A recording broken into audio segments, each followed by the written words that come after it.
Hello, everybody. How's it going? Good morning.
Oh, hello there. How's it going? Good morning, everybody. Welcome to the Back to Work Up Weekly number, what is this? 146, the last minute.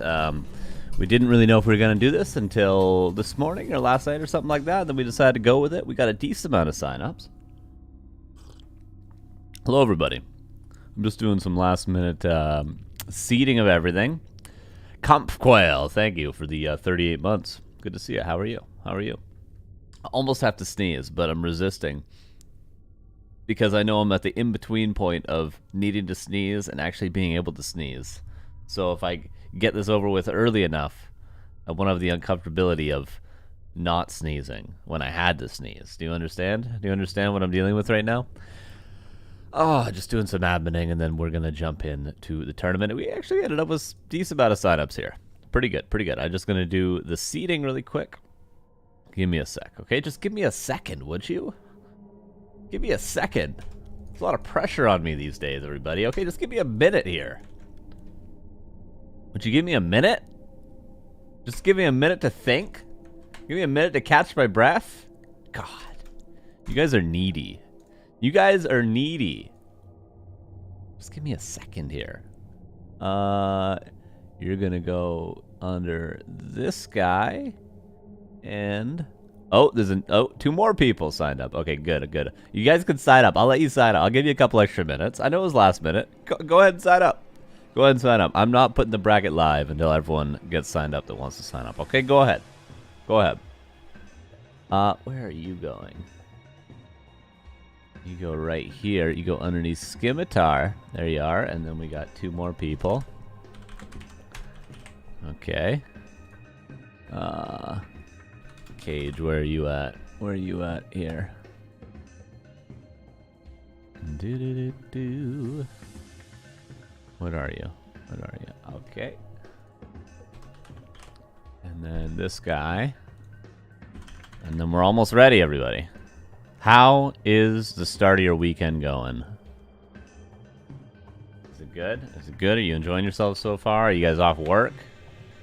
You relaxing a little bit? What are you doing? What are your plans? Any big plans? Small plans? Family dinner. Family holiday. Getting real hammered. What are you guys going to do? What are you guys going to do? What are you looking forward to? I want to know about you guys for once, okay? I'm always talking about myself. Okay, we're going here with you. Blam.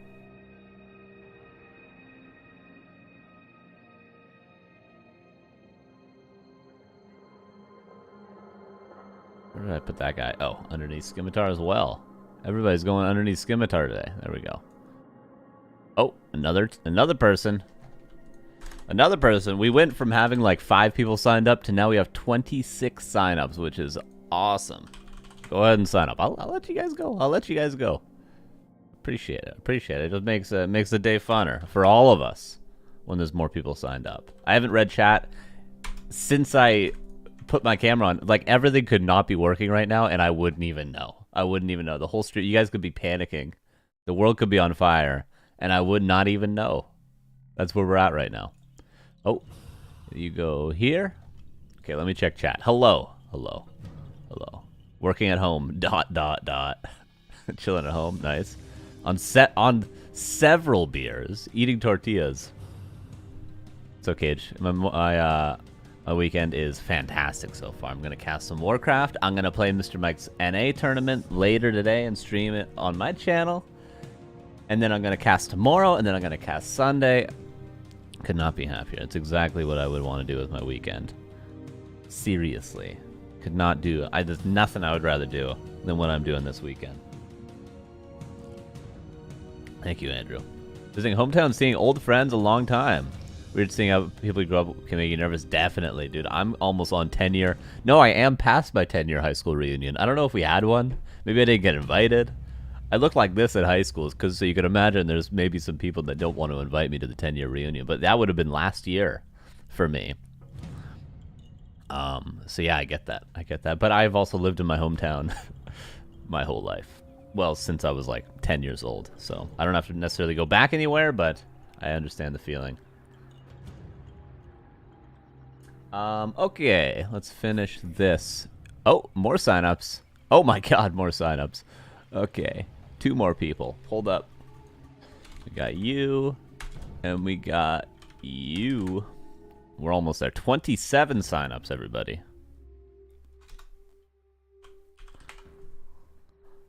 I should let everyone know.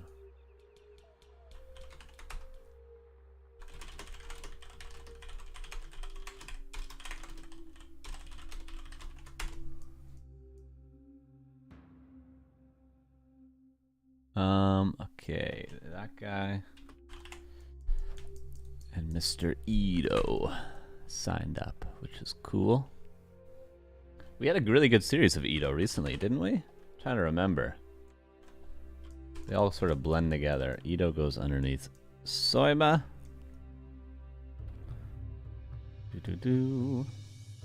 And this guy goes above Cage. There we go. All right, one more refresh. Let's see if there's any more people signed up. Keep them coming. Okay, that seems to be it. That seems to be it. Extra 5 minutes to sign up. Edo is good. Everyone is checked in. We're going to go here. Process check-ins. Start the tournament. Here. Tournament is live. Go, go, go, go. All right, we're good, everybody. Hello. Hello. Now I'm on streamer mode. I'm streamer mode now. I'm a streamer. I'm no longer a tournament admin. I am officially ignoring everyone who has problems in this tournament and paying attention to you guys, okay? The bracket is live. We're going to give it a refresh, or we're going to check it out. And then I'm going to struggle to open my War 3 Champions. Because I tested this last night, and War 3 Champions was not liking me. But we'll figure it out. I got to work eventually last night. It just took me half an hour, so... What's up, Kolos? So here's our bracket. This went from 0 people to many people. I'll probably have too many points. Oh, we can do some Gambit today. You can lose all those. Here's our bracket. We have White Fang versus Animosity. Winner will go up against Starbuck. Soima versus Cage. Edo versus Quickeat. We have Ollie versus Styles. Winner up against Sheik. Rolex versus Dwight Warza. Anyone? I don't know. Is this German? Translate? Somebody? Winner goes up against Pato. We have Bisha versus Gavin Real. Winner up against Deathnote. We have Lucy versus Oakward. Armin versus Old Greg. Scimitar versus A Fresh Salad. Winner up against Sonic. We have Techo versus Eric. And Dexter versus Grinchy. How old are you, Carson? I am turning 29 next month. 28 right now. Right? Yes, yes. Turning 29 next month. Sometimes I get it mixed up by a year. I forget how old I am. But I think I'd know if I was turning 30 next month. I'm not 30 yet. I'm not 30 yet. I will be next year. What do we want to go with, my friends? Scimitar versus a fresh salad is looking pretty nice. We old? We are old, Nick. We are old. I'm getting up there. This looks like a good match. Dexter versus Grinchy could be a good match. Would you do the map pool? I don't. Hey, man. I just show up and cast the games, Armin. Okay. I don't know. I haven't even looked at the map pool. What is it? Lost Temple, Northern Isles, Shallow Grave, Springtime, Warhail. What, you don't like that map pool? Come on. Come on. We got boats. We got LT for the people. We got Shallow Graves for our human players. We got Springtime, Northern Isles for our Pally Rifle players. Just don't play any humans, and you're all right, Armin. Where's the new War 3 Champions map pool? It's true. It's true. It's true. True. I do like that new map. What's it called? What's that new map called? I think it's fun. I like it. I played it a bunch of times. Okay, what do we want to go with? I think Scimitar Fresh Salad could be fun.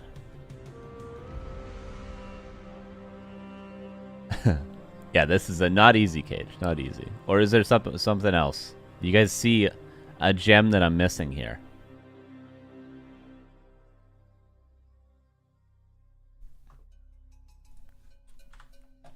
All right, let me open my War 3 Champions a million times. Oh.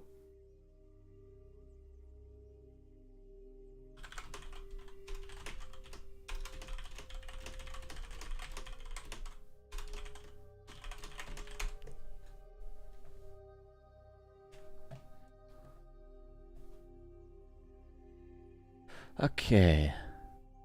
Everything seems to be going as planned. I'll message these guys for game name.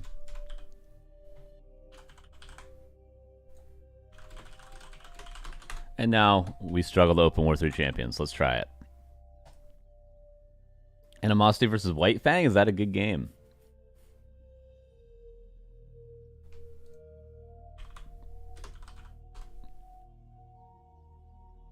Is that a good game?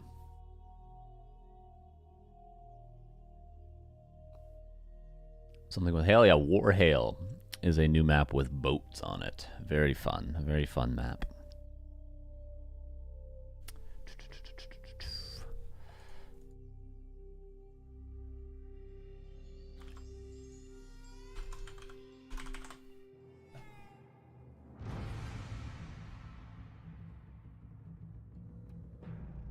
Alright. We're all good. Can we just watch you play ladder? That comes later, Armin. That comes later. Okay, for now I cast the video game. I think Neo streamed earlier, or he'll stream later or something.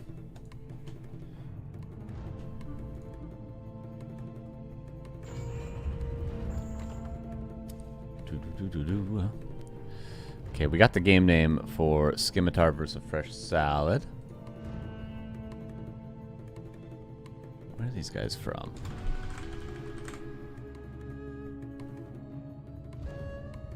I didn't realize the Fresh Salad was American.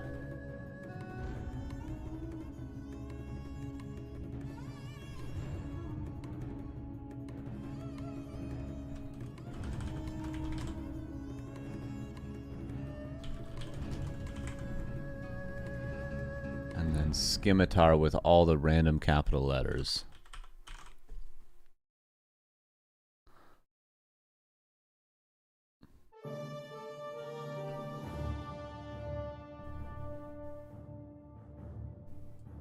Do do do do do do.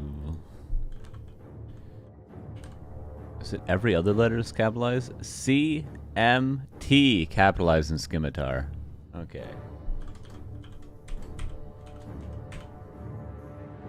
Germany.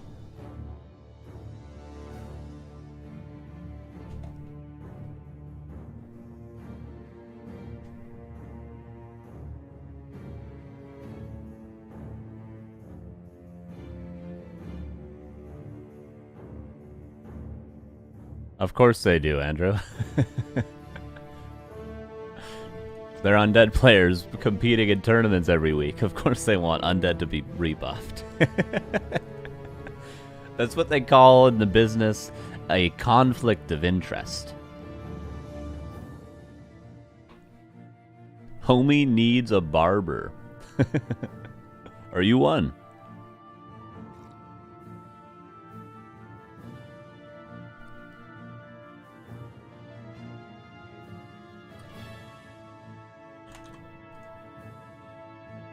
Alright, I'm just trying to get the game to work, and then we'll be casting some games.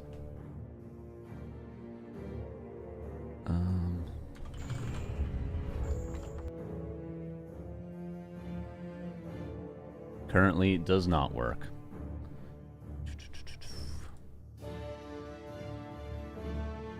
So give me a minute. Let me just restart everything a million times. Should we wait? Give me 90 seconds, and if I'm not there in 90 seconds, you can just go and I'll do it on Flow TV. Thank you, Scimitar.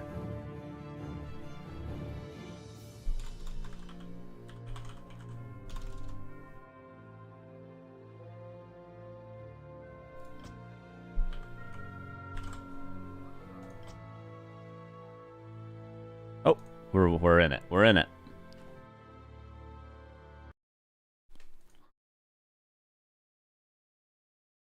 I talked to them real guys. Yeah, but you can't ask players about balance because not only are most players out of their minds, but they also don't know how balance works in games because they're not game developers, and they're also extremely biased and have tons of conflict of interest. So you just cannot ask players for their input on balance.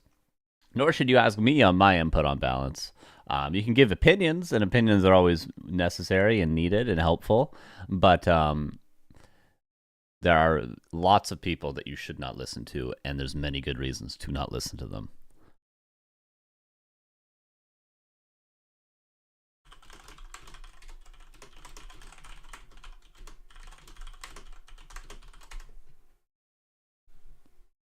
Isn't weekly usually on Sunday? Yes, it is, but this weekend we have the DWCC qualifiers, which is on Saturday and Sunday, so we're just doing weekly on Friday today.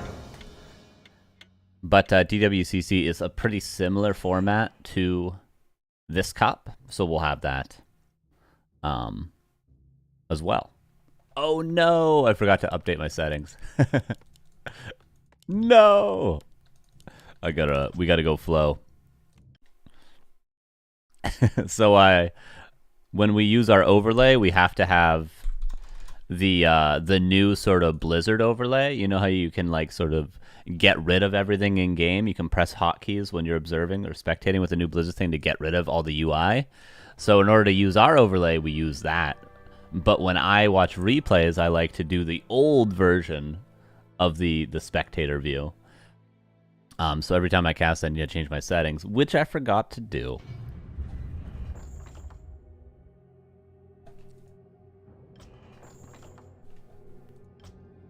Oh, it turns out they had to change their map anyway, so we good. Is that all good? Okay. Okay, solved.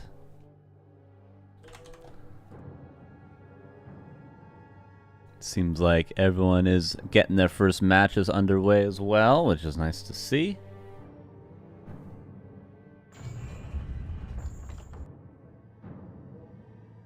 Only listen to pro players who play one every race equally. I don't really think you can do that either, TBH.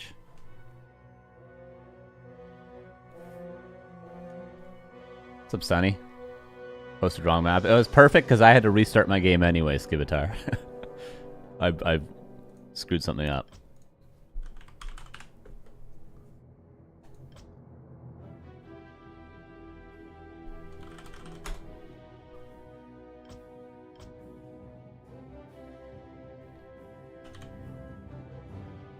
Foggy, happy not signing up? They haven't really signed up in a while. I don't think Foggy's playing too much competitively right now, and Happy just hasn't played these in a few months.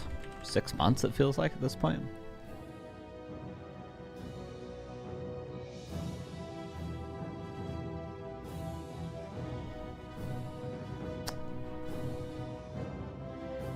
Alright, we're almost into our game here.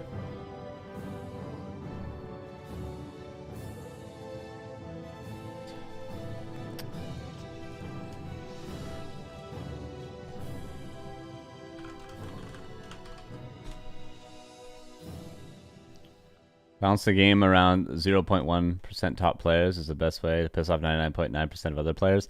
See, again, I don't even know, like, if you balance around pro scene or do you balance around average players.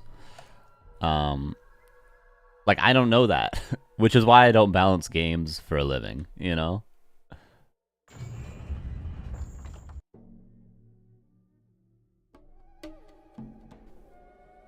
You go Flow TV, 30 seconds, and then I will go Flow TV Scimitar. 30 seconds. Give me one more restart attempt here. Hopefully it's not like this the whole day. Sometimes when War 3 Champions updates, it messes us up. Oh, are we working? I think we're working.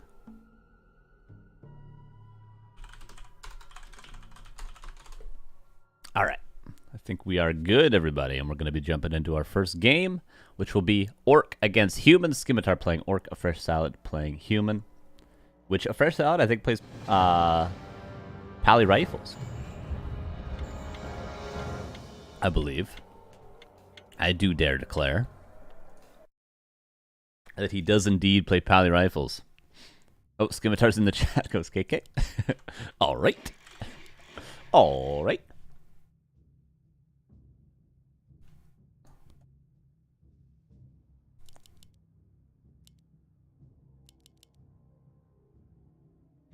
In most games, you bounce around the majority. I would be interested in hearing some talks about that. You know, like how did the Brood War people do the balance originally? How do like the League of Legends people do balance? Dota? How does Valve do balance? I guess in general, there's got to be some talks about that, or do they keep it mostly secret? Hey, Gamba, please. I will get Gamba, just for you. Who will win this best of one? By the way, MMR pretty even for these guys, so I wouldn't be too hasty to Gamba for one or the other. Okay, pretty even MMR. I'd say I think they're both around 1800.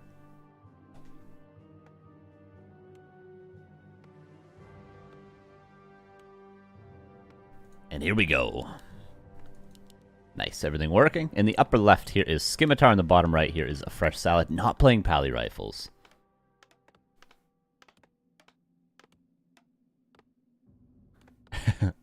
Armin, but as a player, that's your job to think that, you know?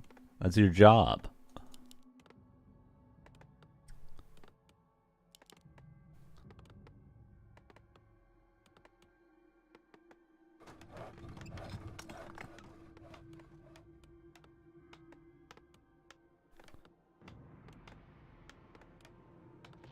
By the way, Armin already in the next round. Sonic waiting for the winner of this match. Teko in the next round. And Soima also in the next round already. So some matches already being finished up pretty quickly. There's an Archmage. Farseer and Scimitar just goes for grunts with 2 burrow. Maybe this is what he wants to play against Pally Rifles. A Fresh Salad, a known Pally Rifles player.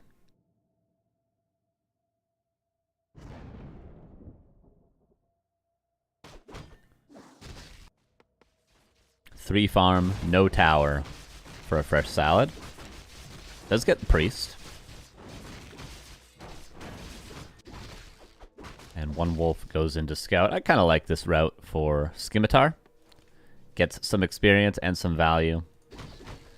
Is strong against 2 farm, tech, and fast expansion. Maybe a little bit weaker against the opener a Fresh Salad is doing, but that's what the Wolf Scout is for, to confirm what he's up against. And he's going to get 1 Peasant, I think, if he micros this. 1 more hit. Maybe 2, actually. It'd be 2 with a low roll. He'll get it. There he goes. Resummon. Ring of Protection from the Mercenary Camp is nice, especially in combination with that Priest. The Archmage can now trade and not worry too much about his own health.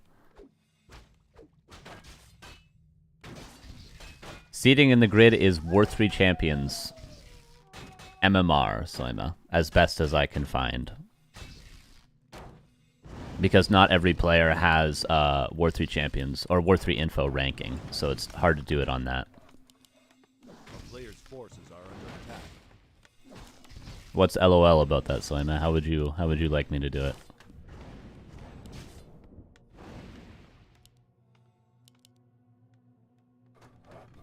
About half of these players aren't ranked on War 3 info in the tournament.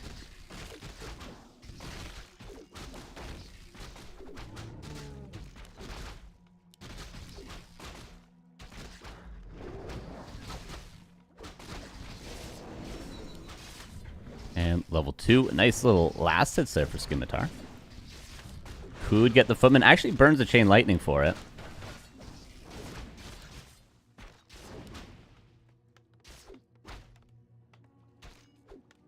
I didn't know this. Well, it's not really important for players to know how we seed the tournament, right?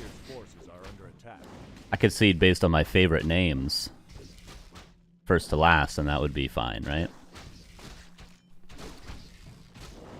And actually, the whole camp goes to Scimitar.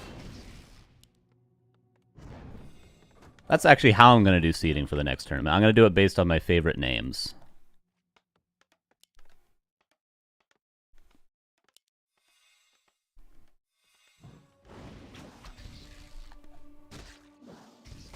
Next tournament, reverse alphabetical order seeding. Tier 2 is done. And we'll see what kind of tech he goes for. I was going to say maybe he's going to go for walkers here with that amount of grunts. But yeah, he does go for a Torn Totem and Bestiary. Play Zupa seed number 1. Zupa Blade seed number 1. Gotta reverse it. I'm going to change my name to Carson's Hot and Smart. Seed number 1 immediately. You go straight to the grand finals. Archmage. Not quite level 3, but Defend is on the way. No Berserker bot either. Oh! Oh! Nice! Around from a fresh salad. Very clean. He's going to lose the Priest, but should be able to force the TP. Oh, not quite. Good damage still. Grunt surrounded now, too. Oh my god, the micro. Sort of still losing units for it, but he's going to get a Grunt.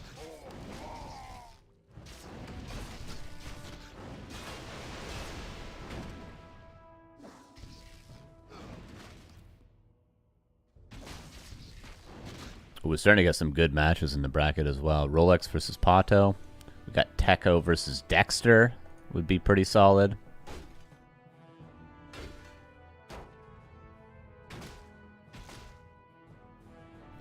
Raider Walker coming out. First Walker is going to have a ton of impact. That initial Spirit Link is probably the most value you get out of a single unit on Tier 2. You could obviously say, what about a Frostworm? Which is why I say Tier 2. Maybe a statue? I guess a statue would be better, your first statue, but your first Walker, to sum it up, is very, very strong.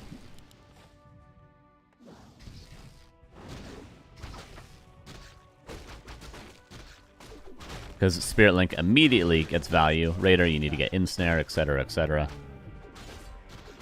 Yeah, first Sork, a lot of value. Because Sork, again, you don't need researches. I'd say Raider is a little lower down the list than Walker because you need to wait for Ensnare. So, like, this is his first Raider. It can't really do much right now. First Shaman's very valuable. Yeah, a lot of casters are valuable off the rip.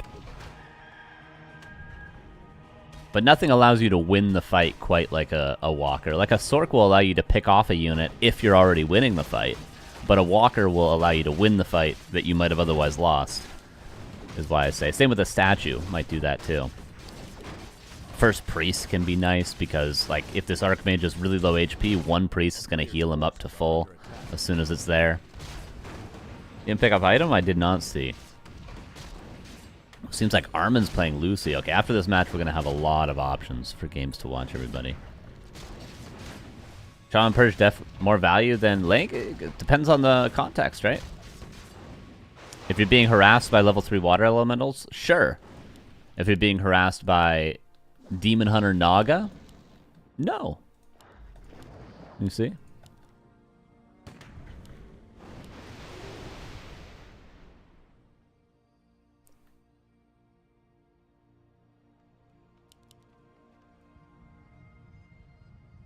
Level 2.5 Torn Chieftain expansion cleared. Warmill up. Adept training done for the walkers and First Salad getting stronger and stronger, but he is behind in experience.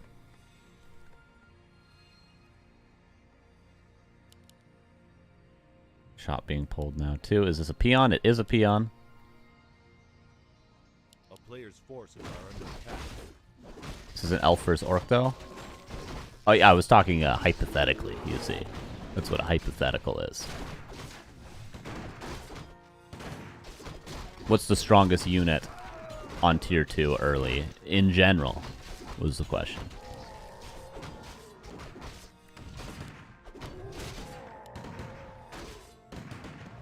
Thoughts on Shockwave versus Stomp against rifles? Depends how the matchup's going for you.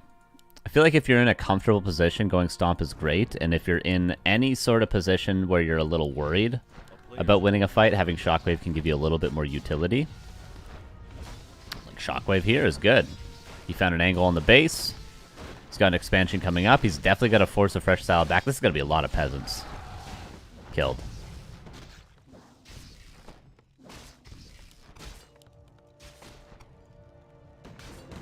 Classic orc aiming. Volgal Eyes, thank you for the 35 months. Appreciate you.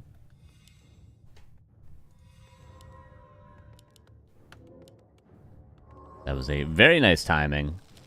Tower dead. He could probably send wolves across in like this sort of a line, which would almost certainly avoid, but if Salad wisely blocking that base again. Or perhaps for the first time.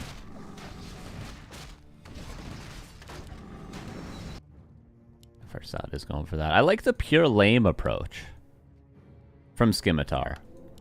Like, a lot of orcs, I feel like, overlook the fact that you can just play like this the whole time versus human. You don't actually have to try to, like, you know, defend your expansion. You can just play hit and run.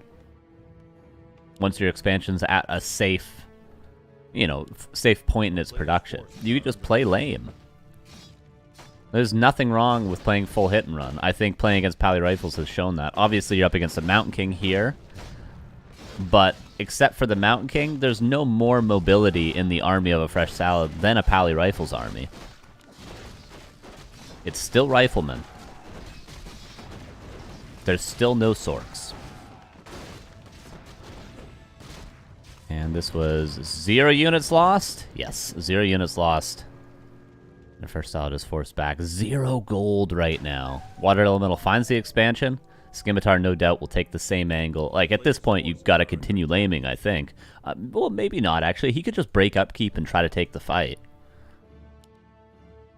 Is that the only way he could lose? Probably, but I think he could win the fight if he wanted. But triple heal scroll for a Fresh Salad.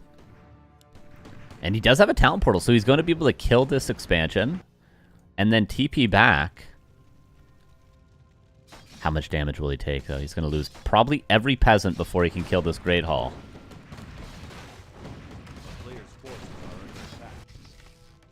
Is there a shockwave? Oh, there is. Oh, sweet lord. He didn't kill the Great Hall. But he was going to lose his main, so he had to TP back. Doesn't shockwave the peasants. TP! TP! Oh my god, he would have lost the game right there if he didn't Town Portal. He would have been trapped. And doesn't kill the keep. There's 3 peasants left over. Expansion's up, but not operational. Yeah, no pillage, by the way. Twitch chat. Make sure to get really, really upset. It's true, though. He's lost a ton of gold. You're totally right. That pillage would have been fantastic here. That would have been hundreds and hundreds of gold so far. He just goes right back. Like, why not play like this versus human? Why not? Just only play hit and run.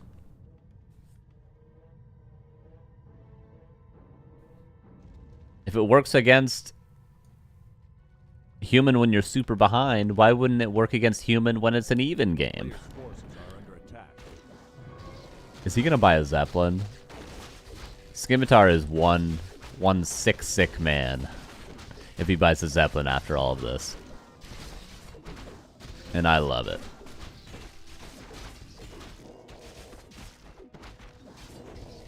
Please, that'd be so funny. He's completely crippled him down to 2 peasants and a 1 HP keep. He's using the last of his resources just so he doesn't lose this keep in the future. Imagine if he bought a Zeppelin. That would be so funny. Oh, I like the footman split. Or Salad waiting. Probably needs to block the way again.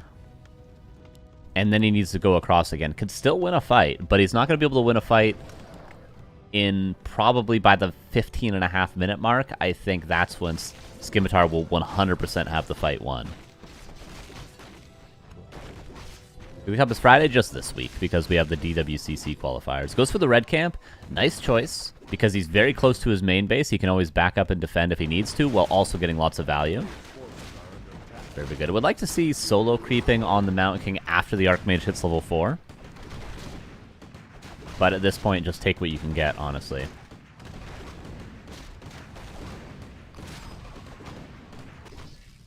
I was afraid I slept the weekend away.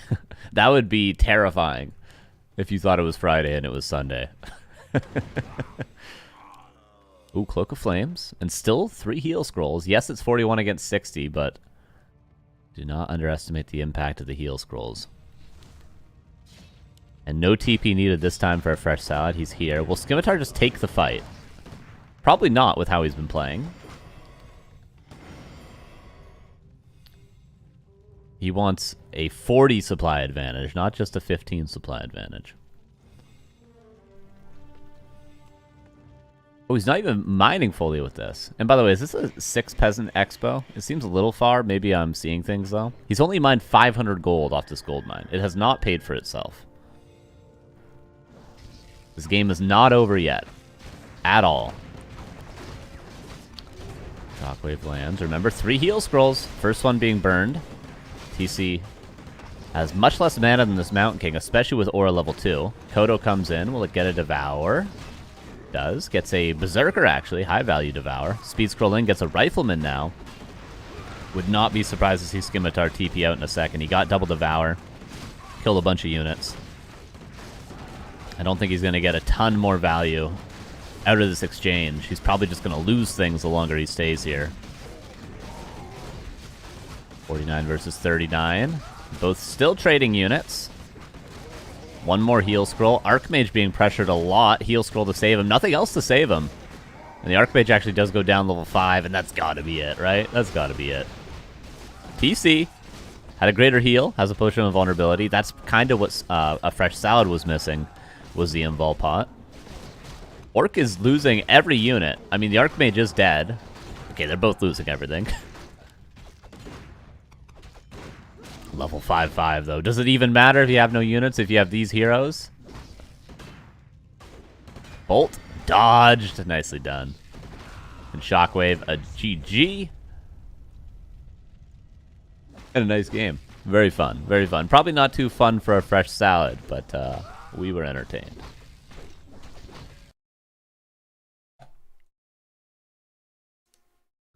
What's up, Willie? Hey, Carson. Hope you're having a great day. Speaking of Spirit Link, I have a strat idea I want to run by you. And if it works, why hasn't anyone been doing it? Okay, shoot.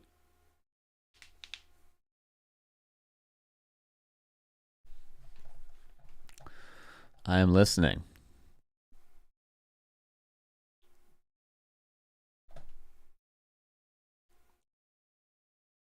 Okay, there's our first game of the day. Now we have plenty of options. I'll show you guys the bracket in a second. Plenty of options.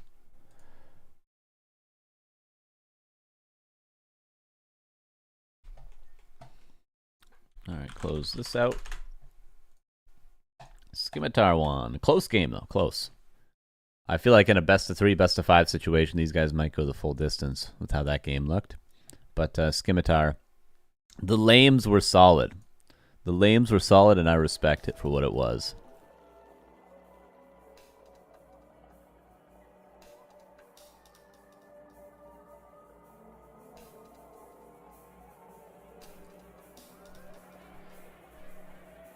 All right, what will we go with next? Here's our bracket.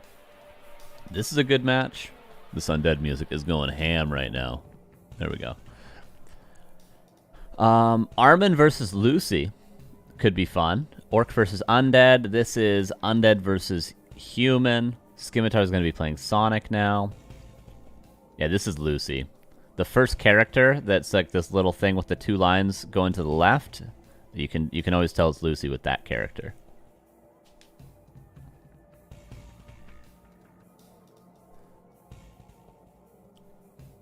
So, and then there's Soma versus Ito is pretty solid too. which is best of one. We'll go with one of those. We'll see which one's on flow.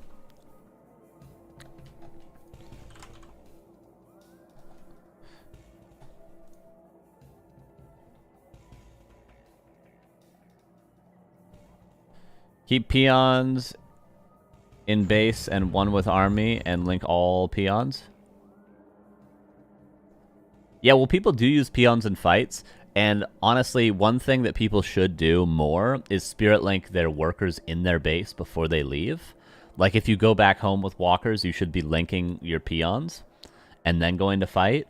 But people just don't do that. They really only use Spirit Link on their peons when they actually have it in their fighting army. But it is a good idea to do that. The downside of it, of course, is if you Spirit Link your peons at home and then you take a fight, all your peons are going to be 1 HP. Like if you Spirit Link your gold peons, then they're all literally 1 HP by the end of the fight. And then you can easily get harassed, which is maybe an argument to not do it as much. But it's still a good idea. Like winning a fight is probably better than the potential of losing some peons.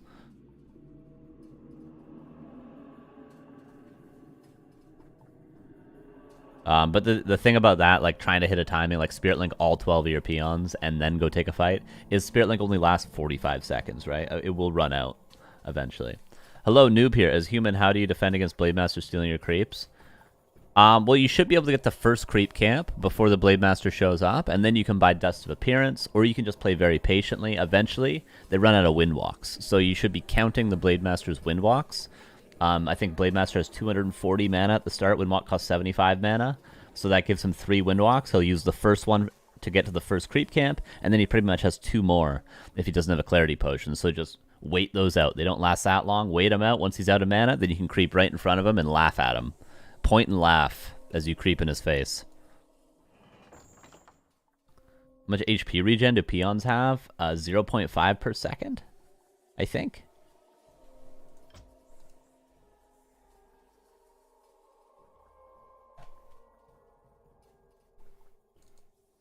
Okay, we're going to jump into another game in just a minute here, everybody.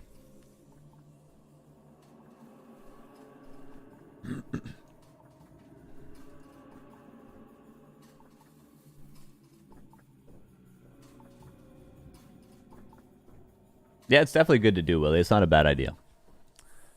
Just sometimes you're limited by mana on your walkers. Sometimes you're limited by, time or positioning or... some things like that. But in general, that is a good idea. If you can get Spirit Link on as many peons as possible.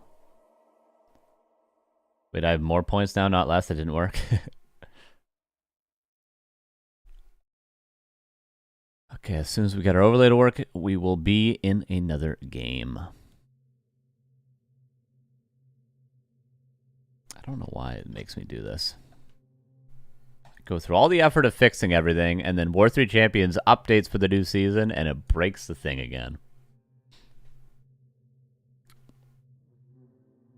Never seen it done. Yeah, people don't tend to Spirit Link peons when they're at home. They only Spirit Link peons when they're actually literally with their army. But it's not a bad idea if you have lots of mana on your walkers to do that. It's absolutely not a bad idea.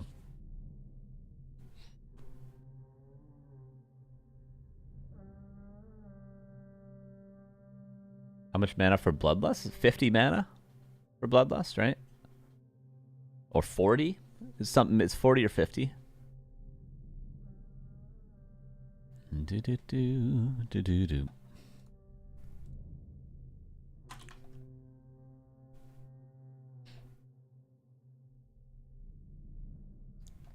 Why does this happen?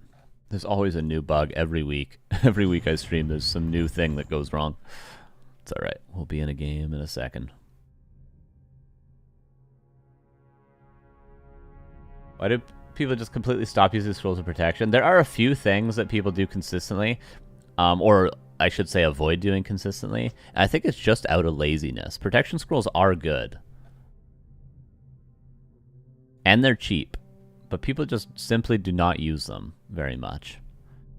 Techo versus Dexter. Oh, Lucy's playing Pally Rifles. I'm pretty sure this is Lucy anyway. He's queuing as human. Yeah, it is him. Okay, we're going to watch Armin play versus Lucy's Pally Rifles. That's what I've decided. That's what we're going to watch. That's what we're doing. It's another orc versus human, but we've got to go for it.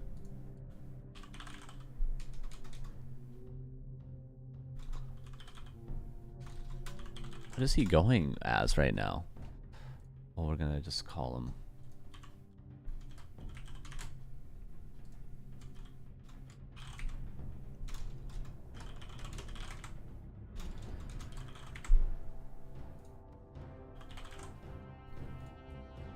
All right.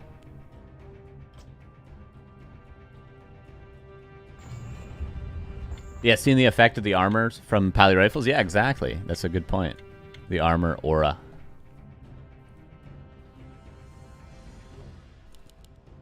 Okay. Next game, everybody. Armin VB versus Lucy playing human. Probably playing pally rifles, right? You gotta guess he's on the pally rifle train as well. Let's see. I respect it. I respect him playing pally rifles. Why not? Laliat's doing it. Why wouldn't you do it? Gamba? Sure. Give me a second. We'll do it before we jump into the game. Who will win this best of one? Funnily enough, Armin was just asking me how to beat pally rifles, or like what my thoughts were on the best strat against pally rifles as orc, like 6 hours ago when I was streaming. And I showed him. I told him exactly what I do, exactly what I think the best strategy is against pally rifles. Every single step of it. Let's see if he does it. SNS, how you doing, my dude?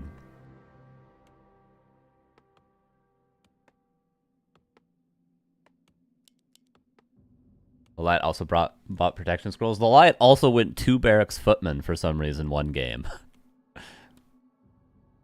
Okay, Farseer, standard headhunters. He's going to build all his burrows in the back. Let's see the second burrow, Armin. Let's see. Make me proud, Armin VB. Make me proud. Put the burrow right there. Put the burrow right there, baby. Come on. By the way, this is pally rifles. We will be spending a little bit more time on Armin's side of things, just because I want to see if he plays the strat like I showed him, or if he does his own thing. Because he asked me, he said, I want every single detail. That's what he said in my chat last night. Every single detail of how you play against pally rifles. And I told him everything. I said to put his burrows like this. I said to do standard headhunters. I told him how many headhunters to build. I told him what to tech, what heroes to get. Let's see how it plays out for him.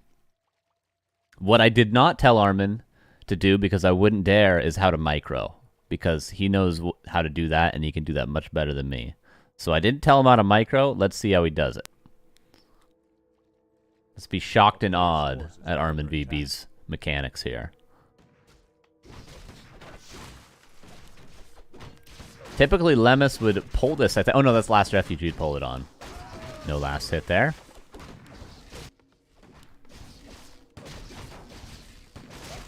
No last hit there either. Typically, for the Paladin to creep this in your face, it's kind of considered a little bit greedy. But Lucy gets away with it. I mean, half HP and 1 Holy Light isn't necessarily getting away with it. Especially if Armin keeps pressuring that Paladin, he is going to be a low health.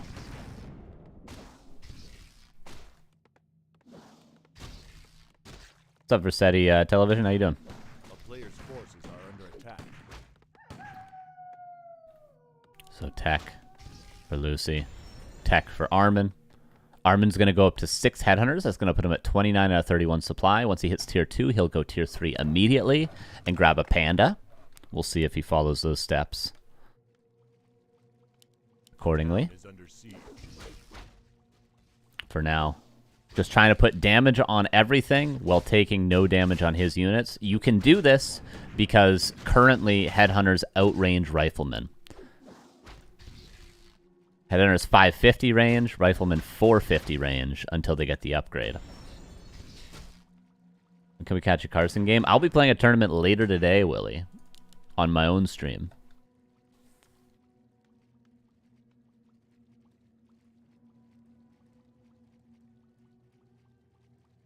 So what's the counter to orc to pally rifle? Orc pally rifle? Exactly. Oh, wolf. Techo, thank you for the raid. Hope you had a good stream, my dude. Thank you for signing up today. I think he signed up. Yeah, he did sign up, yeah. So Armin getting his 6th headhunter. Good pressure so far. It's okay to take some damage on the wolves. Okay to take some damage on the Farseer. What's important is you keep all your headhunters healthy because you want to be able to creep your panda up easily at tier 2. This tower is quite easily cancelable because it was actually forgotten by Lucy. Also forcing the power build of the shop in the back is strong. Players' forces are under attack. Say pretty good for Armin so far. If you can force the shop to be built like this as the orc player, I think you're happy with that. I think most people would agree. And headhunters go back. Tier 2 is done. He's going to grab a panda. He's going to creep this ideally, and he's going to go straight tier 3.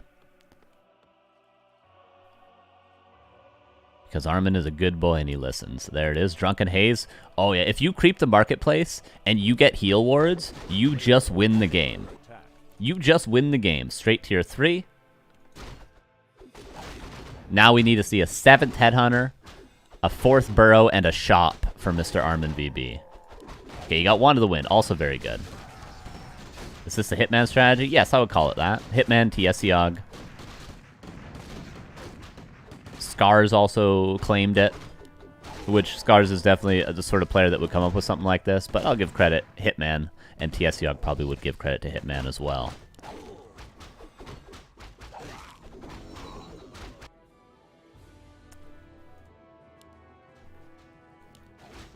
Blood Mage on the way out. Panda gonna back up. You can try to, in a perfect world, creep this as well, but the human player should never let that happen. If the human player lets that happen, they might as well just call GG and leave. Okay, and we have Tauren Totem coming up. If Armin needs it, he could get reinforced defenses, but he's currently not afraid of nothing. So Armin will go up to 9 headhunters, which is 40 out of 41 supply. At tier 3, he's going to get a Firelord for Soulburn to silence the Paladin and, importantly, the Blood Mage. He's going to get Berserkers. Right now, he's going to get Creep Jacked and probably lose 2 to 3 headhunters. Let's see. Good pressure from Lucy. Drunken Haze to try to keep the headhunters alive, but that was 2 losses.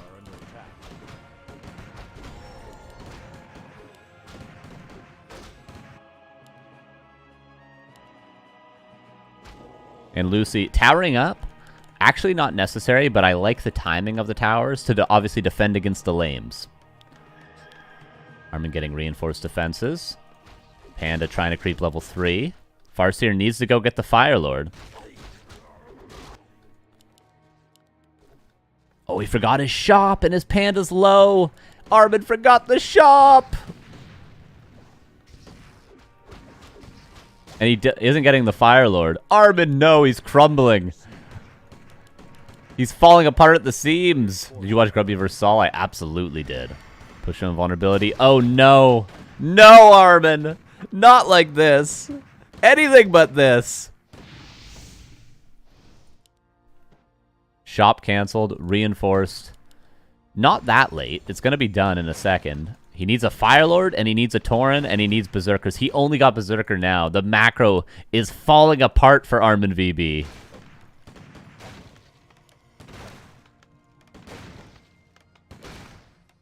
He's hitting. Oh, no.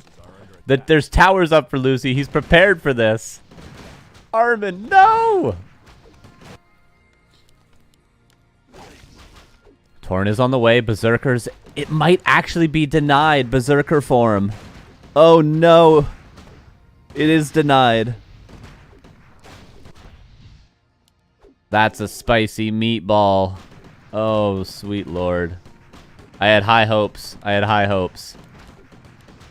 The shop was forgotten. The creep jack. Because the Farseer didn't track the Paladin well enough.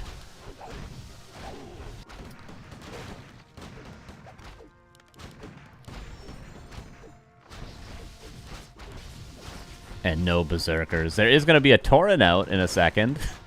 But Armin's going to have to TP probably. Cloak of Shadows. Oh, this is an unfortunate way to lose. I didn't get switched, Jay. It's just today that the weekly is on Friday because we have qualifiers on Saturday and Sunday. Nice reveal from Lucy.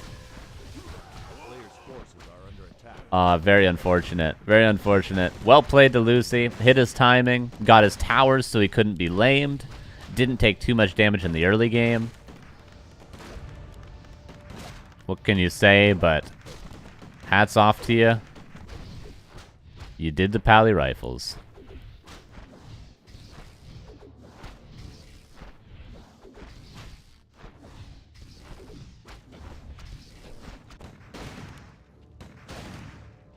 And no lumber. The lames is continuing, but at any point Lucy could just TP back, and he probably will after this main base goes down. But he doesn't really have to, but...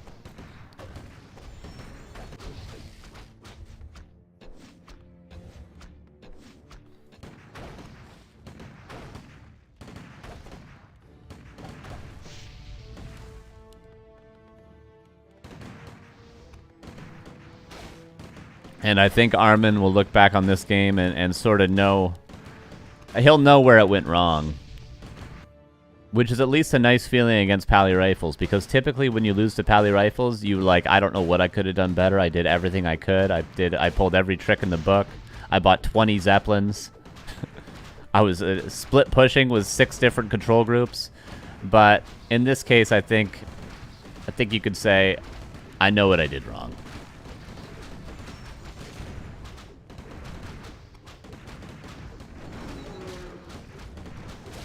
Focusing the Paladin.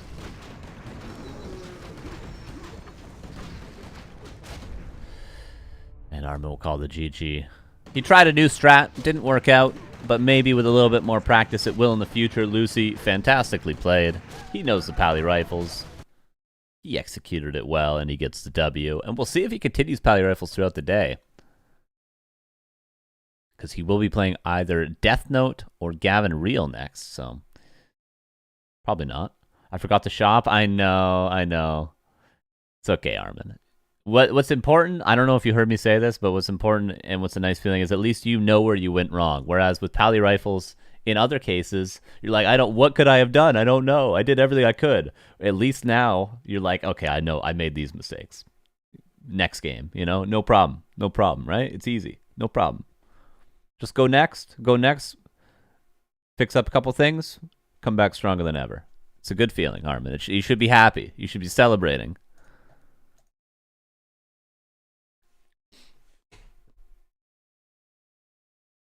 Oh, you did see him.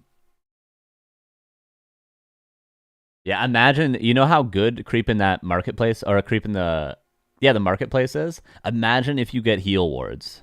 Like, sometimes you get heal wards and you're just like, I'm going to win this game in 2 minutes.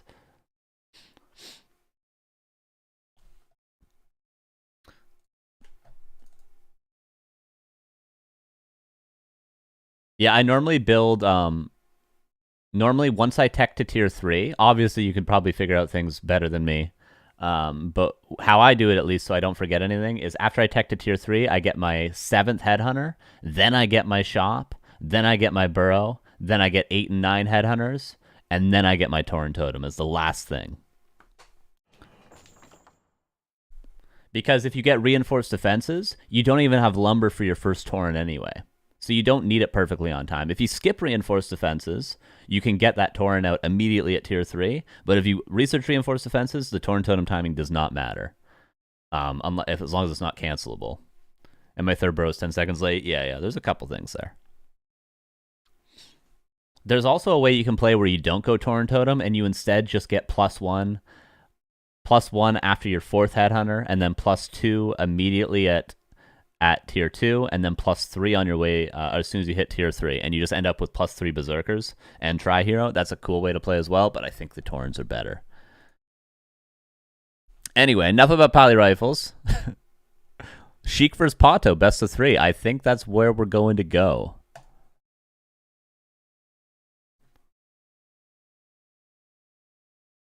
Imagine all the scenarios 10 seconds faster. Yeah, for sure. But I mean, that was probably one of your first times ever trying that strat, right?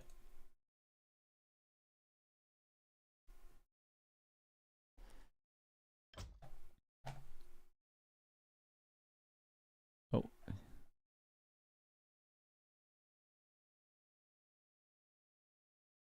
I just checked my Discord DMs. I look over and it's just Armin saying, "Wouldn't bother to watch that game."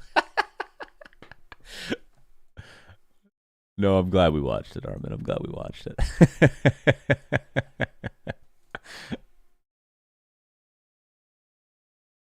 You know what would be a cool way to play would be? Not playing as Pie Rifles every game ever. True. All right. Oh, by the way, Chronic, thank you. Appreciate you for the 3 months. How you doing? And also, Werlo, thank you for the 26 months. And again, Tech over the raid. Thanks. Okay. So we're about to jump into another series in just a second. But I'll show you guys what our bracket's looking like. This is where we're at right now. Ito. Oh, Starbuck versus Ito. Okay, would we rather watch Starbuck, Ito, or Sheik Pato? And then Lucy's waiting for probably Deathnote, I would imagine. And then Sonic's playing Dexter, which is also a cool match. But I think one of these two is the obvious choice. Sheik Pato, probably. Over Ito Starbuck. And then we catch one of these guys in the semifinal. I think Sheik Pato, right?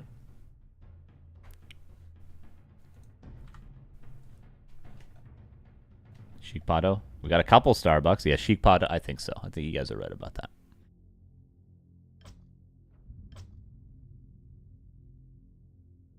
Let us do that match. Has it started yet? I don't think it's started yet. Sonic and Dexter, I see. All right, so we're just waiting.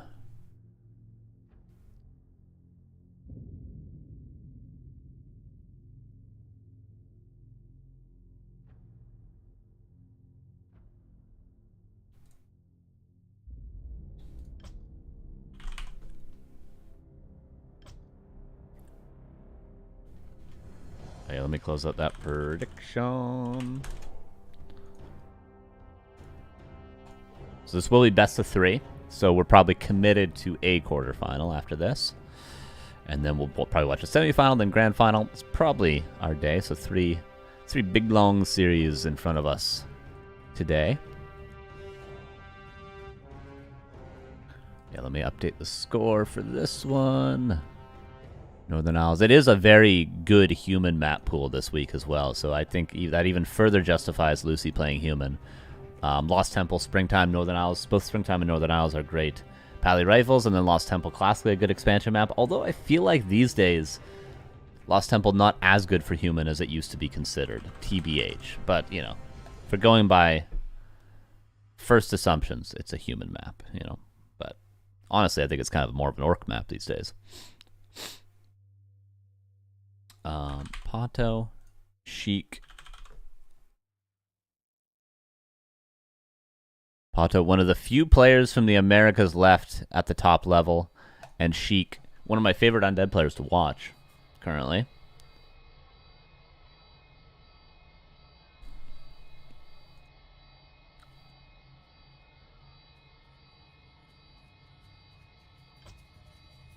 Are they playing yet? I don't see them yet playing. We can check Sheik's stream. If he is streaming. Starbuck streaming.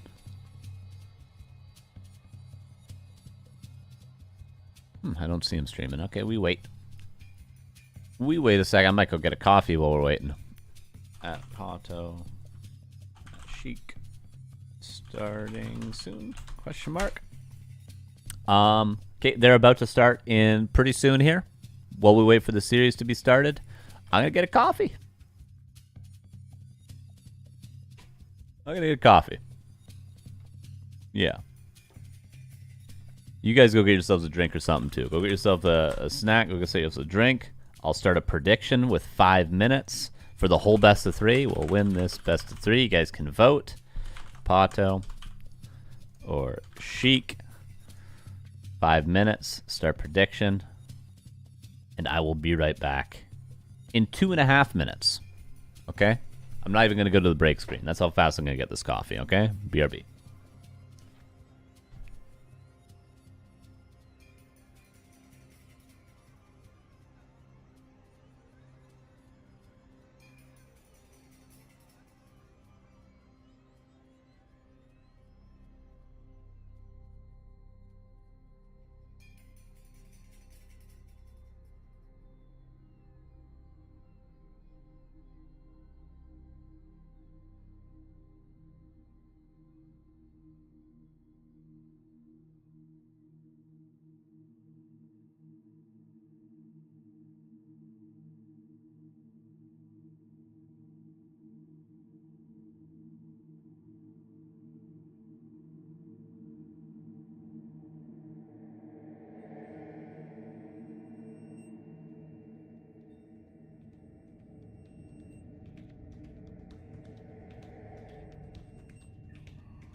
Oh, hello, everybody. How are you doing? I don't see their game still.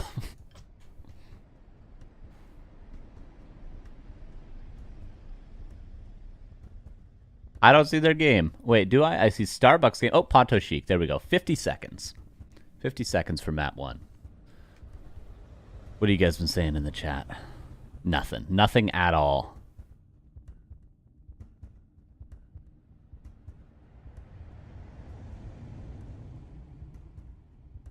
Damn, this last minute really is the best streaming on every Back to Warcraft. Yeah, I'm really a content king. What's up, December?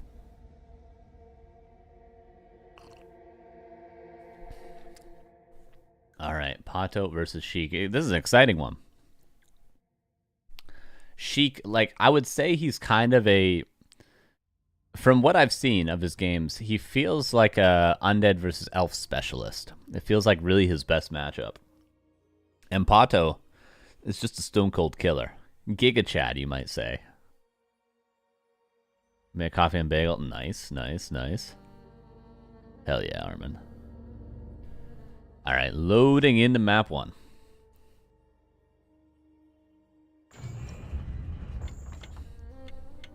Chronic, are you from Vancouver Island? Have we talked about that? We've probably talked about that.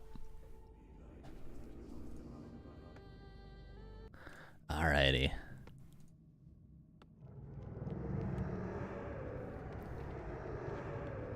Game number 1. Nice, dude. Rad. I have met a few. I think I've met 3 people. 3 or 4, I think, at this point. That watch the stream and recognize me in my, like, city. That live here as well. So it's kind of cool. There's a few of us around here. There's a few of us. Kind of wild. Kind of wild. Okay, game number 1. Let's check it out. In the bottom left. Actually, I had 2 people at a gig in we played a festival in July in my hometown. And like I was out in the crowd after we played and talking to people and like listening to the other bands that were playing, and then like just people came up to me. I was like, "Oh, you must have seen the show." He's like, "Oh no, your cards are from Back to Warcraft." I was like, "What the hell? What's going on?"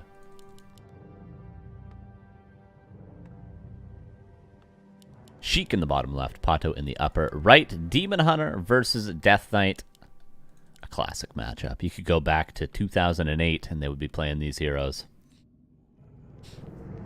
Always crazy seeing an internet person in real life. Yeah, it is a strange experience. It is a strange experience. Especially in Warcraft, because every time you meet someone, you're like, whoa, you're like a normal person? If we were League of Legends streamers, I don't think we would be saying that as much. But everyone, I'm like, oh, you're just a normal guy? You're here with your wife? A player's forces are under attack.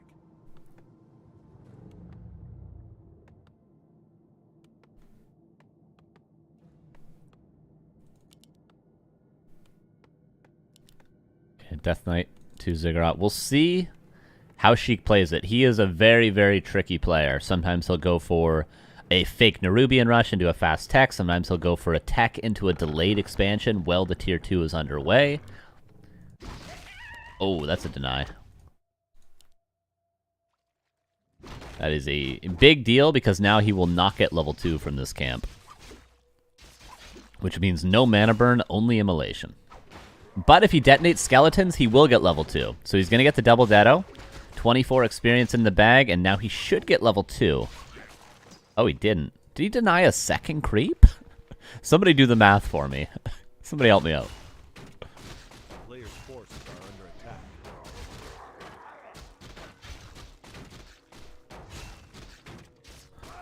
I'm going to update the title really quick. Pato versus Sheik.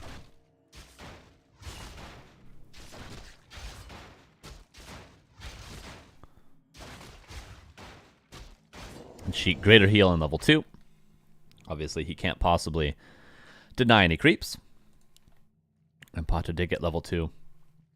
And sentry wards, which is a nice utility item to have.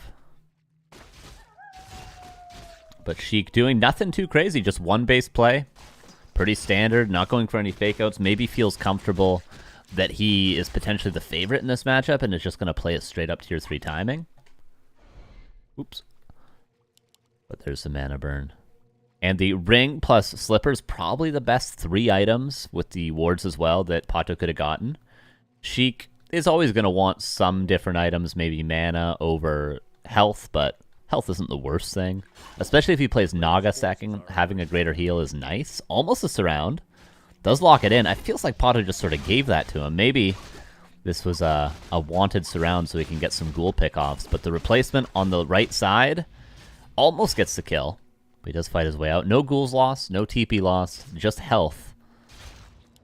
Obviously, health is going to be more valuable for Pato because he's going to have to use these Moonwells. The Unholy X, hello. Thank you for the 6 months. How are you? Thanks for the support, my dude. Love the base build from Pato. I don't know why I love it. I just like the look of it. And I'm sure he's thought about it a lot because it looks great.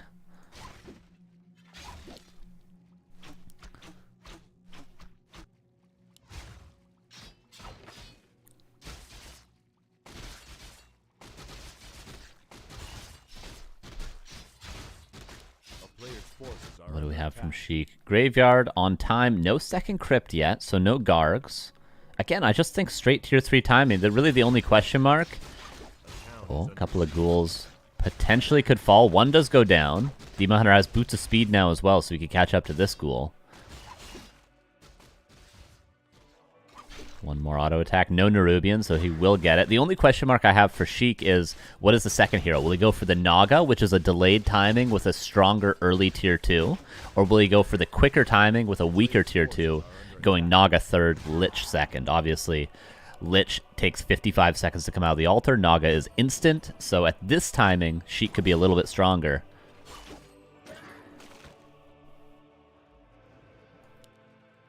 But if he chooses to go Lich second, Naga third, then he'll already have the Lich by the time he wants to hit a tier 3 timing, and he can pick up the Naga immediately. So it's just how you want to balance your strengths and weaknesses. And it seems like he will go for the Lich second, and then potentially the immediate Tavern Hero at tier 3. so he can hit as fast as possible. That was 3 ghouls in total. And Sheik built 9, so he's now left with 6. Which is kind of an awkward place to be in, because you want 3 on lumber pretty much at all times. And then you have 3 with your army, but do you research Frenzy to have 3 Frenzy Ghouls with your army, or do you just skip it and go straight into Fiends? Most players don't skip it, though. I'll answer that question for you guys. For Pato, double lore, and Naga immediately crept at the expansion. Love an active Ancient of War movement. Is he already moving it down? Yeah, he is. Towards the shop. Pato is in a good position. Remembering, though, this is a best of 3. Should be another ghoul going down. Is he baiting for the Lich to get here with the Nova? Saves the ghoul? No, just barely actually gets the kill.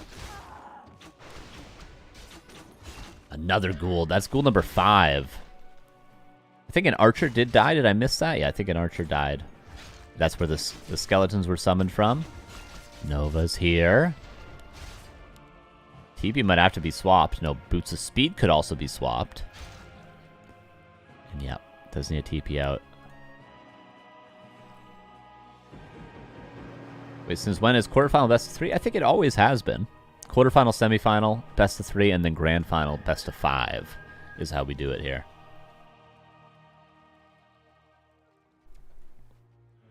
So we're down to 4 ghouls. Again, I asked the question, is it worth getting Frenzy at tier 3? I'm not an Undead player.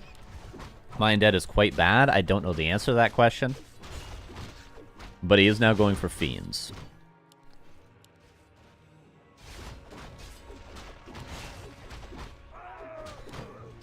Talisman of Evasion, Coil Nova used.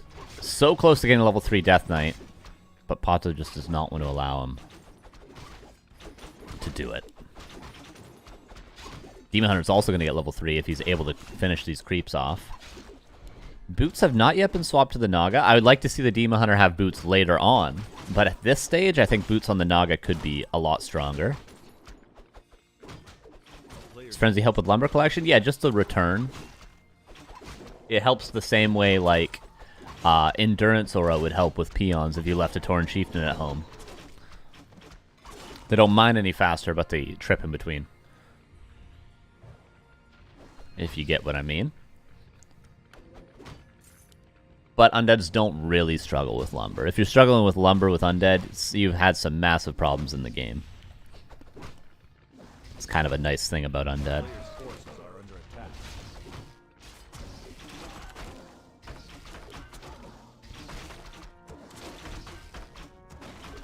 Really nice creeping. Again, Ancient War moved straight from this green camp after he built 3 archers to the expansion, straight from the expansion to the shop.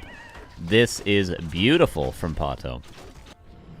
Why creep without the Ancient of War? He pressures in between the Ancient of War moving from camp to camp, takes the camp with the Naga while the Demon Hunter pressures. Loses it now, but he's gotten tons of value out of it. This has been nicely played from Pato. But Sheik, his timing is coming up. Notice, because he built the Lich at tier 2, he was able to grab the orb immediately at tier 3 and get the Naga. So this is the strongest he could be at this stage. If he had gone Naga second, he'd have to be waiting for the Lich to be built right now before he can get the orb and push out. That's why going Lich second, Naga third gives you an accelerated timing. And Pato may be a little bit timid right now. Does he have orb? He has orb, but no... Oh, he does have staff as well. Okay. So Pato could win a fight. He's got everything he wants. But I don't know if he wants this fight. Certainly wants to stop this creep camp from happening. Health Stone. Wanted a Mana Stone, but he's got a Mana Pot. Gonna need to use it before Lightning is there. That's because of the nice creeping from the Naga earlier. Already level 3. And that's the orb gone. 2 archers are gonna die, but a Fiend also traded out. Destro in the air could kill a bear. But remember, there's staff. Okay, it has to be Tavern revived on that Lich. Health Stone swapped over to the Naga. Coil used on the Lich. Demon Hunter out of mana, so there's actually going to be another coil in a second, but the Naga pressured away and will be killed by the Demon Hunter. Nova kills a bear. Was that both bears dying? Coil aggressively. Lich level 2. Both players trading pretty evenly. Look at the supply. Bear comes back in from the staff. It might go down.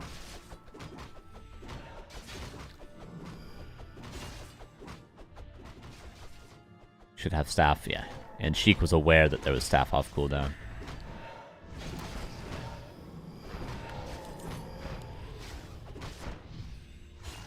Naga going to be back in a second. I don't think Sheik is strong enough to push, but he did, I'd say, slightly win that fight. But he's not going to be able to end the game. I think we're going to go into probably a creeping war where we're going to see 1, 2, 3, and 1, 2, 3 probably on both sides. An Ancient of Wind coming up, of course, for Talons to deal with the Destroyers. And we're going not late game, but definitely close to it at this stage.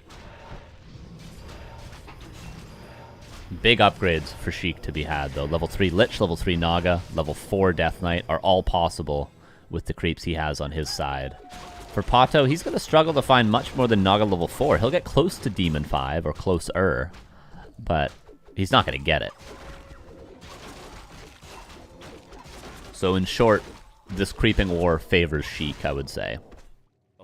Boneyard coming up. Love that choice.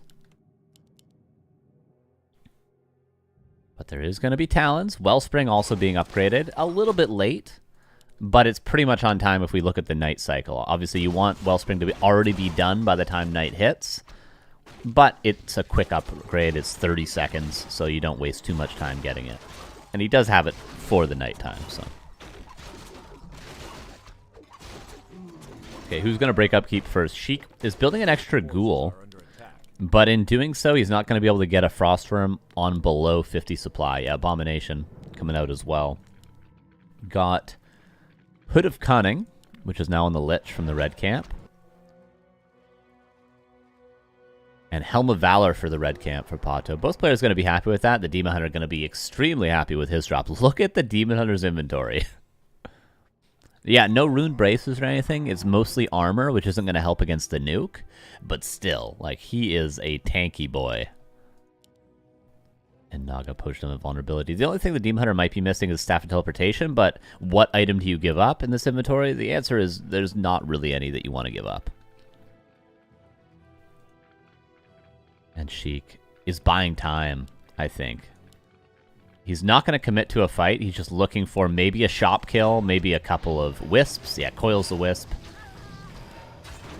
He's just looking to buy time. Pato thought he could maybe sneak the red camp, but it's already gone. And Sheik is just literally going to run away. He's literally going to run away. Any minute now. Okay, he's going to TP away. Could have ran, but gets another Dryad. And Sheik does this a lot. He's a very experienced free-for-all player. He's just going to ring around the rosy until he's perfectly comfortable with his position to win a fight. He's waiting for a worm now. But Pato looks very strong. He's going to have lots of Talons out. I don't know if he knows about the Boneyard, but maybe he's comfortable enough playing against Sheik that he could be aware of it. Almost level 3 on the Naga. And as mentioned, Sheik got a bunch of big upgrades from that Creeping War. Pato, pretty much only Naga level 4, which Cold Arrow level 2 isn't going to win you any games. You might even prefer a second orb over Cold Arrow level 2. Talons scouting. 1 camp left on the map.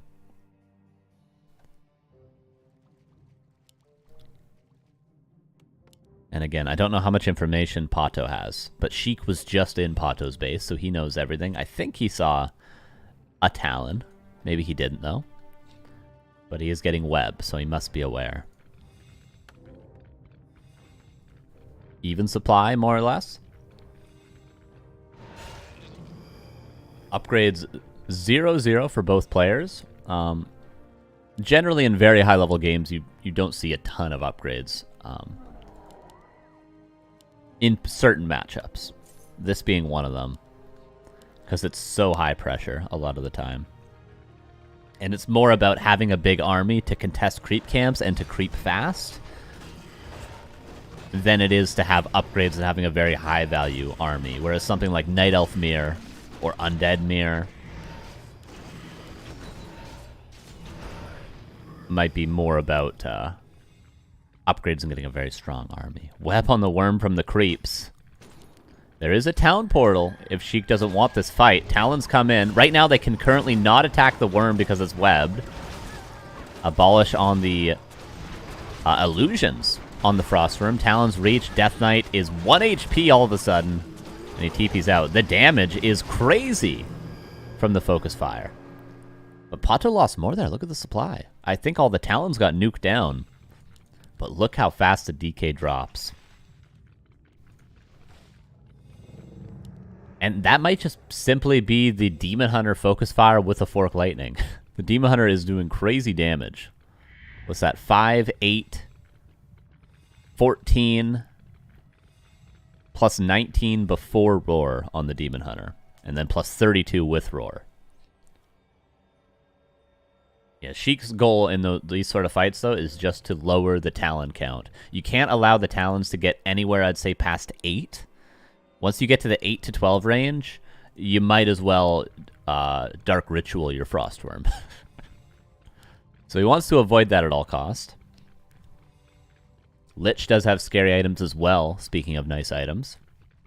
Naga, pretty bare. Another Wand of Illusion, I think, purchased from the marketplace.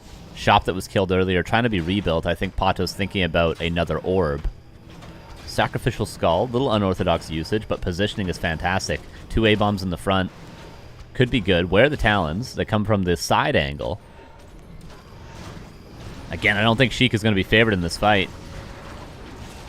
But he wants to kill Talons. Heal Scroll used against that Fork Lightning. Death Knight again up front. Coil earlier rather than later so he doesn't get mana burnt away. The mana burn instead goes on the Lich. The Lich is being focused, pushing on vulnerability. Frostworm microed away. And the Destro dies in its stead, but a lot of Talons die. 1 Fiend falls before the TP, and 51 versus 55 is where we end up. With 2 Talons left over, and the Worm barely surviving. Kills a Ghoul to go below upkeep, and I think Sheik is going to AFK in his base for a long, long time. Second Crypt coming up to go for Gargs, as it seems. Sheik is going to stay in his base for the next 5 minutes. I wouldn't be surprised to see a Sacrificial Pit. There it is. He is not leaving this base. He's not leaving this base. Pato, 56 supply. Can't really go below upkeep unless he detonates some Wisps and maybe kills a Dryad. So what do you do as map control? Do you expand? Seems like he will. Maybe. And now Sheik getting upgrades below 50. Why wouldn't you? It's a perfect timing to do it. Before, he needed an army to constantly contest creep camps, to try to take fights, to win fights, to trade. But now that he's playing passive, he's going out onto the map with his Worm and his 3 heroes. He's just going to try to Coil Nova Talons. That's it. That's his only goal. Get little bits of value. We call this sharking. While he's waiting and banking below upkeep. Pato gonna say, I don't want you to play this game. I'm not letting you do what you want. I'm gonna push into your base. It's not an optimal fight, but he knows what Sheik is doing. He knows how greedy Sheik is being. Coil before the mana burn. Death Knight is super stuck. Careful, there's a Fork Lightning. Talons reach. A-bomb goes down. Oh, Nova. Frostworm being microed. Mana Pot. Coil on the Worm, but doesn't heal it up a ton. Naga super out of position. Pato's just killing him in his base. He says, you want to bank on 50? You want to get a Shade? You want to get upgrades? I'm just going to push and kill you. And he literally is. DK goes down. Level 5 versus a solo level 4 Lich. Sheik still trying to hold, but he had no towers. Double Spirit Tower probably wouldn't have been the worst idea for Sheik. If he had upgraded Double Spirit Tower, he could have sat back here and held. But Pato, with a nice read on the game, just pushes and wins. He had to get the read in order to make that play. It's a bad play in any other situation other than Sheik sitting there banking gold. Really, really nicely played from Pato.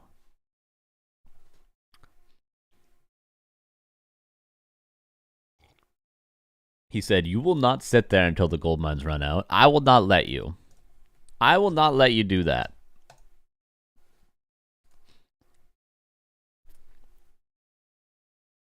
And if he had let Sheik do that, Sheik was going to Shark with his 3 heroes.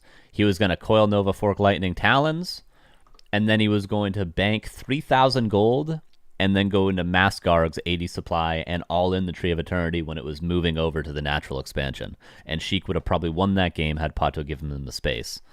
But Pato didn't give him the space. He's probably lost a game or two if you asked him to Sheik doing just that. So he knows better. He's learned. He's stronger. And that's map 1. To the Night Elf.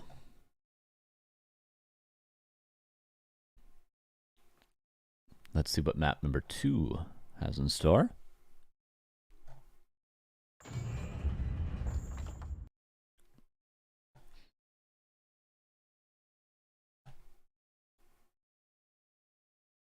Will Sheik change things up? By the way, Sonic in the semifinals, waiting for either Deathnote or Lucy.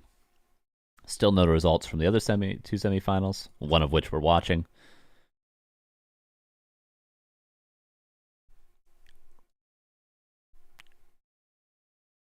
Pato Sheik. Springtime is map number 2. 20 seconds. Springtime. Interesting. Probably Demon Hunter Death Knight again.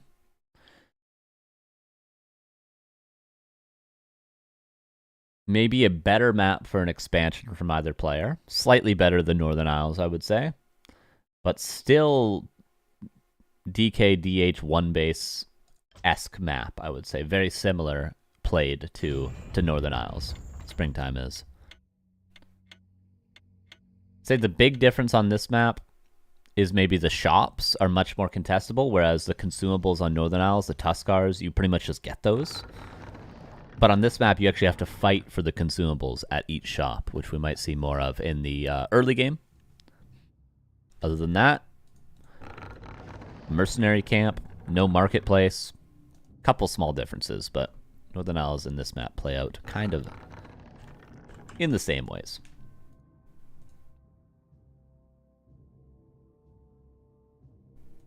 Here we go, game number 2. Up left here is Pato, up 1-0, and Sheik in the bottom right. It was a very close game. It was a very close game, but too bad of an early game. You got to remember that was, I think, 8 ghouls lost in the early. 7 or 8 ghouls.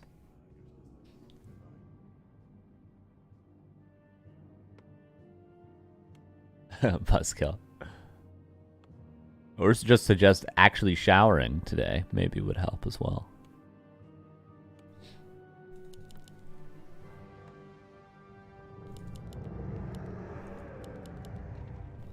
So let's see if he can get through this early game without losing 8 ghouls. I think it was 7, but let's say 8. Okay, let's set that as a benchmark. Acolyte going across. There was no Acolyte Scout last game, if I remember correct. If I recall correctly, there was no Acolyte Scout.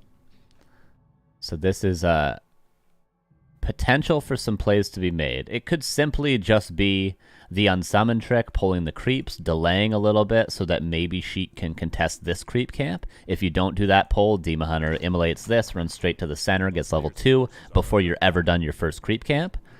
So the Acolyte pull can be good to delay that Demon Hunter. Also, he has options of taking the item, then running straight across to contest this. The timing works out that the Demon Hunter gets there in time to stop you. So the Acolyte pull, we're going to see it in a second, is just to delay the Demon Hunter from his next movement on the map.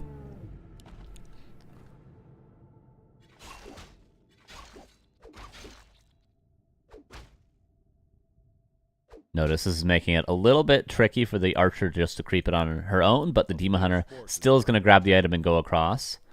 And Sheik sells TP and starts pressuring right away. Wants to contest the center. Does go Aura, so Mana Burn not going to be good, and as a reaction, Pato goes Immolation. And they're just going to trade. Ghouls coming out. Sheik pulling lots of ghouls. His tech is going to be super duper delayed. Does get the item there.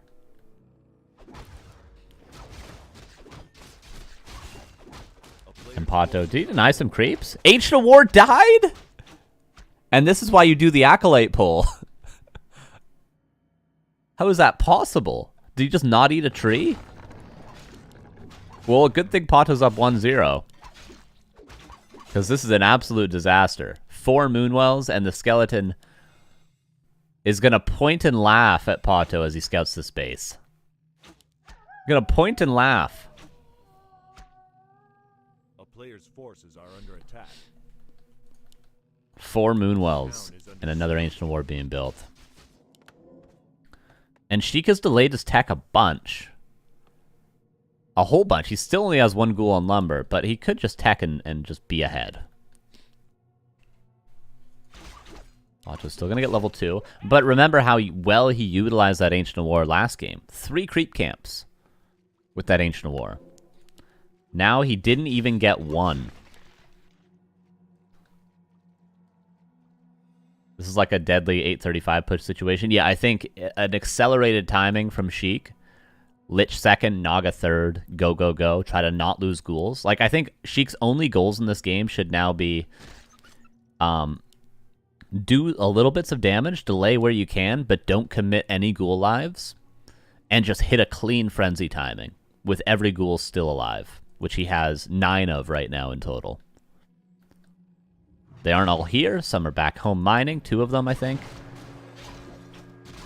Maybe 1, maybe 3 of them. But yeah, just a clean frenzy timing. Don't sacrifice ghouls for this. Little bits of damage is all gravy. But I think as long as Sheik plays safe and doesn't overcommit, or maybe he just surrounds the Demon Hunter and kills it. This might be a quick game, everybody. That's one way to do it. Barely can reach that Moonwell. Oh no, almost. If he had reached this Moonwell, he could have fought his way out. Was it not in range if he used the R hotkey? Could he not heal the demon? Probably not. It was so close. Sheik even gave him a little leeway.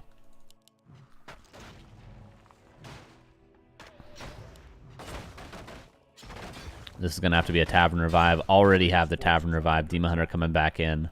Hunter's Hall being canceled. And again, this really is all gravy. Just hit a clean frenzy timing to follow this up. And it should be GG. But he's still committing. Again gets a surround. Demon Hunter has no mana. So he can't really fight his way out. Can he reach the Moonwells? Reaches that one. Gets a little bit of mana to immolate. Demon Hunter just going to die again. Maybe not. Can he fight his way out? Just barely. Doesn't attack. Level 3! Reaches the Moonwells. Sheik commits every ghoul. Pato's back in the game. That was every ghoul.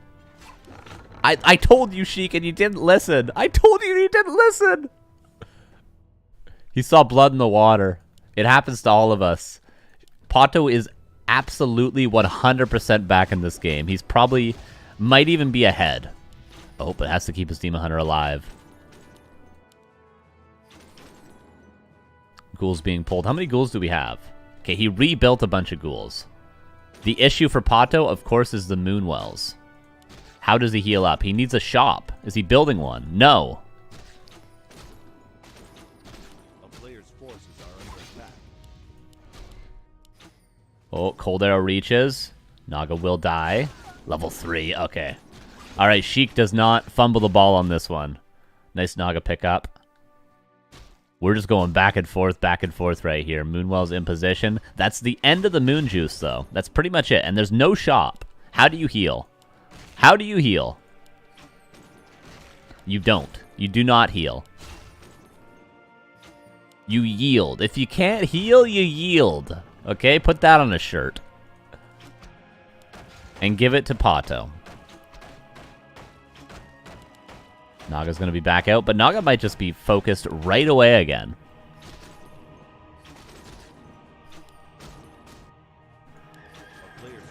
Yeah. Night Elf problems. No Moon Juice. What do? You run around the map. You run around the map and pray. Okay. Sheik isn't even teching tier 3.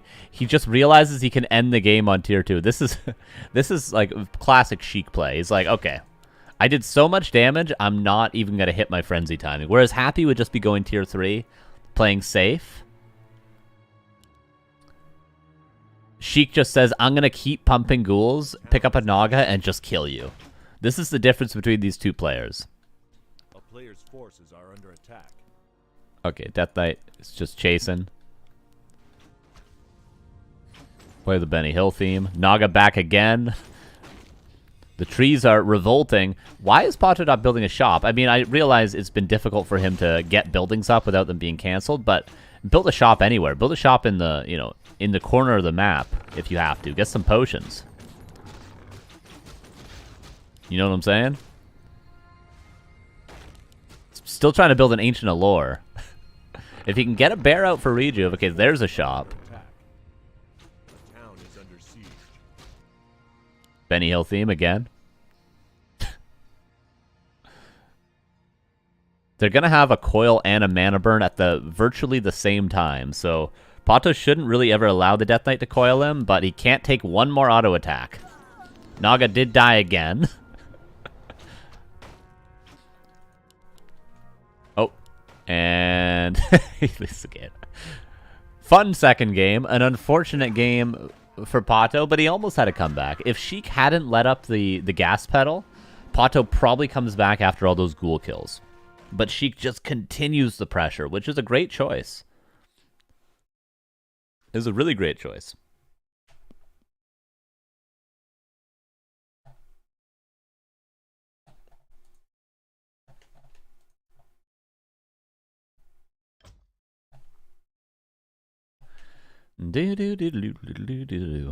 Okay.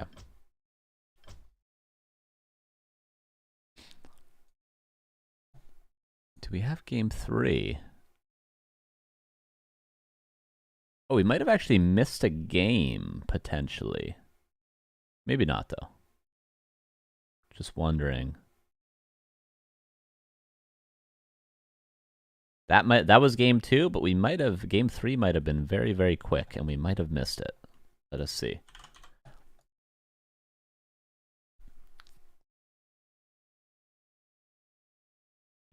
So that is 1-1.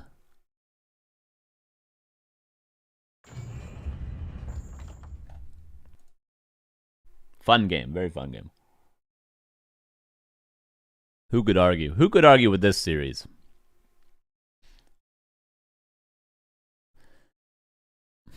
Cover, are you there? I think we missed game 3. Cover, help.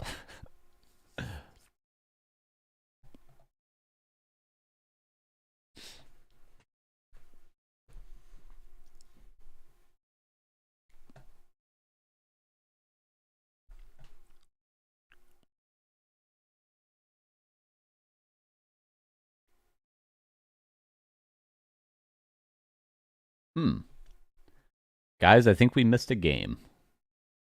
I think we missed a game.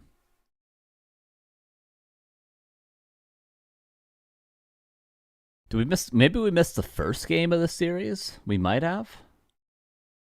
And that was game 2 and game 3 we watched? Not so familiar with these players. I only know a few. What are these levels in percentage? If happy equals 100% and newbie equals 0%. Pato and Sheik, I'd say, are pretty equally skilled. Hard to say who's better. I'd say Sheik on his best days is maybe slightly better than Pato.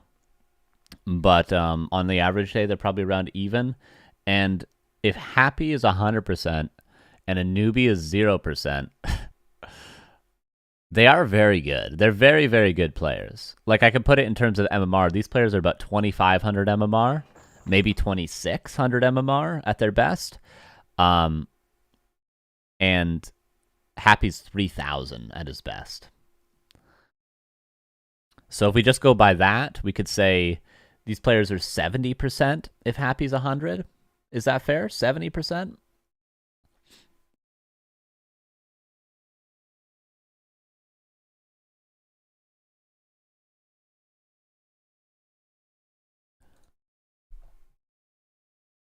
Okay, we're moving on. We're moving on from this series. Sorry, I missed one game. I think we missed the first game. I think we showed up late to this series. It was probably a very, very quick game. Maybe it was a tower rush or something. But Sheik did win. Sheik did win. 2-1. So now we have Sheik versus Starbuck. That's what we're going to watch. Which we are certainly at the start of this series, okay? No doubt about that.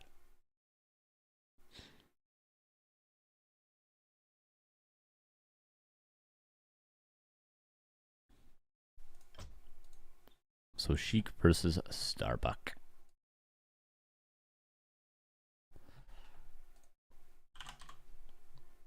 First Gambo win today? Yeah. True.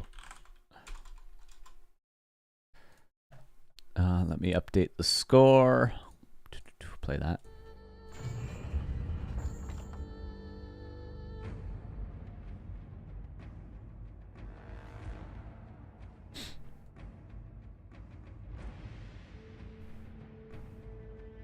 And moving on to the semifinals.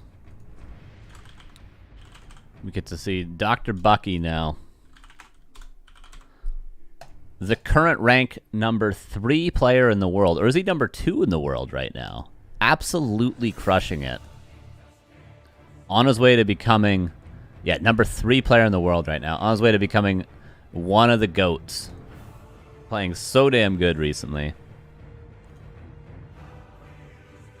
Versus Sheik, a player that has been also improving a lot recently. Okay, I thought of a solution to the peon health problem. Okay, shoot. You leave a doctor at home. You get a witch doctor and leave it at home.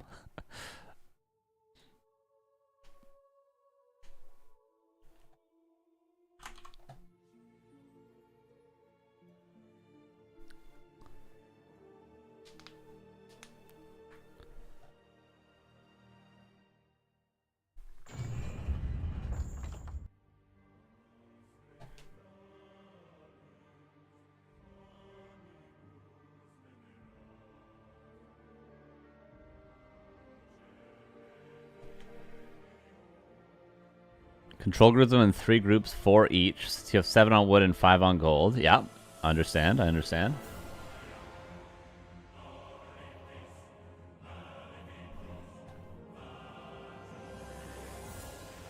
Listening, listening. Has this game started yet? Oh, no. Okay.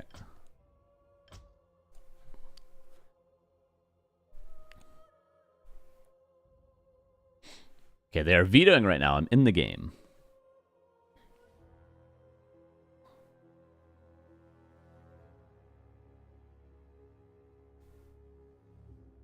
Build the burrows super close to gold peons. Listening, listening. Deathnote is playing Sonic in the other semis, by the way. Night Elf versus Human. I'm sure Sonic is streaming if you want to go check that out. Maybe Saul's casting, I'm not sure.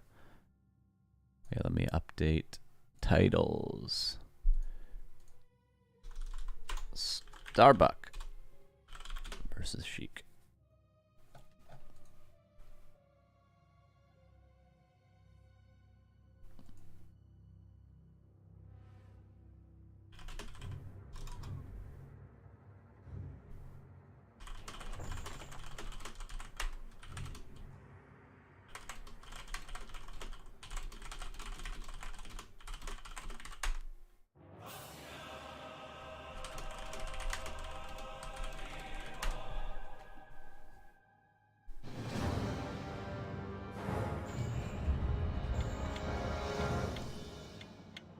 And one next to Lumbermill. Listening. All right, semi-finals. Starbuck playing Human versus Sheik, the player that we just saw. Starbuck, a player that beats Happy regularly. Sheik should be slightly terrified. I know I would be. But Sheik, very, very capable player. Honestly, yeah, he played Starbuck a couple weeks ago. That was the Meat Wagon game. You guys remember? On Northern Isles, and Sheik won after having one of the worst early games ever versus Starbuck. So Sheik has shown he's very, very capable. I think that was versus Starbuck, right? It was.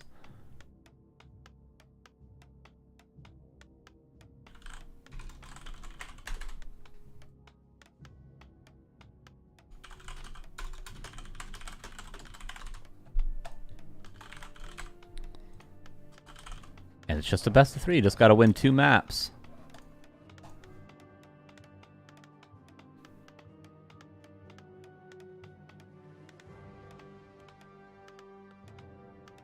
Willie, that sounds very, very complicated and difficult. I'd have to see how it actually plays out in a game. Seems like a lot of effort for minimal gain. But maybe. Maybe. This game's already extremely difficult to play.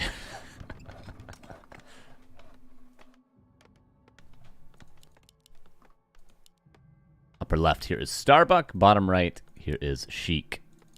It's hard enough just not denying a creep with an Ancient of War. We just saw that.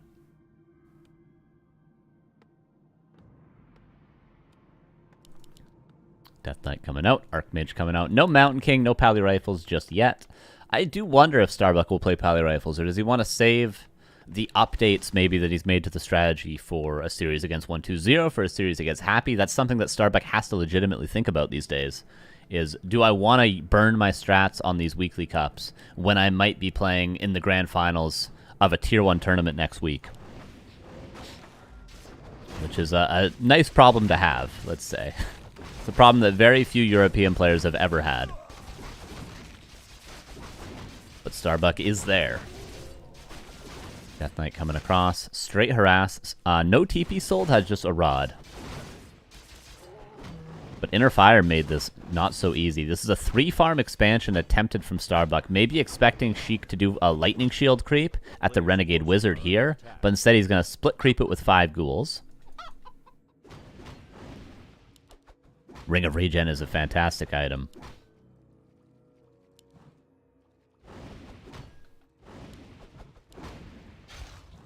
And Starbuck knows he can just trade with the DK, because the DK has no aura, and Starbuck has that ring, so he's happy to trade hits. Oh, Lightning Shield on the ghoul, and on this guy. Oh, that's tough. That's tough. Loses 1 ghoul. He's getting in-feed a little bit.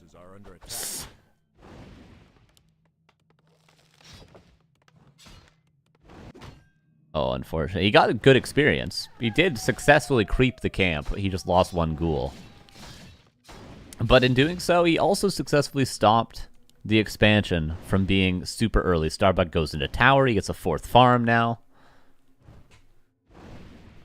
He's going to have to be quite a bit delayed. This is all good from Sheik. I mean, this was messy, of course, but still pretty good from Sheik. Oh, wake up the creeps, maybe? Yeah, there we go. That wasn't Sheik, of course. That was Starbuck. Woke this up. Oh. Sheik just threw that out. I don't think Starbuck was even worried about him getting the last hit, but Sheik just threw the coil out without a care in the world. Has 1 coil off cooldown again, but Death Knight has taken too much damage. Oh, this early game has fallen apart a little bit for Sheik. And he's got to go back home. Did delay the expansion, but did he do it as well as he wanted to? Probably not. Probably was hoping to at least get a little bit of experience to unlock aura from that camp, but I think at most he got 1 peasant kill. I think that was what he got. Maybe a water elemental last hit? I'm not sure. He's got slightly more than the experience from this camp would give.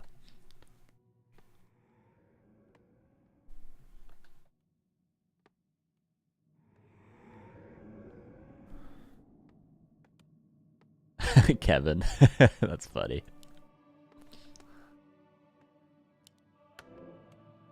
Derubian being upgraded, I think that is warranted at this stage. Ghouls being split off. 4 over here, and skeletons to the center. And Starbuck goes straight across. But honestly, Starbuck's going to have to go back. He's going to have to go back to defend. How much will these ghouls do? Arcane Tower only coming up now. If Starbuck doesn't want to lose every peasant on his expo, yeah, he's just going to hightail it back. Archmage going back home as well. Nicely finding an angle with those ghouls. Sometimes it's harder than it seems to get ghouls just across the map without them being scouted, and these ones were.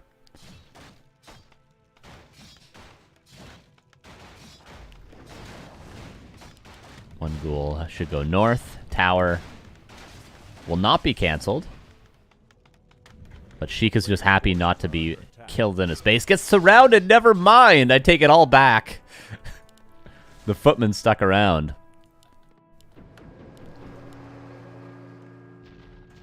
This is a very hard stage of the game for Undead. To not die to the footman. Potion of Healing. Tier 2 is done. Starbuck replaces the Surround. Sheik is going to have to buy another potion. No, he manages to get away. Lich is here.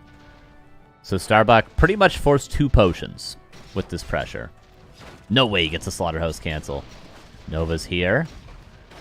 Does get the cancel. That's a lot of footmen dying. I think Coil Nova should be used aggressively again on these footmen. Just kill as many footies as you can here. Potion used. Slaughterhouse again trying to be canceled.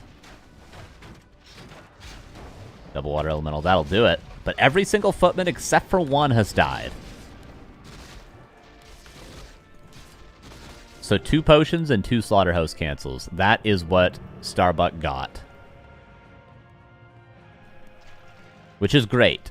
But still, I think Sheik will be fine with this result. It's not going to be an optimal tier 3 timing, but it will be good enough. Starbuck towering up both bases now. This tech only 50% done.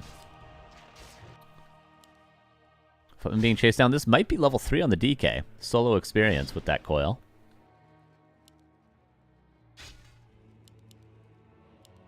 There it is.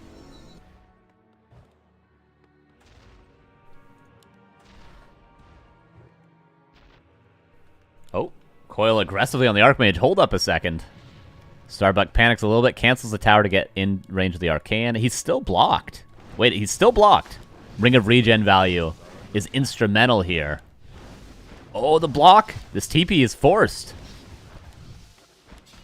Wow, finds a nice way to pressure the Archmage. Unfortunate SimCity there. That looks open, but it's blocked. And still chasing down footmen. Trying to get a Shredder? Yeah, and the Zeppelin. Starbuck getting the Shredder, realizing he's going to probably have to overtower this game. And as a reaction to overtowering, I would not be surprised to see Disease Cloud and a Meat Wagon, as opposed to a Destro push from Sheik.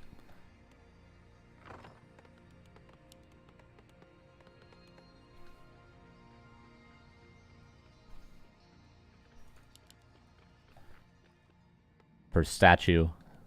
Omega valuable. Tier 3 on the way for Starbuck now. I guess he needed the Zeppelin as well just to get the Archmage out of there, so... the Shredder was maybe just because he needed a Zeppelin anyway. And now Starbuck. Just trying to get level 3. Ring of Regen, again, just need to mention it. Very, very, very valuable.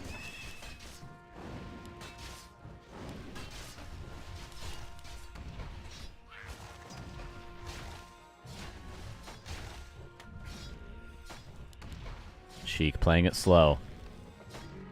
No hurry, as Starbuck would say. Disease Cloud coming up. Yeah, he's going to go for the Meat Wagon. Notice, no Destro for him. Doesn't need it. Just wants one Meat Wagon with Disease Cloud, and then a slow siege against the Peasants. This is how he beat Starbuck on Northern Isles just a couple weeks ago. But Starbuck is eventually going to be Zeppelin dropping. I worry for him. If he goes aggressively into the main, he's got no town portal. And there is web. So it's a little risky if Starbuck wants to do that. I wonder if he's going to take that risk. He has been risking things this game, though. He's been playing very aggro. Mountain King's almost out as well. Sheik waiting for that Meat Wagon. There it is. And honestly, both workshops in the front could be really good for Sheik. Because he can just kill the workshops, kill the production. Seize the means of production, Sheik. With that Meat Wagon.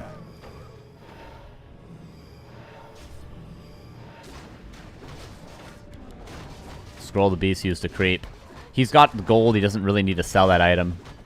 So might as well use it to accelerate a little bit.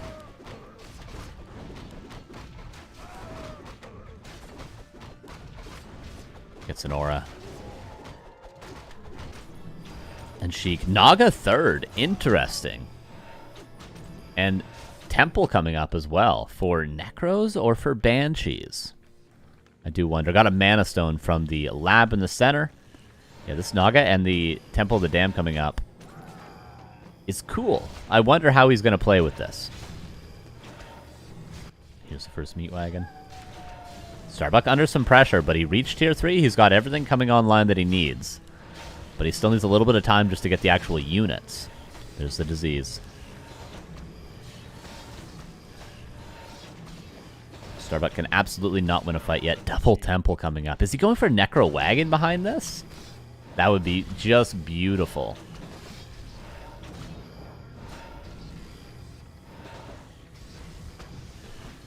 And a Boneyard. Oh my god. Chic. Player's forces are under attack. Frost Armor also. Super valuable right now. Lich almost level 3. And Starbuck under... He's not under that much pressure, but Sheik is getting lots of value. Getting tons of pickoffs. Teching up behind this. Okay, Banshees. Town is under siege. For now, at least. Your guess is as good as mine.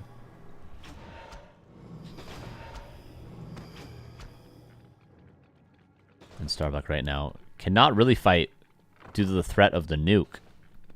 Trying to find an angle on the meat wagon. If he can deal with the meat wagon, the pressure will let up. But look. Slowly but surely sieging away. And eventually these peasants will get so low that a single Nova will kill every single one of them. Is he going to let the towers die? Oh, Starbuck maybe not paying attention. Now he certainly won't be because he's trying to save the Mountain King. Both towers die. Nova. Coil on the Paladin. Just why not nuke everything? 3 knights are here. Banshees will counter high numbers of knights, which there seems like there will be high numbers. There's about to be 4 and 5 on the field. So Banshees will be a welcome sight for Sheik, but lots of militia. Starbuck is strong enough to fight now. There's a bolt. Will Sheik run away?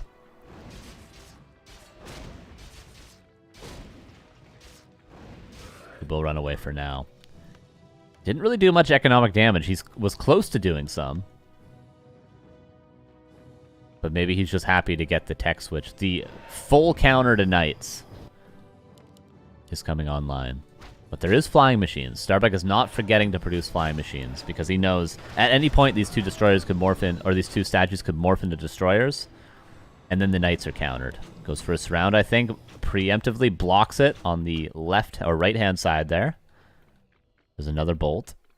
Maybe to the Naga. Naga is separated from the pack. Stormbolt.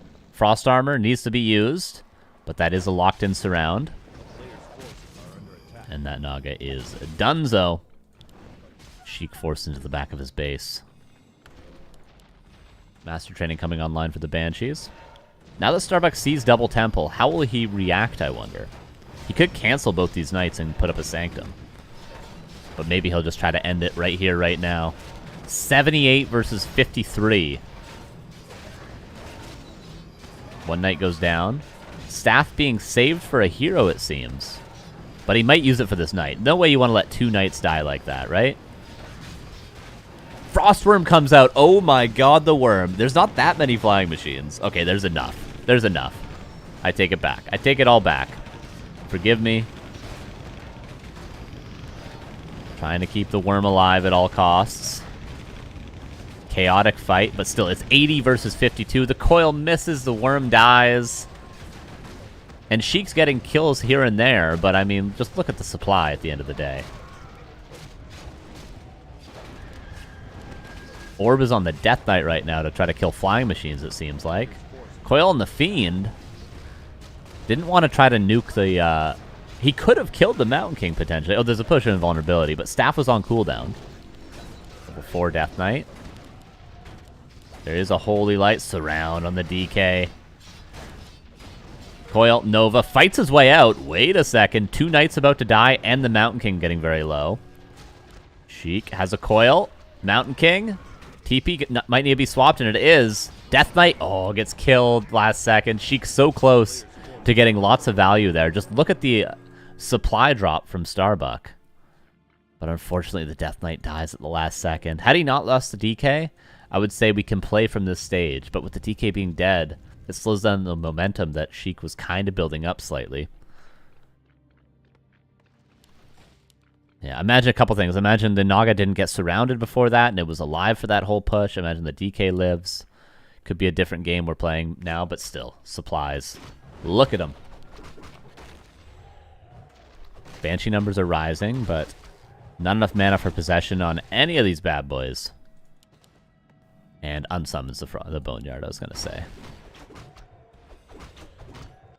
Yeah, Starbuck probably just has to creep at this stage. Just get 4-3-3. He might even be taking a third base. He has some room to play with at this stage. And he's still got a couple of creep camps back at home. If he does get pressured at all, Starbuck can still back away and creep Paladin level 3 pretty easily. Even if he somehow loses map control.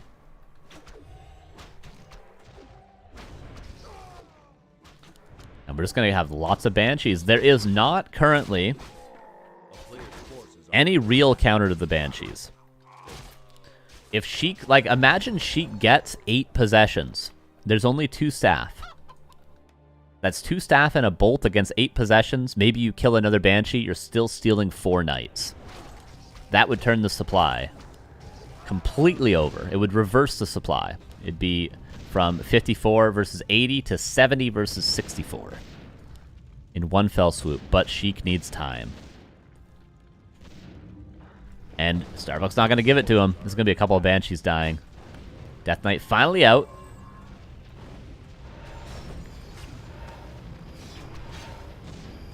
And into the back of the base we go again. Flying machines are pretty good against Banshees. I think it takes 16 3-0 flying machines to one-shot a possessing Banshee, for those of you that were wondering. First possession goes through. Every flying machine dies. There's tanks being dropped. Pure chaos. The meat wagon is helping with the tanks. There is 1 possession on this Banshee. If the knight overextends, maybe.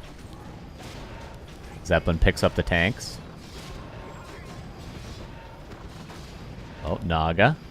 Anti-magic is helping. Meat wagon's still alive. Starbuck's got to be careful. Look at his supply is dropping. Oh, he goes for the possession, but doesn't land the coil. Both staff used. And tanks cleaned up. Zeppelin's still alive. Could maybe try to save this one.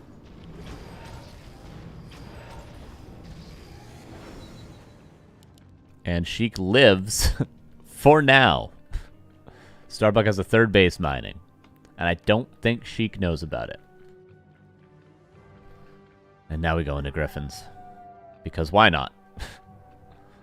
He could probably mass tanks. He could probably put down a third workshop. Oh, he is putting down a third workshop. I was going to say, he could probably just build tanks from this stage and win the game. Because it's 3 base against 1, you can just overwhelm the Undead. I think that's a smart choice for Starbuck. It's an easy way to get the W with this economic edge he has. Especially with the main bases soon to be dry. Sheik is going to run out of options very, very soon. The only way Starbuck can really throw is if he allows every single knight to get possessed. And then maybe he loses a hero.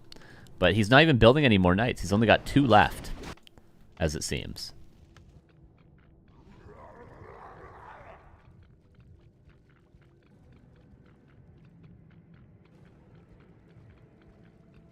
Interesting, Willie. Player's forces are under attack.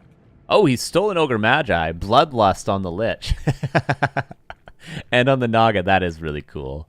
That is cool to see. Very nice. Bloodlust is very, very good.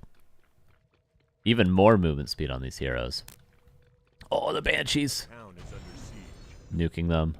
ASAP. Gotta be careful not to get all your knights possessed. Trying to micro the Banshees away.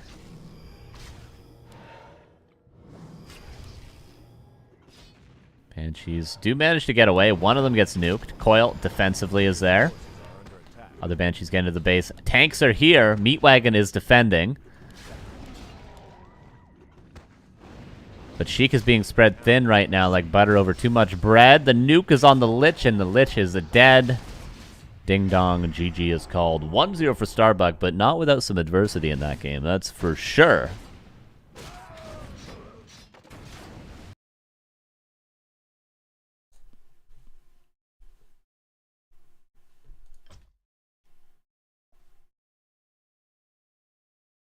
One zero.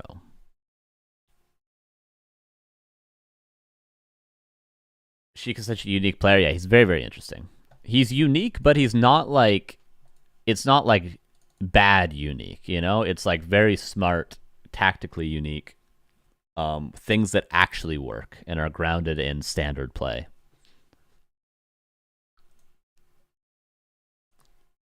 There are some players that are unique, but are just not doing good strats.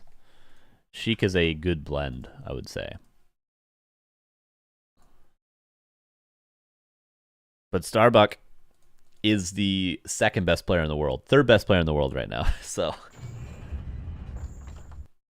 what can you say?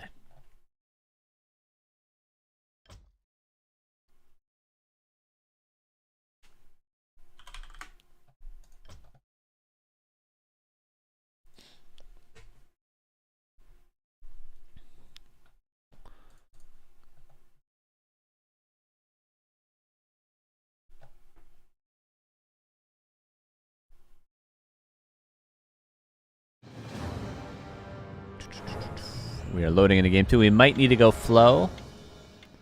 So give me a second to figure this out. But yeah, game 2 is on Warhail. We have boat map. But wait a second. We might not be in this game for a couple more minutes. Give me a sec.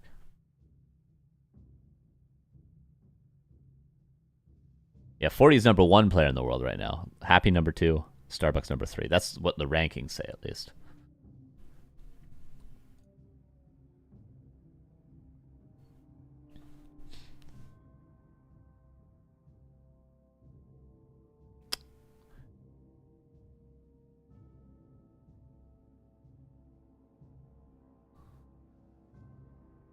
Is this gonna work? Doesn't seem like it. I think we are going flow 100%. Yeah, it's not working. So weird.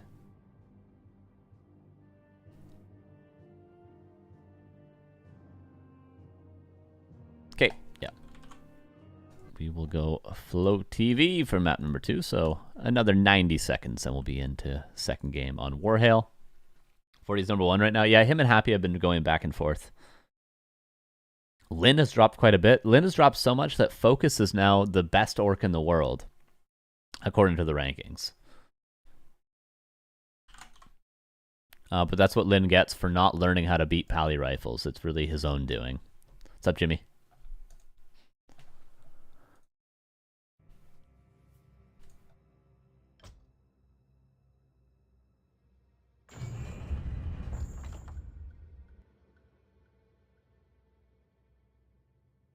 Okay, 80 seconds for map 2.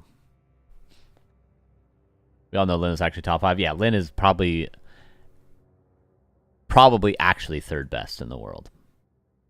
Right? Starbuck is currently ranked 3rd, but he's probably 4 or 5. You know, he's probably in that 4, 5, 6 slot, whereas Happy, Fortitude, Lin are for sure the top 3 players in the world at any given moment.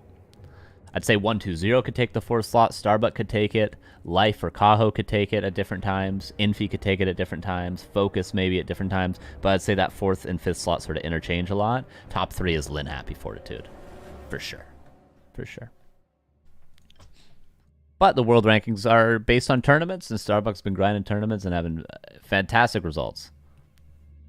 So whether or not he's 3, 4, or 5 doesn't really matter. He's owning. He's owning. And he's doing it with 2 races as well.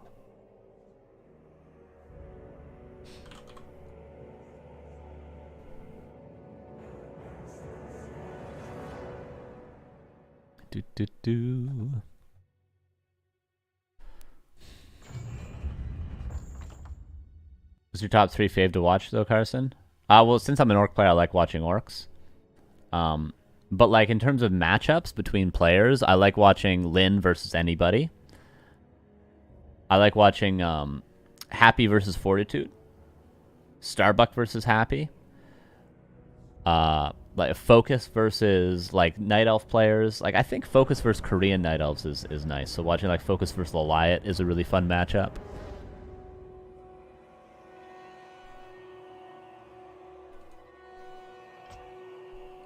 From the top players.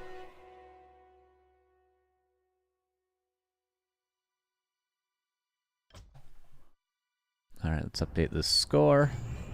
What was the first map? Shallow Grave, right.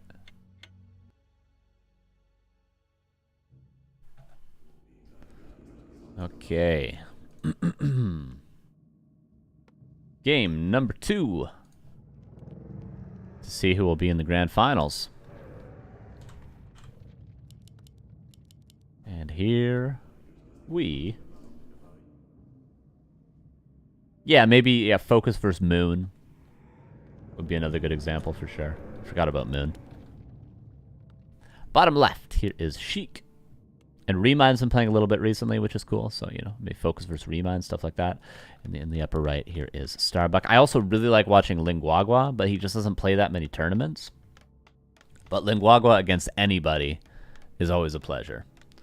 Currently, one of my least favorite matchups is actually watching Orc versus Undead. I just do not find the Wind Rider meta interesting at all. Grubby versus T1, true.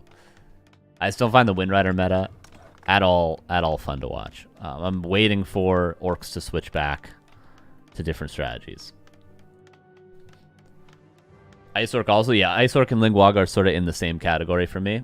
I think Linguagua is the better version of Ice Orc, but he just doesn't compete enough. I want to see that guy compete more.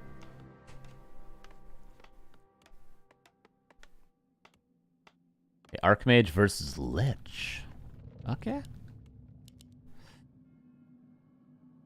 If I could do another prediction for who gets the boat first, I would, but we're unable to right now. Is Neil sleeping, Carson? Neil's probably awake, around. He's probably doing something. He has been very busy streaming recently, so. What about Hitman? Who knows where Hitman lands? I mean, Hitman probably still a top 20 player. Maybe top 15. But, who knows? Who knows if you don't play tournaments?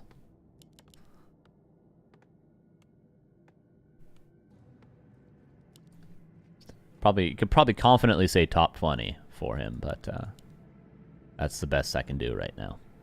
Whereas there was a time when I would have said top 8. At his peak. A player's forces are under attack. Straight to the expansion again for Starbuck.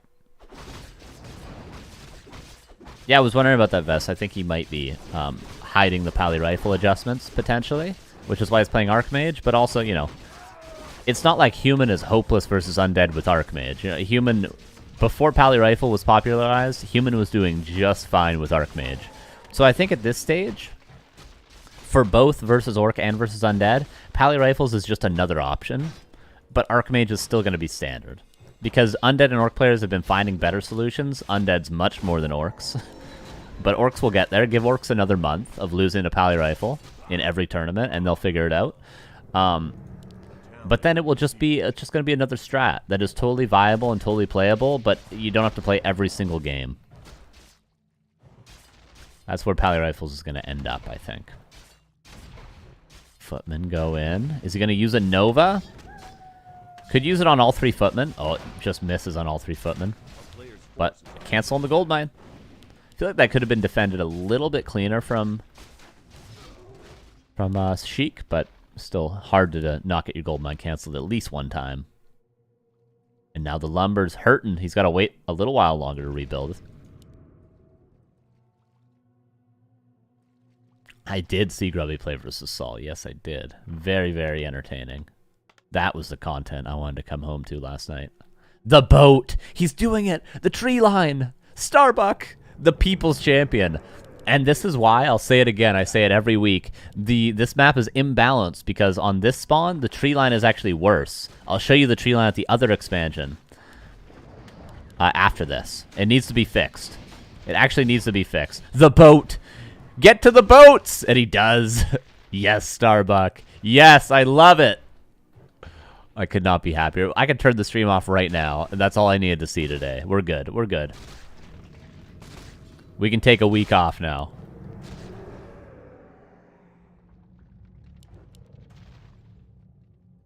Who's gonna carry the boats? Starbuck is carrying the boats right now. Oh my god, look at this. Look at this. Look at the boat micro. It's beautiful. Oh, Lich blocking. Oh. Oh. This is just beautiful. What a beautiful map. What an absolutely beautiful map. Yes, Starbuck. He's doing everything I hoped for and more. Yes. Goes for the last hit. And it's safe in the boat. This boat has lots of HP. It's got good movement speed. And I just want to show you, this tree line here is supposed to be the same as this tree line. But obviously, look how close this is to the gold mine.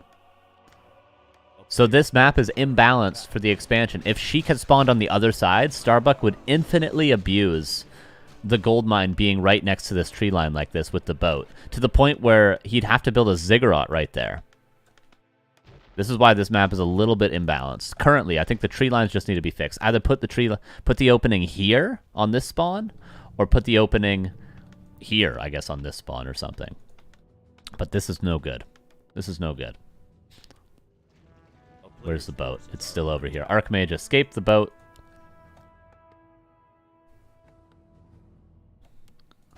And both players are going to have an expansion up.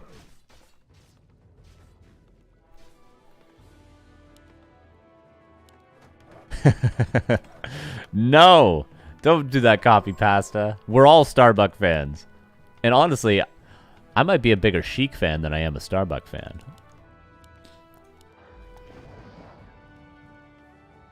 I probably fanboy Sheik more than any other person in the community, okay? Who's a bigger Sheik fan than me? Who's a bigger Sheik fan than me? Replace that copy pasta with Sheik, okay? And then you're on to something. Oh, level 3 Lich. Careful. Is there a reveal? Not currently. Bro's gatekeeping Sheik fandom. I was the first Sheik fan.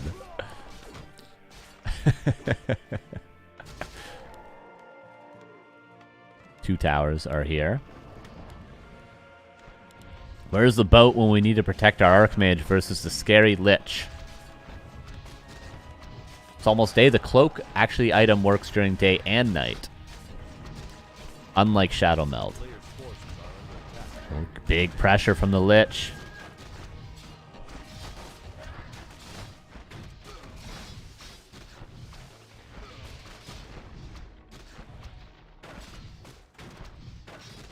Couple peasants about to fall, but the pressure might be over. More skeletons summoned.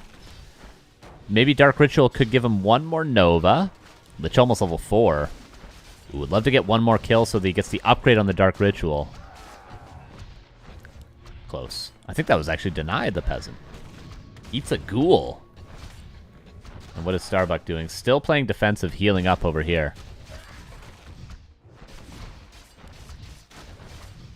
Is he going to eat a skeleton? Doesn't go for it. There's level 4. Big pressure, but tier 3 still underway.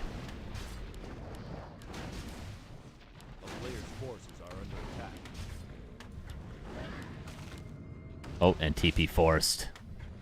From the fresh ghoul. Oh, trying to force a potion. Nova does get the potion. Mountain King's here. I think Sheik sees it. Where's the boat, Sheik? Where's the boat to protect your Lich when he needs it most?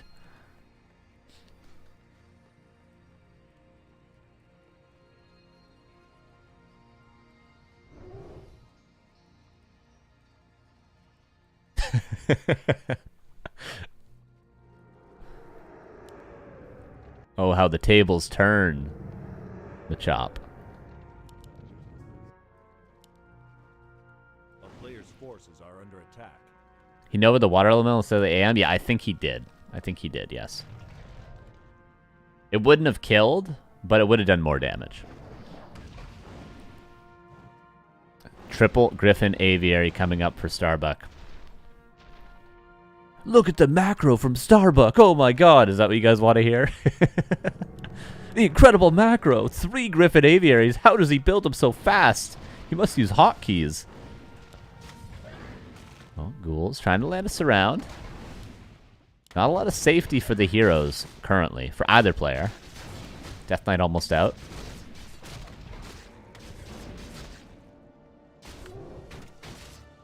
No Stormbolt currently. No Water Elementals either. We're out of mana. Last Footman probably denied. There it is. And all the Griffin things coming out. As well as the Paladin.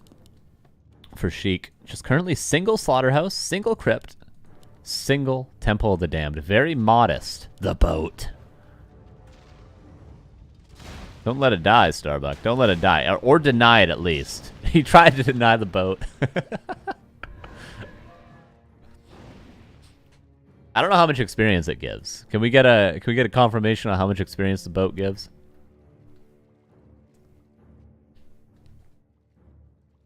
The boat should give like at least 200 XP, I think. 200 to 300 in that range.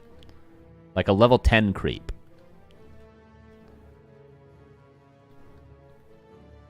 Or you know what should happen? When the boat dies, it should drop a Tome of Experience for just whoever wants it. A gift for you, it says. Thank you for using a boat.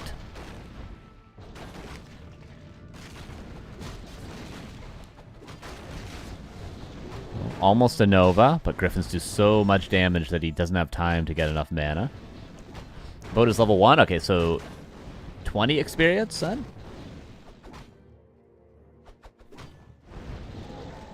Garg's coming out. And Necromancers. Skeletal Mastery underway. Gargs and Necros. And Exhumed Corpse. 25 XP. Gotcha, gotcha.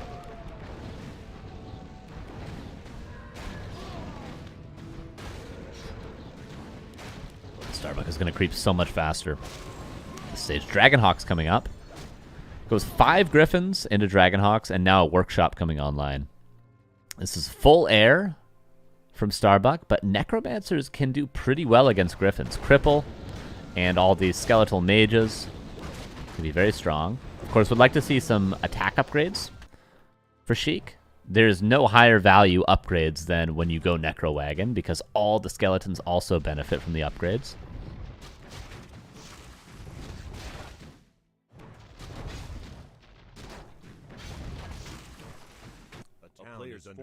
Into the expansion we go. And Sheik, are you able to defend this? Are you prepared to defend this? I don't think he is.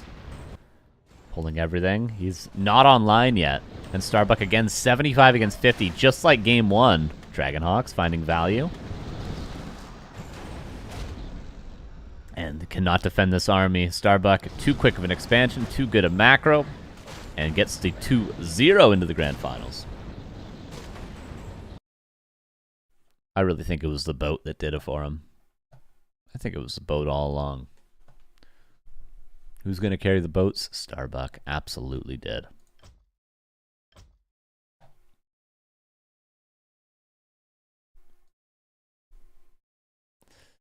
All right, I think we have one more coffee break. Then we check out what's going on in the other semifinal, and then we watch the grand final, and that's our day. Pretty quick tournament, but there was a decent amount of signups. It just went fast today.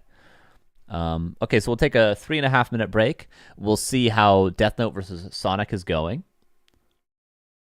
And then we'll jump into the grand finals. Because chances are Starbuck Sonic is coming to a close. So let me just do this really quick. That's 2-0.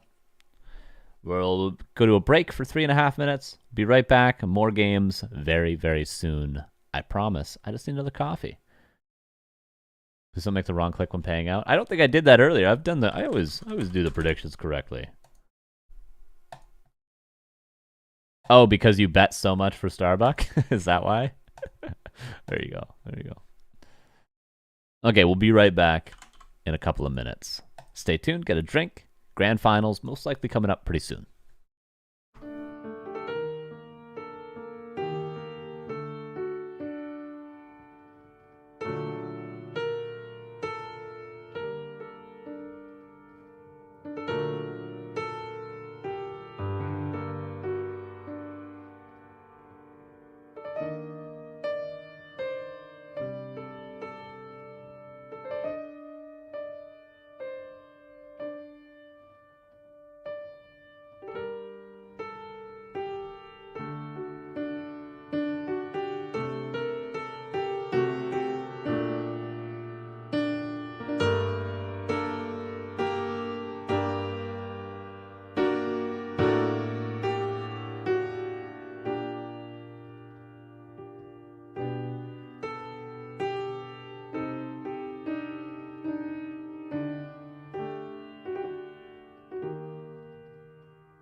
Hello, everybody. Welcome back. We just had Starbuck versus Sheik. Now we are waiting for the results of the second semifinal. I do not see a game for Deathnote versus Sonic on Flow. So I imagine they're either in between games or it is over. Either way, I do not know. So we wait. We sit and we wait. Because I do not see a game. You guys like the break music? As soon as we come back, we get hit with an ad, too. Whoops. I was not at my computer to skip it. That's all right. We're chilling. We are absolutely chilling. Starbuck is too. He's waiting in the finals.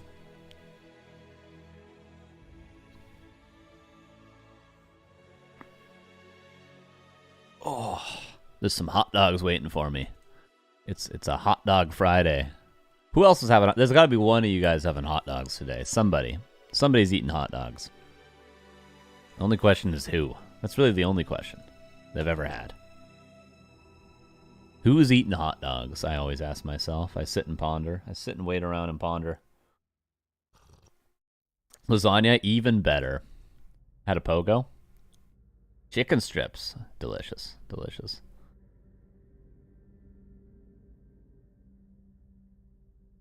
Always nice to hear who is casting with the pause music. True. Not today, sadly. There's more time for hot dogs. There's plenty of time this weekend for hot dogs. A regular human. Does count, Jim. It does count. Hot dogs are very popular. I have jalapeno cheddar hot dogs. Well, they're Smokies, I guess, technically, but that's kind of cringe. They're hot dogs. I bought an onion specifically for the hot dogs. And I bought mustard specifically for the hot dogs. Because I don't know how you guys are. I'm just mustard and onions. That's it. I'm just mustard and onions. Call me crazy. That's all I do.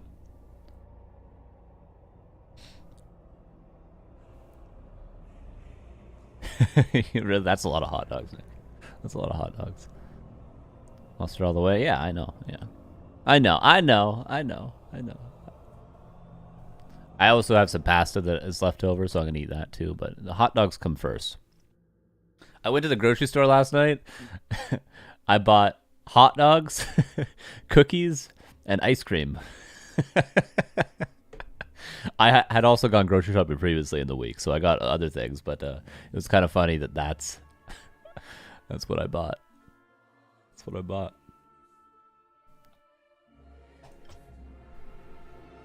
Gamer? I know. True degenerate.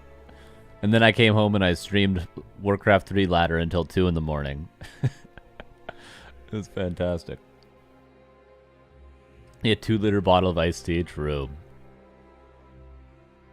Chips Ahoy? No, they were just, the grocery store that I go to makes their own sort of cookies, so oatmeal chocolate chip. Cuddle. I dare you. The classic breakup grocery list. Don't call me out, Jerman. Too real for me, IRL. Oh, I see a Sonic game. There we go. I don't know what game they're on. Can anybody confirm what game Sonic and Deathnote are going into right now in Northern Isles? Is it game 2, game 3, game 1? I think it's game 3. If I don't get a confirmation, I'm just going to guess it's game 3. So in 2 minutes, we'll watch that.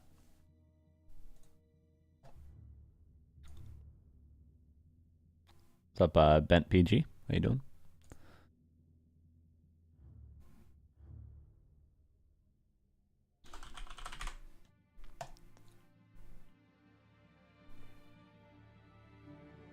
Iced tea is delicious, okay? Don't think I'm against iced tea, okay? That is one of the most delicious drinks known to man, okay?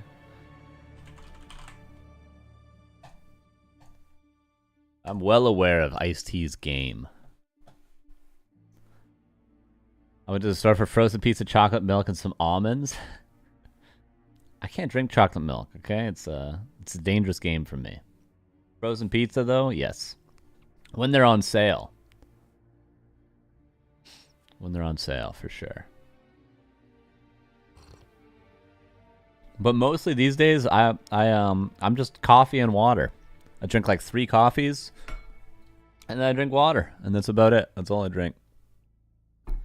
On occasion, I'll buy a case of Cokes, and I'll have about one of those a day, and I really enjoy that. But mostly just coffee and water. I'm an old man. I'm an old man. What can I say? Yeah, we're waiting for the Sonic vs. Deathnote. It's coming up. Okay, I'm gonna guess that this is map 3. So I'm just gonna update the score to be as such. Okay? Nobody call me crazy. All right, I'm trying my best over here, okay? I'm just gonna say that's what the score is. I'm pretty sure that's true. So the winner of this map is going to be playing Starbuck. That's the narrative we're going with. And I don't care who knows it.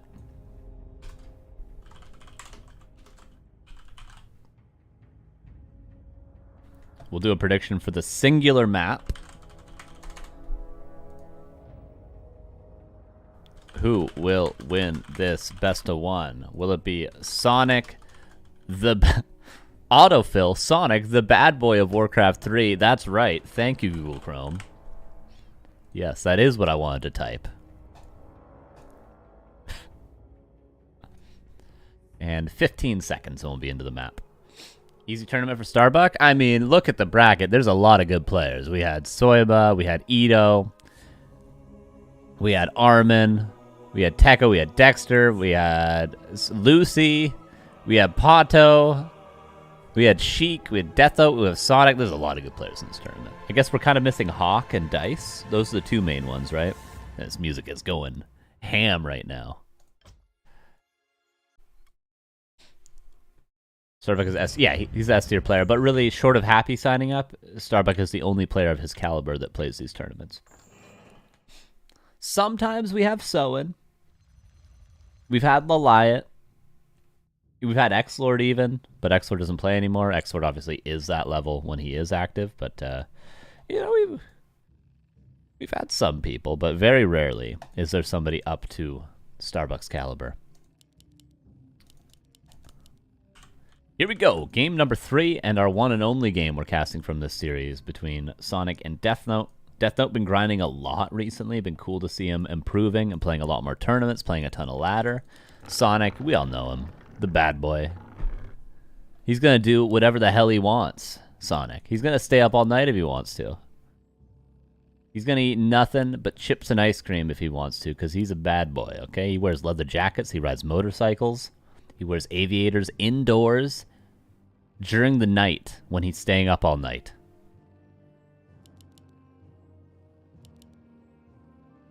He doesn't have pillow fights, he has fist fights.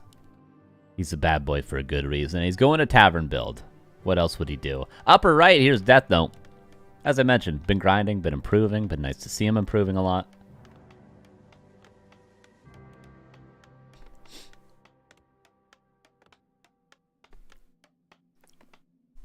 Winner of this up against Mr. SB. I like Sonic, but he never attacks. I know, Sonic is such a passive player. He's certainly not going to pick up a Firelord and run straight into Deathnote's base right away. That would be so unlike Sonic.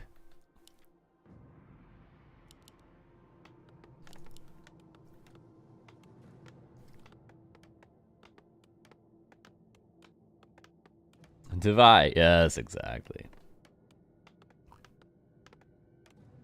Why no Orc players? We had a couple, we started the day with 2 Orc versus humans. But, you know, it wouldn't be Orc if the players made it far in the tournament. But what I will say is if Deathnote wins this map, Starbuck will play Orc in the Grand Finals because he'll be up against Human, which he plays Orc against Human instead of playing Human Mirror. So if you want to see Orc, root for Deathnote. If you want to see Human, root for Sonic. It is the Firelord, but he doesn't go aggressive. He instead goes to creep the expander, which is the better play on this map for sure. Oh, free wisp. It was actually surrounded. Nicely played. Sonic didn't even bother healing it.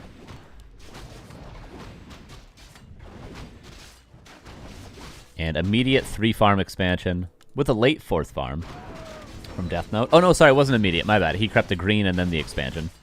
I apologize. I apologize. Chance of Pally Rifle very low for final. That's good. Yeah, if it is Starbuck versus Deathnote, Deathnote's been playing a little bit of Pally Rifle on ladder recently. I saw him play TS Yogg, I think 2 or 3 games yesterday. He played the first 2 with Pally Rifles and then the 3rd with Archmage. So Deathnote is aware and practicing Pally Rifle, but I think he's relatively new at playing it, like many human players. By the way, Claws +8, Gloves of Haste, pretty close to the nuts. It's not pocket aces, but it's like, you know, Jack Queen suited. These items. Player's forces are All the poker players in the chat go, that's actually better. The game theory optimal. If you're under the gun, is technically... Okay. Anyway, he's got good items on his Archmage. Expansion coming up. Lumber Mill as well. And the patented Bad Boy Huntress on its way.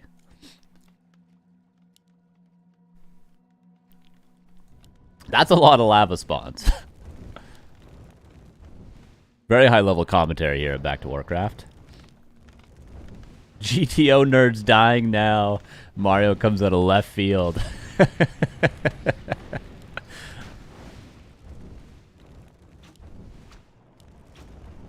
I'm a vibes player myself. More lava spawns. Wisp comes in for the detonate. This is a lot of pressure for Deathnote. A lot of pressure for him to hold. And of course, counter expansion is coming up for Sonic.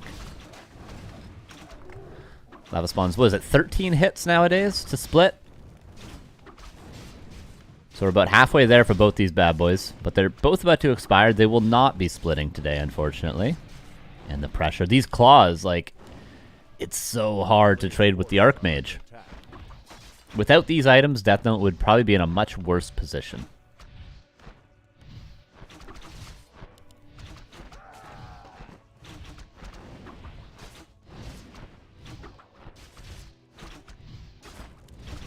Sonic comes back in.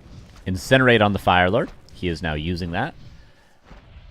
Plus 2 damage for every consecutive auto attack you get on the same target. So 2, 4, 6, 8, 10, and TP out. But that's Incinerate for you. Very good for trading, but not like that. But Sonic does secure one thing, and that is counter expansion, which is probably all he wanted to achieve through that aggression. player's forces are under attack. Where is... Okay, 1, 2, 3 Moonwalls. We need to, like, cover the whole map to see where Sonic's buildings are. I would say advantage Deathnote from this stage, for those of you wondering. He's about to be level 3. Gets wards.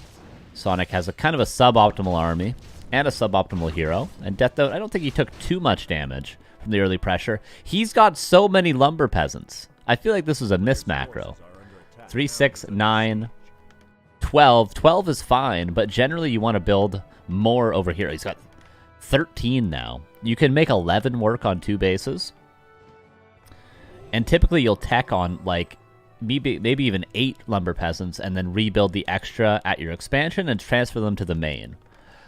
Is typically how you'll see a player like Fortitude do it. But 13 lumber peasants and then attack is a very late tier 2 for Deathnote. Very, very late.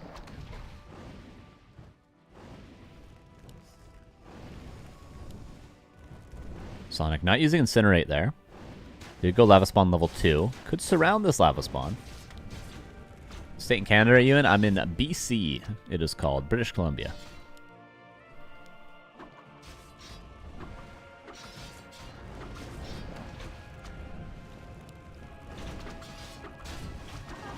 Priest. Another person just coming out of left field. A couple of quick jabs there from Priest.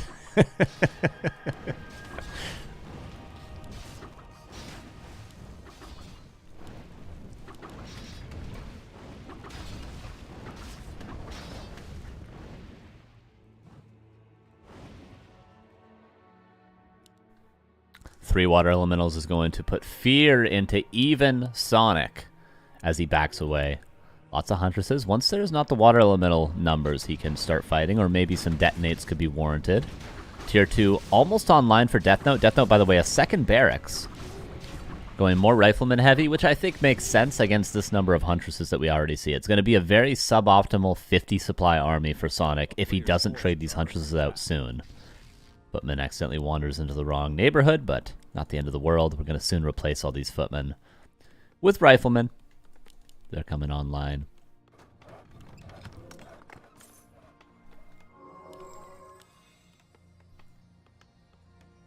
The town is under siege.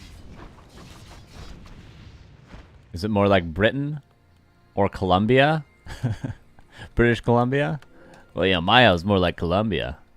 Ayo. Just kidding. Just kidding. Just kidding. That's a joke. That's a joke. And that's a joke. Rifleman coming out.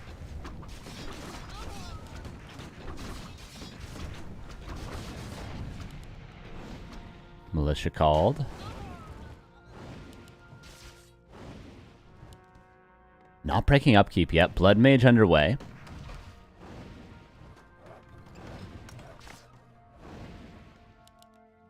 Very unorthodox game, but maybe we could be stabilizing into something that you can look at and go, that's Warcraft.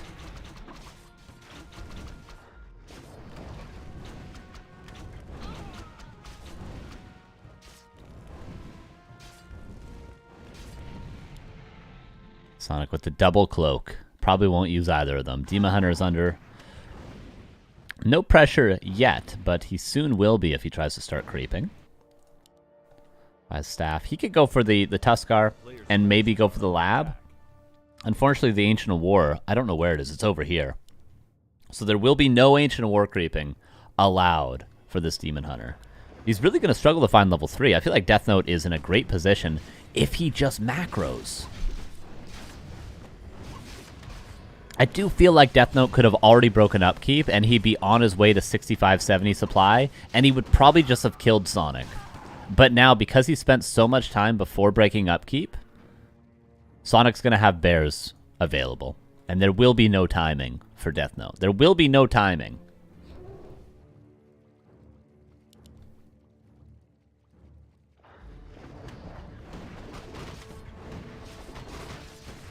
What if there's a player from Yellowknife? I don't know. I feel like I pretty much know every Canadian player.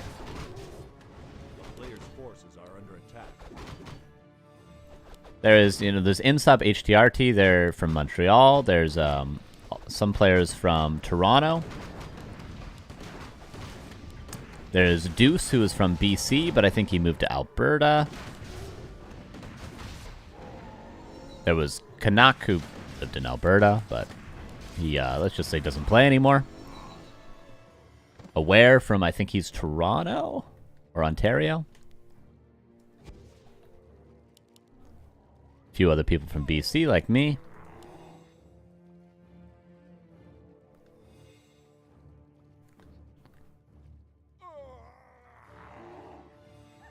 No Manitoba Warcraft 3 players. I don't think they have computers in Manitoba. That is not a place I would recommend visiting. I do not like Manitoba. Kaz, #1 Manitoba player. Yeah, one of my best friends is from Manitoba, and he would say the same thing. He would say the same thing, and he's from there. It is a terrible, terrible place.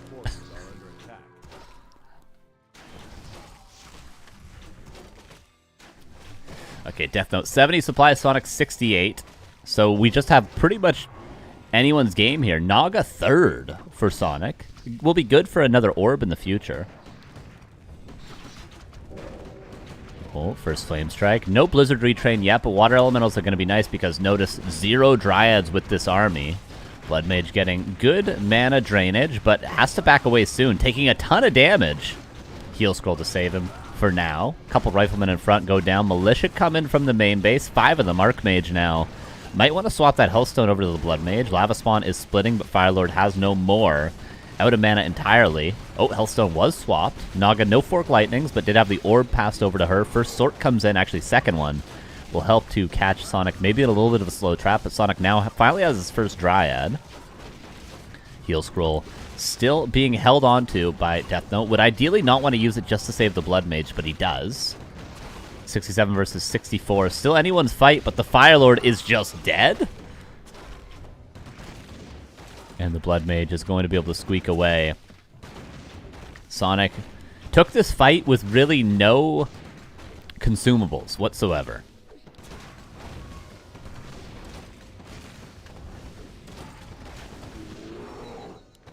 Level 3 Blood Mage, Firelord back from the tavern.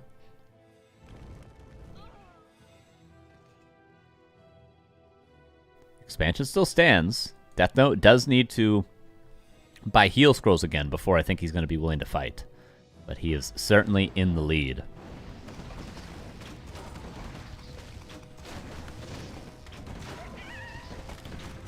Rebuying heal scrolls. I don't know if both heal scrolls are spawned yet. Certainly one. If there is another heal scroll, Deathnote will buy it, but there might only be one available currently. Oh, towers at the expansion. Sonic has to react sooner rather than later. Not an impossible fight for Sonic. He's got the Ancient War. He's got 2 full Moon Wells. He can pull Wisps. By the way, no Wellspring. We don't upgrade Wellspring here, even with 1,800 lumber. 2,000 lumber. Is this a shredder? There is a shredder. So Sonic could pull every Wisp to detonate. I don't know how many Wisps Sonic has, but every single one not mining gold right now should come to this fight.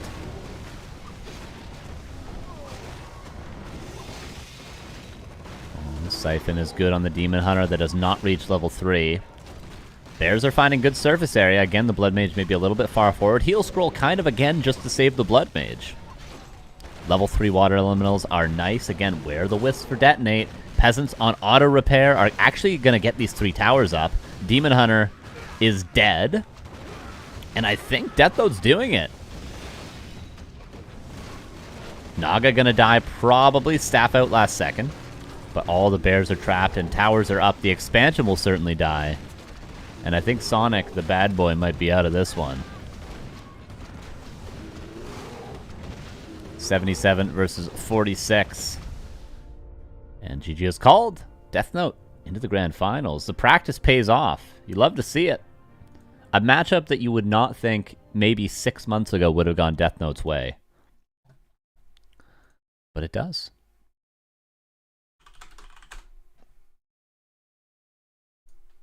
And it will be Starbuck versus Deathnote.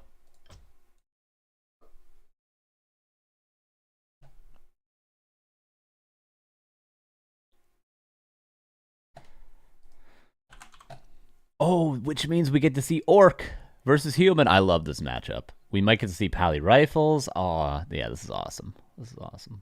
We haven't seen Starbuck versus Pally Rifles in a while. I wonder if Deathnote will bust it out. I wonder. What's good, Carson? You sleep more than 4 hours? I got a solid 5.5. How you doing, dude? He'll never play Pally Rifle. He was practicing it yesterday. I saw some games, Toxie. He was playing it versus Tiesiog. I got my ear to the ground, Toxie. I watched the game, okay? I know what's up. I know what's up, Toxie.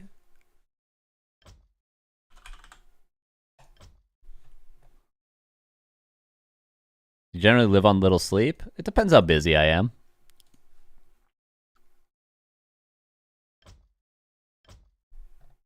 When I cast in the mornings, I tend to not sleep too much because I stream at night and then cast in the morning. Yes, I do, Nick. Yes. Okay. They started 1 minute away. They'll be in the grand finals. Year to the Warcraft 3 streets? Exactly.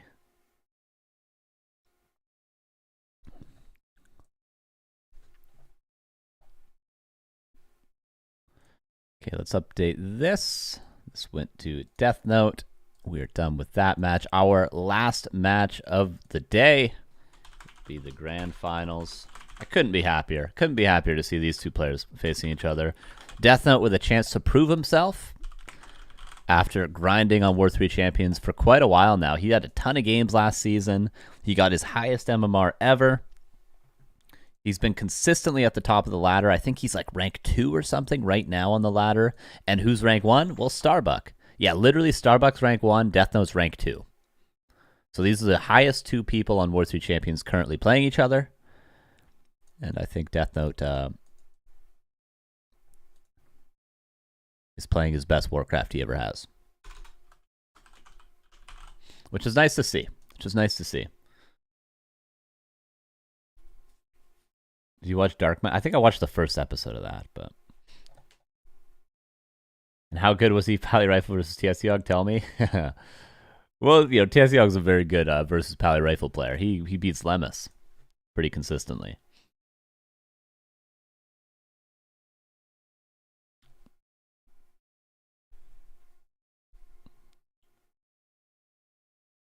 Ooh, let's do the prediction, and then we'll jump into the game. Still waiting for it on Flow TV. Choose outcome, Deathnote, prediction.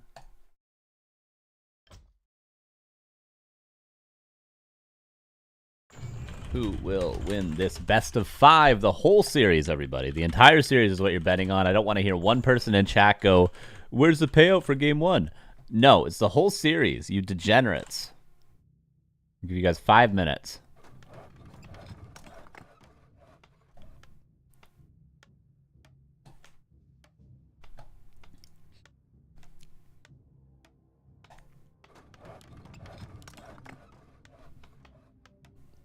What's up, Sonic? How you doing, man? Okay, game number 1. It's gonna be a fun one. I got a feeling. This is gonna be a fun series.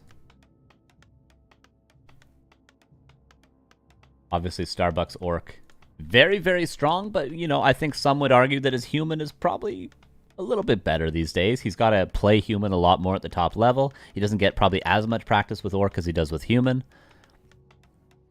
But his Orc is still 3rd best Orc in the world. At worst, 4th best Orc in the world. Like, it's damn good. Game number 1. Upper left here is Deathnote. Would love to see Mountain King first. But it's going to be the Archmage. Bottom right here is Starbuck. Going for the Grunt Opener. Into Headhunters, which means he'll probably creep this and then go for the Harass. What is this opener very good against? It'd be very good against either a fast expansion from Deathnote or 2 farm tech. So keep an eye on the farm count.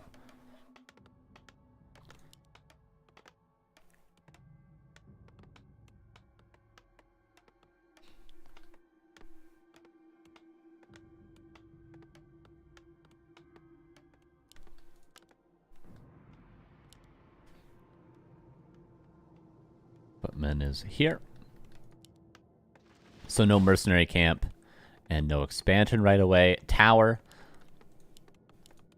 So we should see a 3rd farm, I would expect. I'd be surprised if we saw a tower this early and no 3rd farm. But, hey, maybe I'm just an old man when it comes to this matchup. Maybe I'm thinking of builds of the past. Yeah, he's doing 2 farm with tower. Human players, help me out here. Players' forces are under attack. Starbuck does go for the center camp as expected. Yeah, tower generally means you don't want to be defending your base, so you want to be out on the map creeping. So typically you go for a 3rd farm so you can build extra footmen and maybe 1 extra peasant so that you can actually creep that fast. But he's doing sort of an in-between thing where he only has 3 footmen because he's maxed out at 24 supply with 3 footmen and 8 peasants on lumber. But he's also got the tower so he doesn't have to defend his base. So he's in between 2 builds. And through doing that, he's going to essentially accomplish neither a fast tech nor a fast level 3. But maybe there's some different motive that isn't a huge overarching plan and just a small thing. Like, I don't want to allow you to creep this so easily. But Starbuck is just going to creep this. Typically, the counter for Orc against a fast-teching human player, which this was relatively fast, is to creep your own Farseer up. Because the human's limited on resources to creep. They only have 3 footmen. So you can generally out-creep them and keep up in levels. And then you can have a strong Farseer to counteract their quick tier 2, quick second hero. Is how this plays out. Starbuck gets level 2, goes for the creep jack. Berserker picked up. There is Chain Lightning to get this Sasquatch. He's definitely going to get it. Starbuck does get it.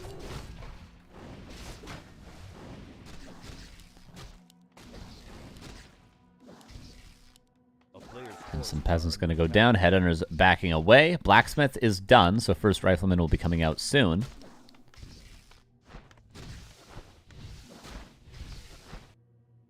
A town is under siege.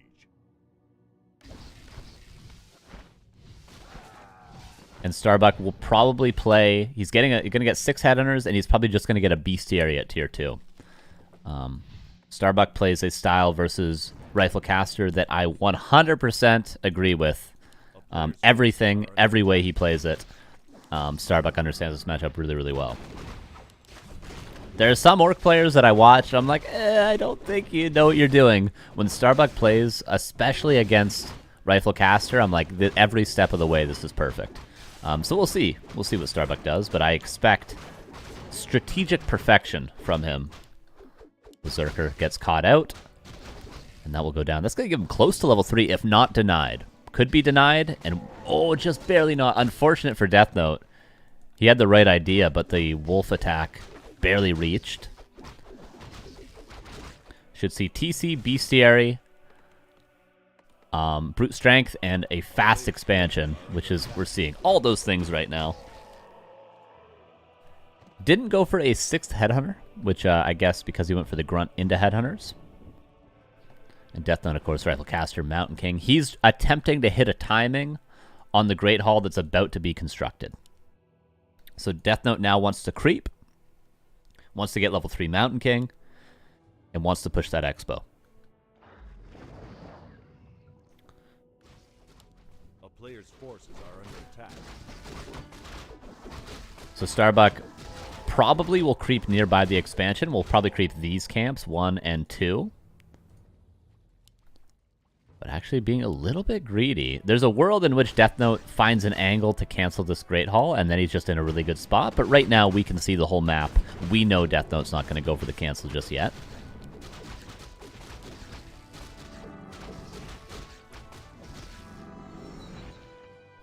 And Sanctum about to be done. That'll be the first Priest. Mountain King is now here. Archmage got level 3. Did go for Water Elementals, not Aura level 2. Deathnote needs to solo creep this MK. He's running out of camps to really get a quick level 3 if he does not, so he will. And Starbuck actually just going for the shop. He's creeping very greedily. Maybe not expecting Deathnote to go for an expansion cancel on him. But make no mistake, there is a world in which Starbuck could get his expansion canceled, creeping the way he is. But it's a risk he's willing to take, I suppose.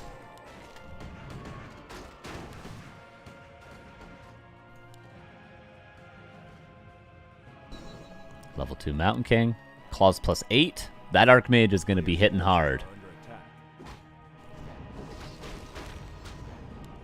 And greater mana and greater heal on the Torn Chieftain.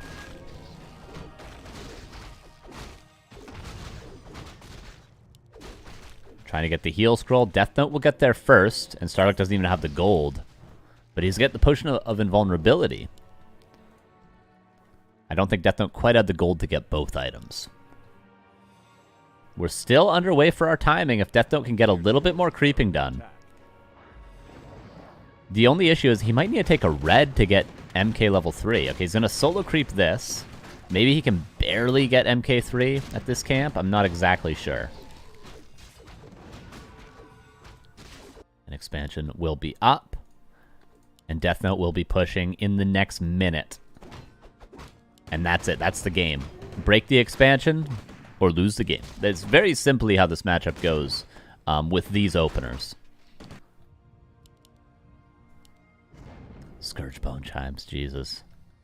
And a pretty standard army from Starbuck. 3 Grunts, 3 Raiders, and then the rest Headhunters. When he breaks Upkeep, he can get another Grunt and get a Kodo. He's got Brute Strength. Didn't need Troll Regeneration. Wouldn't be surprised to see +1 attack upgrades for melee. And then Starbuck, as soon as he sees Deathnote's army, he's going to break with a Kodo and another Grunt. And should see a power-built shop for Deathnote to get mana potions on the Mountain King. Mountain King, by the way, actually, Bolt Bash, no clap. And there's the Grunt and the Kodo. Upkeep has been broken. And Starbuck squeezing one more camp in before town portaling. No heal scroll, but there is no clap, so he doesn't have to worry too much about it. I like this choice from Deathnote.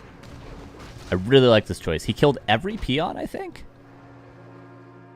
And it's very hard for Orc to replace peons, because Orc can't just transfer peons from the main base. This is all the lumber economy he has. He needs to keep these on lumber. He's even moving 1 right now. So, like, killing these 5 peons buys so much more time for Deathnote to catch up in supply, while Starbuck invests all the resources he has into rebuilding these peons. Really nice choice from Deathnote. But still, Starbuck getting 2 more creep camps in the time it took to kill these 5 peons. Militia again being called. And now this is the all-in push. Double heal scroll. Close game. It's really going to come down to the fight. Starbuck should be favored because he's got better items and better heroes. But it could go either way. Level 4 Torn Chieftain. Oh. Careful with your army. Trying to spread against the TC. Bolt to control him. Chain Lightning. Using it early because he's got full mana on that Farseer and a greater mana, so he's just going to be spamming Chain Lightning off cooldown. Stormbolt, same deal. Should be spamming that off cooldown as much as he can. Protection Scrolls. Somebody was asking at the start of the stream, why does people not use Protection Scrolls? Starbuck using it. Probably because he couldn't get a heal scroll when he needed it, or at least couldn't get 2 heal scrolls. Just trying to control that TC, but greater heal and Potion of Vulnerability. And this is definitely Starbuck's game. Oh, TC, gotta be careful. You have to use the potions. You can't just have them in your inventory. There's a greater heal. I think he even dropped the circlet there.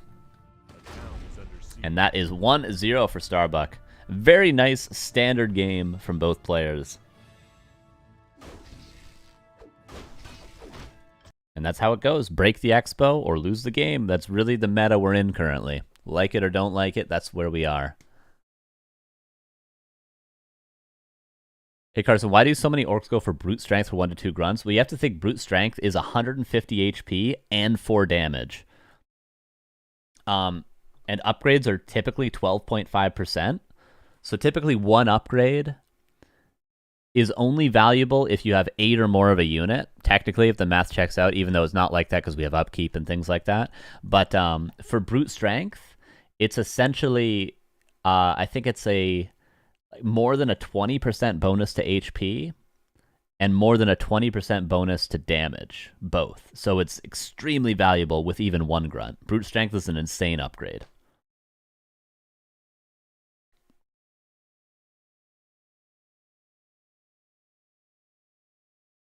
I don't exactly know how the math checks out. Where's the payout for game 1? God damn it.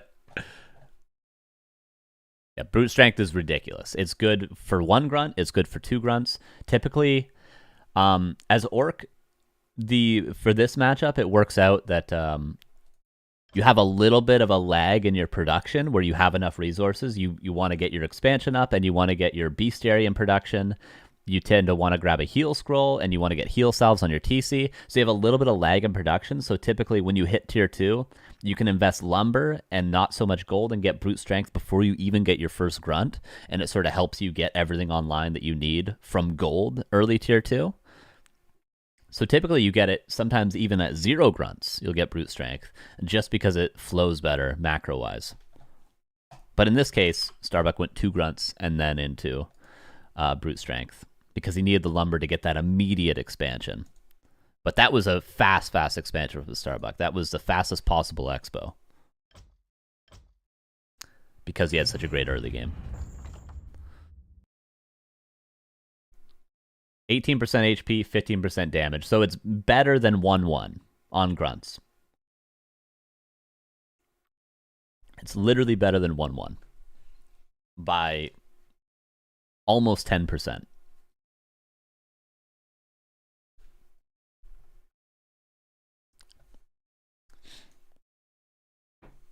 And I don't know how long it takes to upgrade. 30 seconds or something like that, but it's very good. It's a very good upgrade. It's honestly so good that it's game losing if you forget it sometimes. Like against Night Elf, against Keeper Night Elf players or something like that, or in this matchup against Rifle Caster, nearly game losing. 40-second research time. Give me a link of your band, highly curious. I think there's this chat. There's this command. Does that work? Yeah, there you go. We got new music coming out, okay? Do not judge on the old music. We have new stuff coming out, but it is there. It is there. Okay, game number 2. I love this match. You guys might be able to tell. I'm kind of a big fan of Human vs. Orc. Kind of a big fan of it. You might have noticed.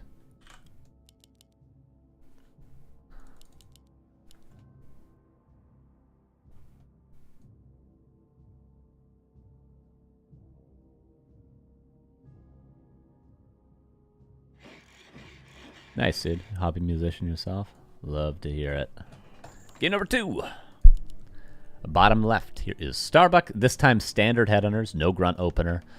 And for Deathnote, we'll see. We'll see what his opener is. A little fumbly bumbly with the peasants there, but not the end of the world.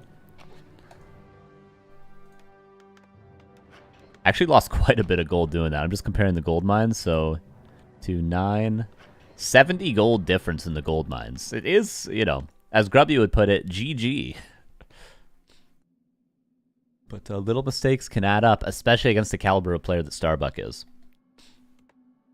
Everything needs to go perfect. Deathnote is good enough that if everything does go perfect for him, if he plays a solid game, gets good RNG on the item drops, you know, doesn't make any mistakes, he can beat Deathnote, or it can beat Starbuck like that, but he pretty much needs a perfect game from his end.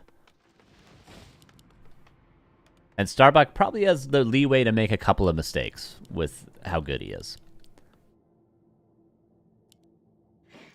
But what I'm pretty much trying to say, it's not impossible at all for Deathnote to tie up this series. It just needs a good game. Just needs a good game. 3 farm to the Expo. Is this fast expansion from Deathnote? Do you guys consider your genre? I think we call it like indie, Americana sort of thing, but yeah, probably just indie. Indie rock.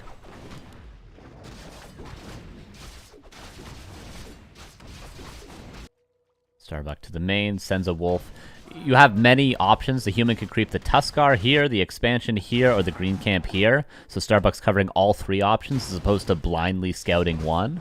The wolf on the left finds him, and then the Farseer meets up. A little bit later than if he had blindly ran here, but that's a gamble that Starbuck does not need to take. One wolf being pressured, and this will be an expansion from Deathnote.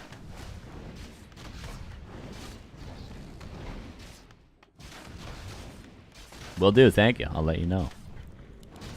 I think we will be actually playing in Germany sometime this year. In the summer, I believe. Nothing 100% confirmed yet, so don't hold me to it. What's up, TS Yog? Tier 2 underway. And this will be probably 6 headhunters from Starbuck. What I'm wondering is, will he go 4 headhunters and then into a grunt? Because obviously with a fast expansion, you tend to have an early defend for your footman because you're on tier 1 for so long. So sometimes overbuilding headhunters can be kind of a mistake. So we'll see. I mean, I would expect Starbuck to still build 6 headhunters, but we'll see.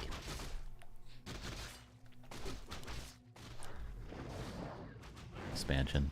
Pretty much not stopped. I mean, he delayed it a little bit, a couple of peasant kills, but so far, clean from Deathnote. Everything is healthy as well.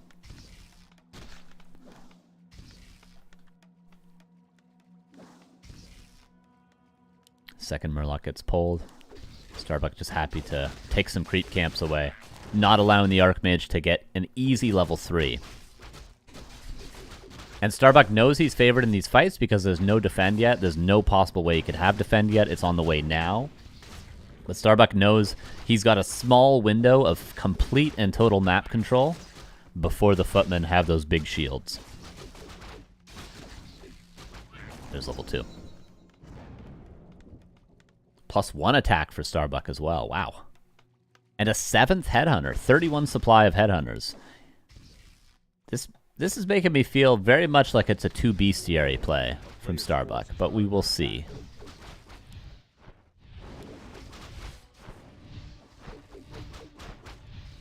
But again, 7 headhunters and now defend is online.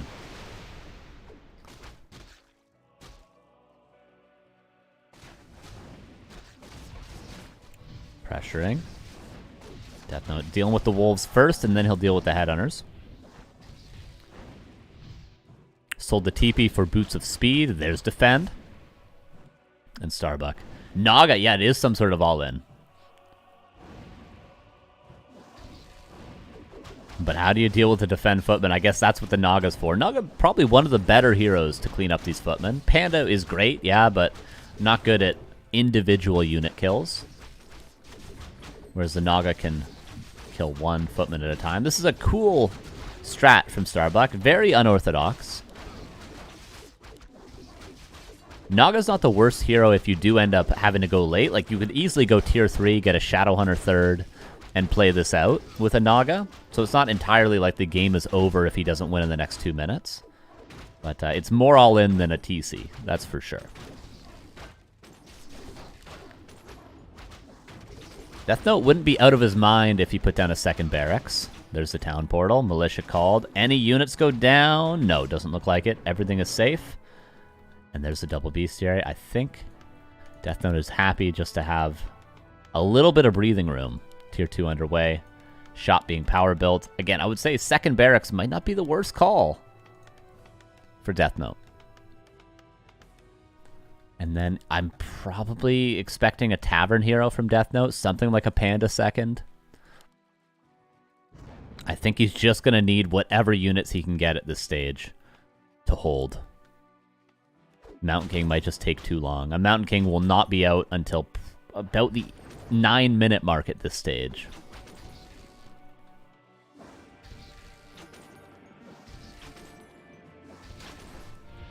Pressure again. Second tower will easily be stopped from ever constructing. I guess this is a cool style from Starbuck because the Archmage went for the immediate expansion. There's no level 2 water elementals. So Starbuck knew that Deathnote was very weak because his Archmage isn't going to carry.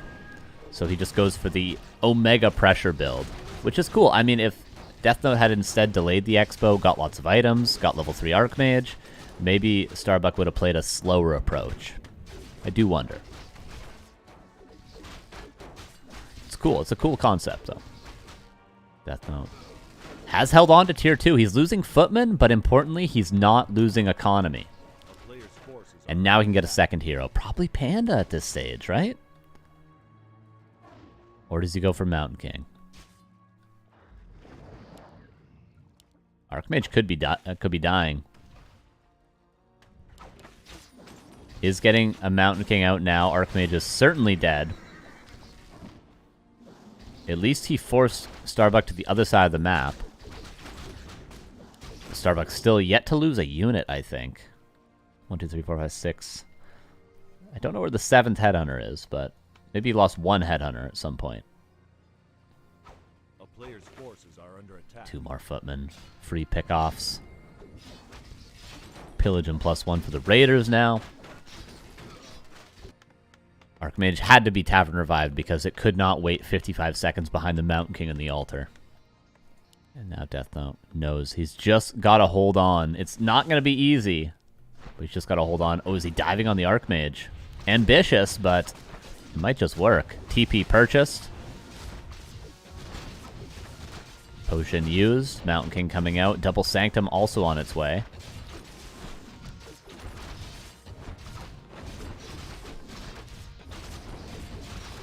Raiders being focused down. Deathnote trying to get a little bit of damage done before he TPs. Mountain King is here. But now the Mountain King might be the next focus target. Towers being repaired, but surround on the MK immediately. Potion of healing purchase, but that can only save the MK for so long.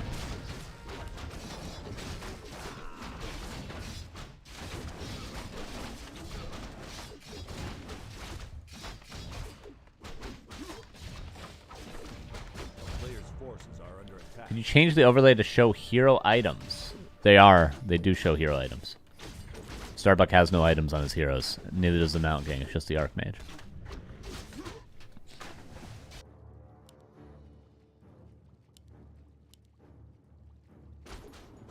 This expansion is broken. I think this is the 7th headhunter, by the way, that I was wondering if it died earlier. There certainly has been unit losses now for Starbuck, but I think you could say this trade was worthwhile.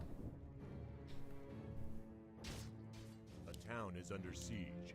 Deathnote has double Sanctum up. The Town Hall has not been killed. Can he barely hold? It's going to be a close hold. A couple Raiders are going to die. Oh, need to surround this. Oh, he would have killed the Headhunter anyway. He needed to surround that Raider. You cannot allow units to get away at this stage. Every little bit of value you can trade as the human, you need to get. Potion was purchased before the shop died. Couple more breakers coming out. No sorks just yet. Breakers are probably wise because he would just lose any sorks he built. Probably going to lose the Archmage now, too. Did he bolt a Raider that had Ensnare available? Doesn't matter. Chain Lightning, Fork Lightning seals the deal. Priest immediately killed. Expansion up and running again. Mana Potion was used, it seems like, for almost both heroes. Chain Lightning, Fork Lightning. That's a lot of damage. Deathnote still trying to hold. Starbuck is going to tier 3 now. Because why not?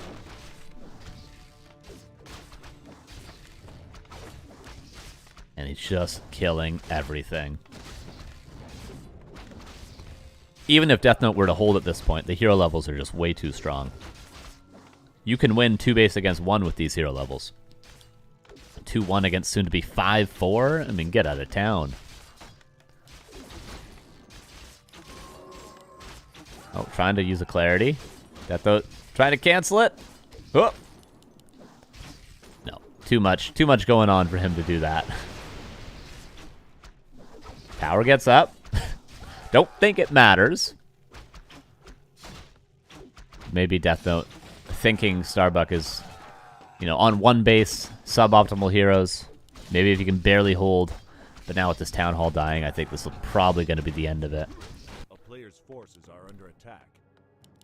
Or maybe not. I mean, he could still probably play a little bit. Yeah, I like this choice. Envenom Spears and into Wind Riders.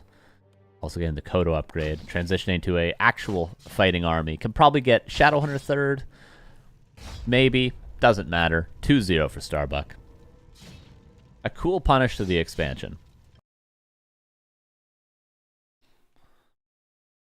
Deathnote tried to hold. There was a couple moments when maybe if he gets a surround on one of the heroes, maybe he's able to kill the Naga early.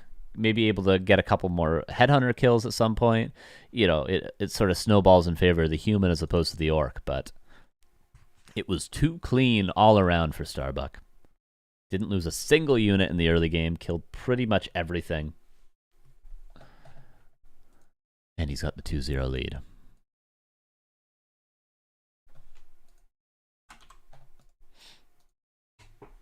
Gotta go to bed. Good night. Thank you for watching.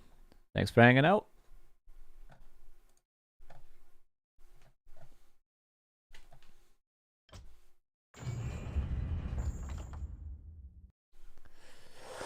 All right. Woo. Game number 3. What map will it be on? Lost Temple for map 3. This, I said this earlier in the stream. It's like classically a good human map, but really I think it's an orc map, especially in this matchup. I think Lost Temple is a fantastic map against human. For reasons that we're soon going to see from Starbuck, most likely. And if Starbuck doesn't show us, I'd recommend just going watching any Lin versus Fortitude game on Lost Temple. Any of them. And you'll know what I mean.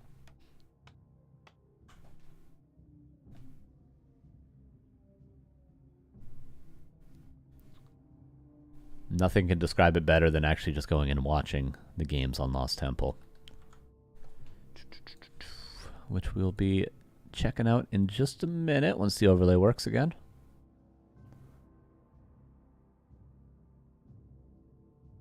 Yeah, true. We haven't seen Pally Rifles this series. God damn it, Toxie was right again. Can't believe it. Is it better to try to creep orange for level 2 AM and then try to fast expand? I think gone are the days of 3 farm expos, personally. I think creeping level 3 Archmage and doing a delayed expansion is better, not just versus Undead or Night Elf, but also Orc. In my opinion, but there's also a lot of details that go into it. There's a lot of nuance and metagaming and specific things you do against specific players, so...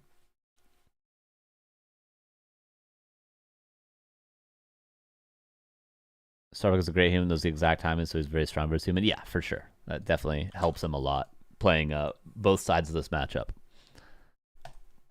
That is a real thing that is very impactful. Knowing the race you're playing against that well is very helpful.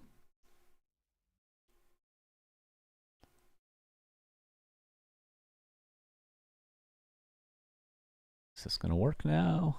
Seems like it's working. Loading in to the game.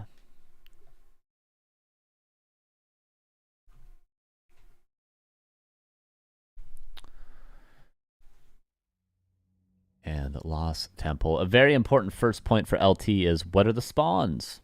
Cross map is ideal if Deathnote wants to expand. Starbuck wants kind of the... there's an optimal spawn position where the human is close to you and your expansion is far from the human. We'll see who gets the upper hand here. Because Lost Temple's not forced cross spawn. It is not. I know a lot of people wonder about that. It's currently not. I don't know if they're going to change it to be, but here's Deathnote in the bottom left. Cross spawn is Starbuck, so this is good for Deathnote. Starbuck actually got a peon scout. The best case scenario for Starbuck would be this spawn, because Deathnote's expansion's close and Starbuck's expansion is far. This would actually be probably worse for Starbuck if Deathnote was spawned here, because his is still pretty far, his expansion, and Starbuck's expansion is close. So actually, maybe this is the most neutral. If this is worse for Starbuck and this is best for Starbuck, then this is probably neutral for both players. Maybe, I think that's fair, actually. I think that's fair. Starbuck's getting the best spawn first. And then he'll eventually find Deathnote. But typically what Orc players are doing on this map is... oh, he's fast teching. I was going to say, is there creeping level 2 in the center? Sometimes even level 3. But no, Starbuck fast teching. Dirty, dirty boy with the fast tech. Deathnote with the third farm. Uh-oh, please don't rally your Archmage right there. Whatever you do, please don't do that. Sonic, thank you for the 300 bits. Appreciate you, my dude.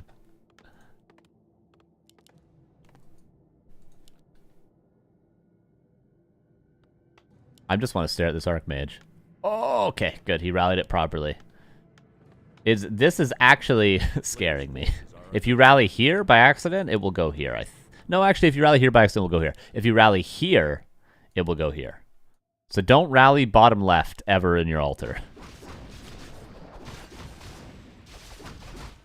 Don't rally bottom left or upper right.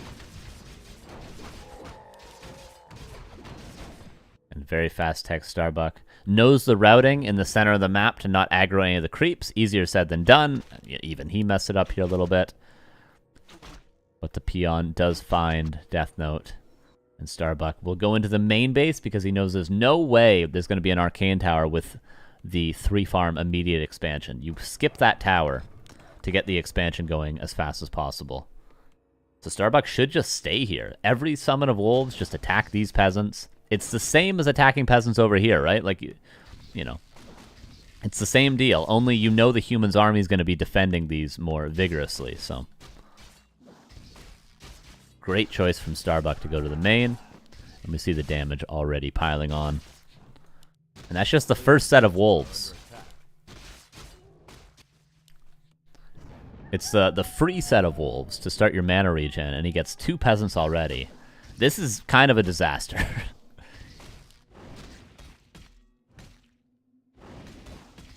Tier 2 nearly done for Starbuck. 3 peasants already with just the Farseer. Oh. Did it. Thank you, Sonic.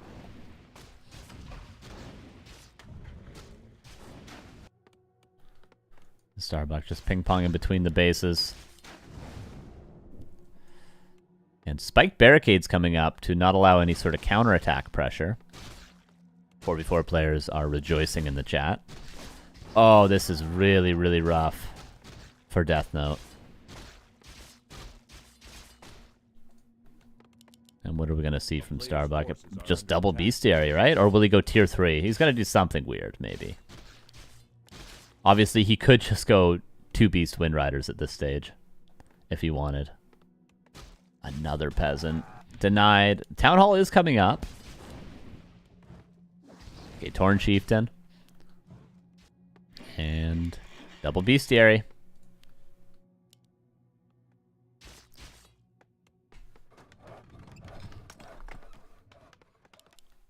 And again, like, doesn't seem like Deathnote took that much damage, but we have to remember is this is all just from the Farseer. Minimal investment from Starbuck, and he's getting even more peasants. Another surround. Really nice wolf usage. Jesus. I don't know. I think that was 6 or 7 peasants. I think 6, and then the 7th was denied, is what the experience bar is telling me.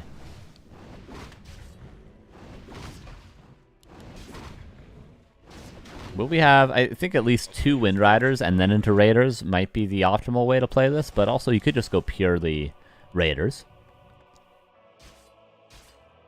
It's not the conventional wisdom to go Wind Riders against Archmage. But let's see. Lumber a bit shy. +1 attack and pillage has got to be Raiders. Yeah, there we go.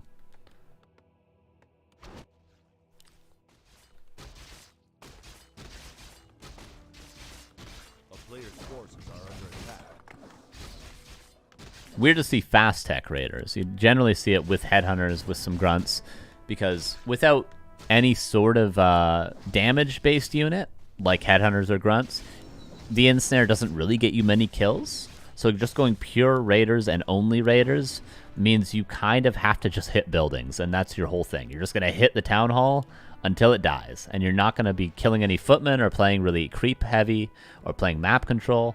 You're just going to hit buildings. But we'll see. Will Starbuck be able to creep the fountain? Generally, as the Orc player, you can have enough map control at this stage to get the fountain, and then you have the fountain at your back always when you're harassing. But again, with Raiders with no real damage units, he's going to struggle to creep the fountain. Now he's getting some Wind Riders, at least one. We'll see how this plays out. I don't hate Deathnote's chances here. He's not ahead, but he is now teching. He's got level 3 Archmage, and he's going on the aggressive. Staff back from the Farseer. Didn't actually catch when he got that Staff of Teleportation, but nicely having it ready to go. And the TC is just creeping. Defend is done, but spikes and reinforced already. He could get spikes level 2. 50% return damage. It's very, very broken.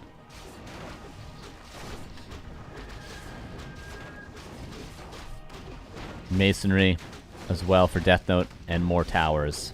Starbuck under a lot of pressure right now, but he is counterattacking. We can see him running to the expansion.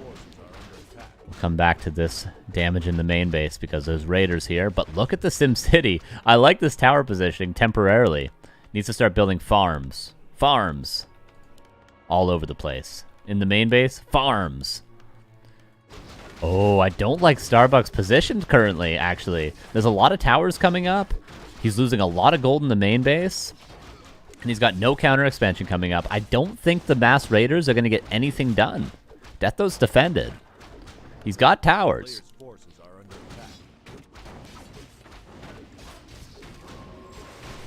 And the TC is only level 1. It's not like the TC was power creeping during this or anything. Okay, Deathnote's got a town portal. Starbuck needs to creep the center, I think. He should creep this, and he should creep this, and he should counter expand. And then he can pressure. With the fountain at his back. A player's forces are under attack. Level 2 TC. Shockwave, of course. +2 attack for the Raiders. Get to the fountain we go. And Deathnote pretty much just has to sit and wait. He's scouting with water elementals, he's scouting with footmen here and there, but if he leaves his base and the Raiders find him, the Archmage is dead. So he's got to wait for tier 2, which is coming up shortly.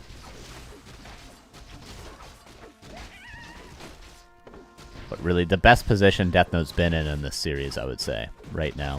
1,300 gold, tier 2 done cleanly. He lost some peasants, but 9-minute tech, no counter expansion from the Orc. You're happy as the human player.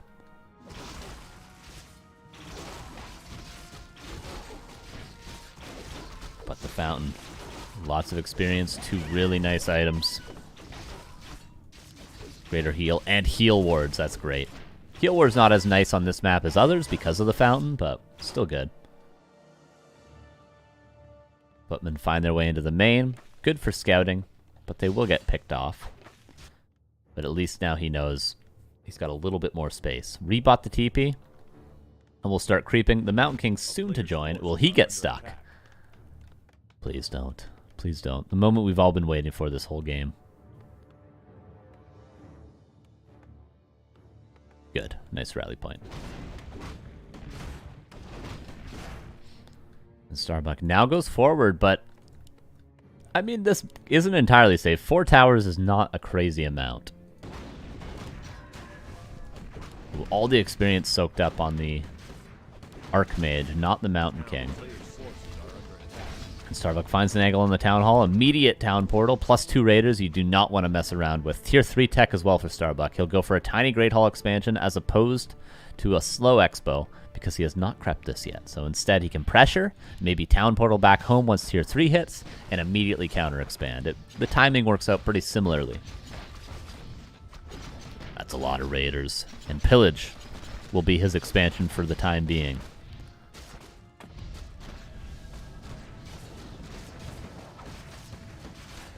Oh, Shockwave, Chain Lightning, that's a lot of peasants. Shredder not easily accessible on this map. One of the harder Shredders to get in the map pool. Pivots to the main base. And again, Starbuck is looking to Town Portal eventually. He wants to overcommit so he can TP back and buy his tiny Great Hall at Tier 3. Heal Ward used as a mini heal scroll. Will get killed soon. Will get killed soon, right? Town Hall is going to go down. TP out. Some Raiders go down. But now Starbuck is just going to replace those Raiders with something else. He's about to be Tier 3. He can clear his expansion and get a tiny. And he is in a great position. He's even going into Wind Riders now. Deathnote will just rebuild the Town Hall. He has to. Cut his losses, rebuild it. Rebot TP as well. Going to try to creep the red. Starbuck. Oh, we might expand here. That's not a bad choice. Much safer. And better creeping in the this quadrant of the map currently. A player's forces are under attack.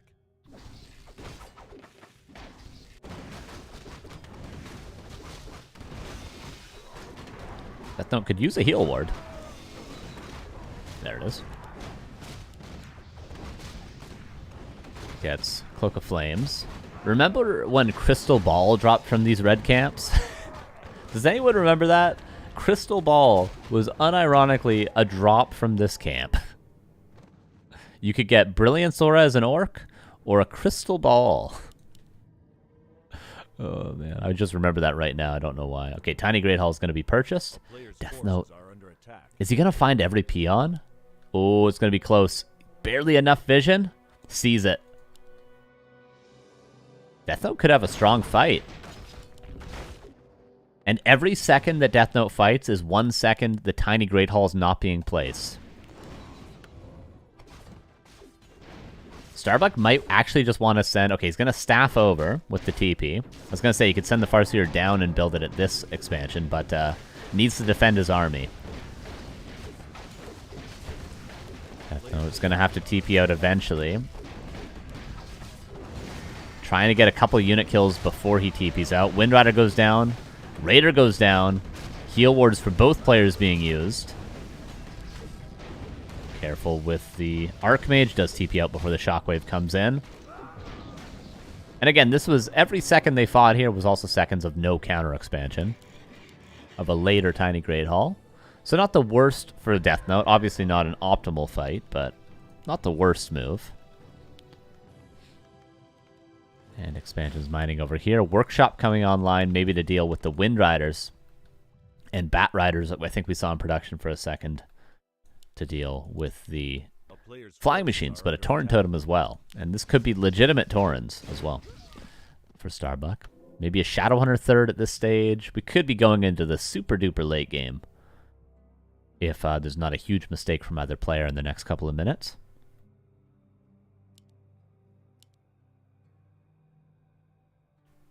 Double Tauren Totem. That is going to be pretty strong against a Tier 2 human player. Deathnote should probably think about just creeping the MK to 3, playing a little bit slower from this stage. scouting as much as he can. You know, maybe retraining to Blizzard, etc., etc. There are many good moves to be made on this map for both players. But instead he goes for the pressure again, maybe wanting to slow down the 2 base economy so that he can get a supply advantage. There is a TP for Starbuck, and he is going to get the red camp. Starbuck's going to be totally fine with town portaling to his expo. But actually, his army's not that healthy. Does he want a TP? And he's got a TP, or he loses the game. He's got to take this fight. How good is this fight? I don't know. Uh-oh. Starbuck currently not defending. Is he giving up the tiny Great Hall? I guess he realizes what we realize looking at it. He can't win this fight. So instead he's going to take every creep camp he can.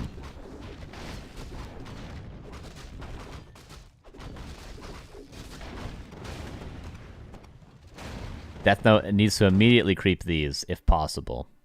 Because Starbuck is going to get all of these, probably. A player's forces are under attack. Tiny Great Hall goes down. 700 gold mined, and 5 peons, a burrow, a tower, and 600 gold for the Tiny invested. I'll let you do the math on that one. Flying machine scouting very, very well. Does he see the Taurens? Taurens aren't that scary on one base, I'll tell you that much. Human can easily defeat Taurens with a supply advantage, even though Deathnote's on tier 2. We might be going to game 4. Tier 3 now for Deathnote as well. Preparing for if this push doesn't work. But spoiler alert, I think it's going to work. Starbuck running back, realizing there's no rush. No hurry.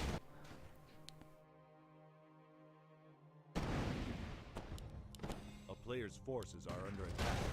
Nice base build from Starbuck. Buying him lots of time, not losing the shop. Burrow's mostly all safe. Here we go. Taurens, get in the fight. Oh, Bat Rider. Hasn't exploded yet. High value Bat Rider here, potentially.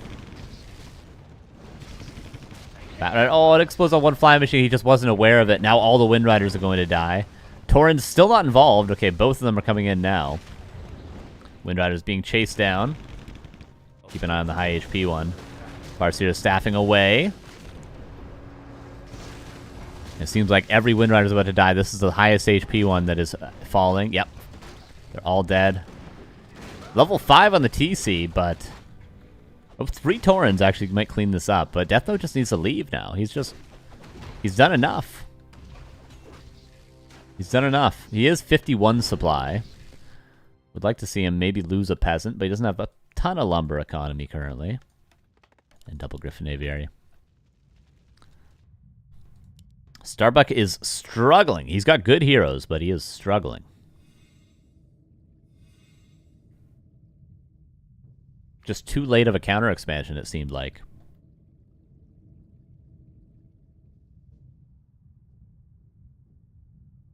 This was a good game to maybe go for a tier 2 expo, as opposed to a tiny Great Hall.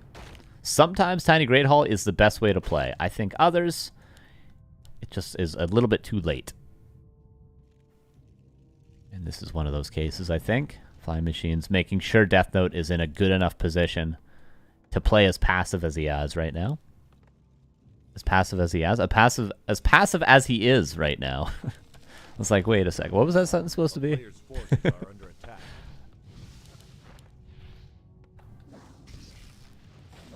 Is there no pulverize as well? No pulverize for the Taurens currently, which is sometimes a luxury upgrade. The mini pulverize is quite good, but first Griffin's here.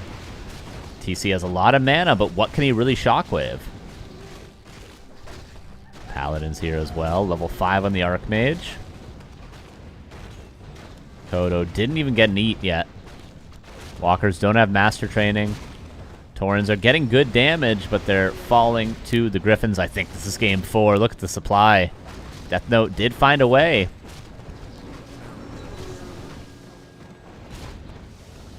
Tiny was fine. He just teched a Torrent instead of building units. You're probably right about that, too. And Deathnote doesn't tie up the series, but he's one step closer to doing so. And still has yet to pull the trump card of Pally Rifles.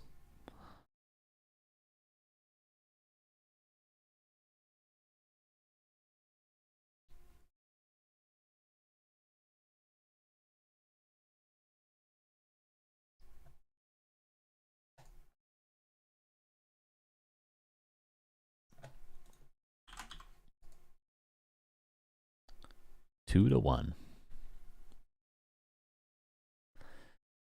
Could be Warhail next map, or Shallow Grave. Those are our two maps. Shallow Grave, a fantastic human map versus Orc. Potential for a Mountain King first there. And Warhail, I don't know. I really don't know. Yeah, like I said, Torns on one base are very weak. Torns on two base, mixed into a well-rounded army, are very strong. But you don't have the resources to make a well-rounded army on one base. So that's why they are. Grubby is currently playing Ompi and a Night Elf Mirror. That's what I call coaching. Beat his ass, Grubby.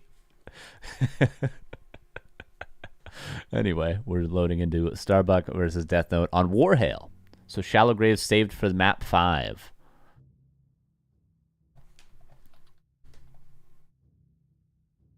I feel like Shallow Grave is a good human map versus Orc, but hey, maybe I'm an idiot. Wouldn't surprise me. I've been called worse.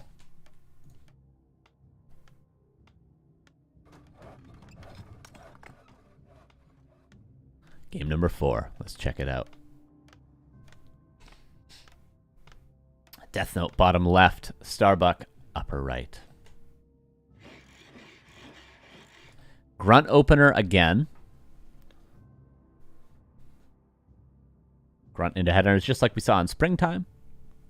Deathnote, of course, he's shown 2 farm builds. He's shown fast expansion builds. He has yet to show any alternative heroes other than Archmage Mountain King. And this is probably not the map to do so on.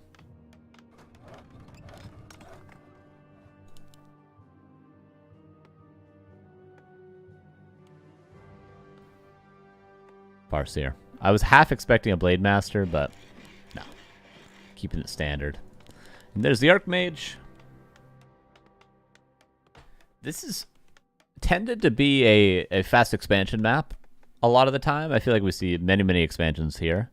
But we'll see. We'll see how Deathnote plays it.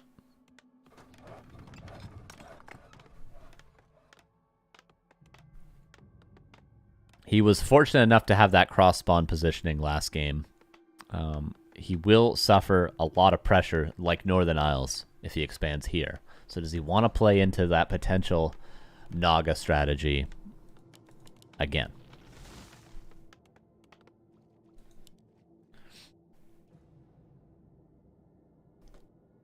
Seems like he does. He wants to find out. Gonna go for the expansion, I think, with the 3 farm. Yep.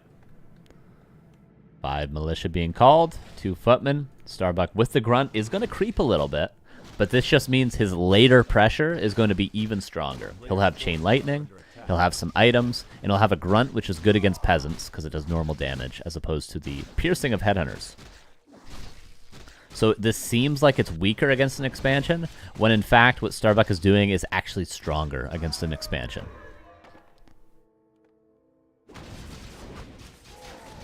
Because if you were to run straight across, you wouldn't stop this creep from happening anyway.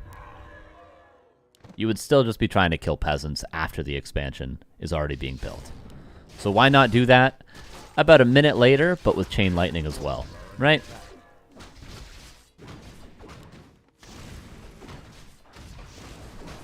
That is the idea. Ring of Protection, and getting closer to level 3. It's going to take some more creeping, probably both green camps, if we want to see Deathnote with level 2 water elementals. Starbuck actually pulls the mercenary camp. He's creeping all the way to level 3. And you can get the wizard guy that has purge, whatever that thing's called. We'll see.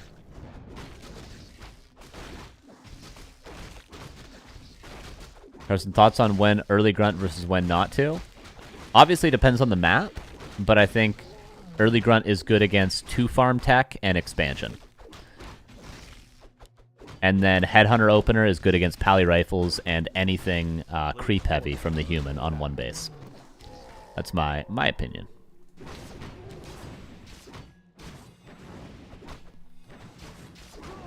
But because Pally Rifles, level 3 for the Archmage, because Pally Rifles has been so popular recently, and I think straight headhunters is better against Pally Rifles, I've just been playing straight headhunters in every map, every matchup, or every map, every game.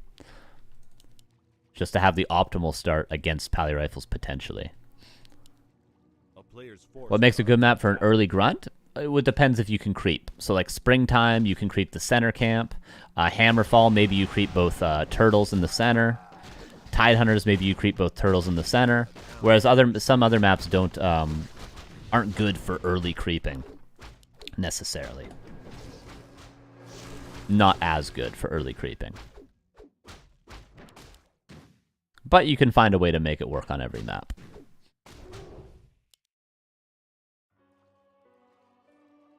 Did he get tower? He did not get the tower.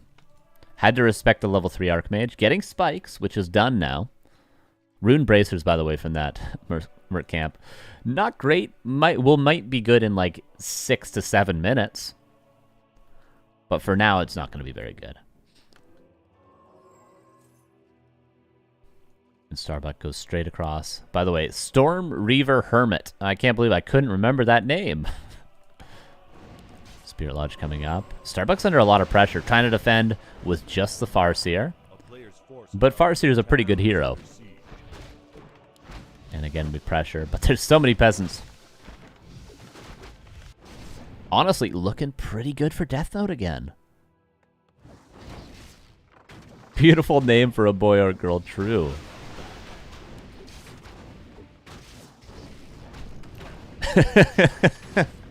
That's funny.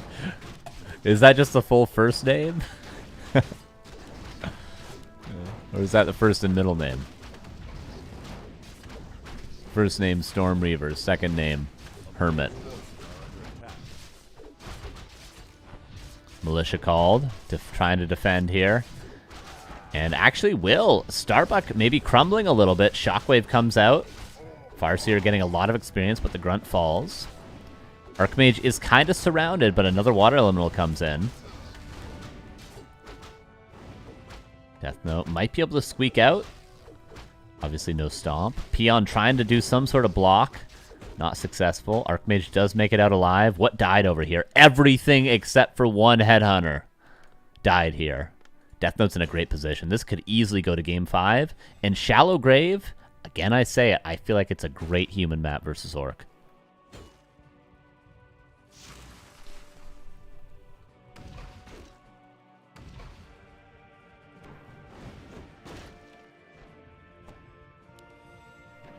Little Hermit on Hermit action, but they will both live for now. Starbuck. Only one way, and that is forward. Sometimes the counterattack is better than the initial attack, even if you suffer tons of damage. So Starbuck is hoping for the counterattack. Could pick up a boat. Memes aside, a boat could help him here. Just to save some low units, maneuver around. But I don't think it's an optimal play.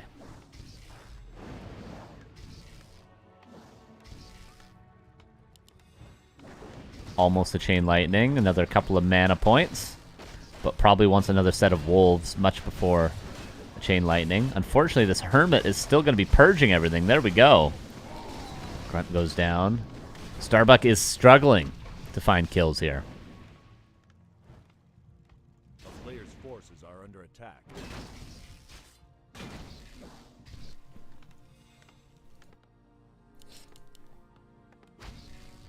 How much does Hermit cost? I think it's the cost of a priest around there. I'm not sure.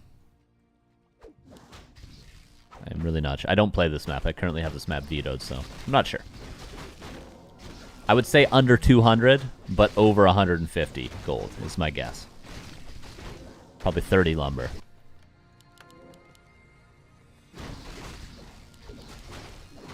Demolisher for Starbuck. Very unorthodox, but I like it. He needs to make some sort of play. And pulling peons. He's going for an all-in. Getting some more mercenaries. This is a great choice from Starbuck. I don't think he would have the opportunity to counter-expand with just how delayed it would be right now. Peons get scouted. Demolisher coming across. And Starbuck. 47 against 45, but a lot of that supplies in footmen and peasants for Deathnote.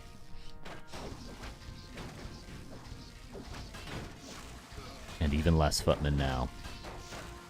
Can he kill all three? That'd be a great start to this push. Mountain King out in 15 seconds. Sanctum's on their way. One peon goes down. Does he want a tower right here? Could be a good choice. There it is. Reinforced defenses is done. Demolisher's here. The only thing we're missing is a boat.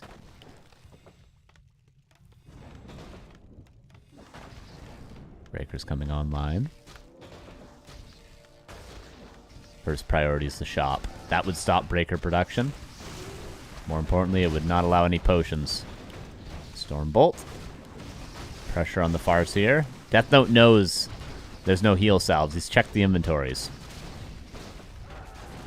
Shockwave lands good, but the TC's not level 3 just yet. Shop's still being pressured by the Demolisher. Deathnote. It looks like he's taking a lot of damage, but he's just trying to buy time. He's just trying to hold on as long as he can. Purge. Again, Stormbolt on the Farseer. Yep. And this peon is going to need to build a shop probably where it can. Boat! Buy a boat, Starbuck. Second Demolisher's here. He's going to buy a boat. Yes, Starbuck. Yes. To save the Demolishers as well. Yes, Starbuck. Look at how many slots it has. Dude, a boat has 10 slots. It just gets better and better. It just gets better and better. It has 2 more slots than a Zeppelin. The boat is the best unit in the whole game. Deathnote can no longer kill units because there's a boat. He can literally not kill anything.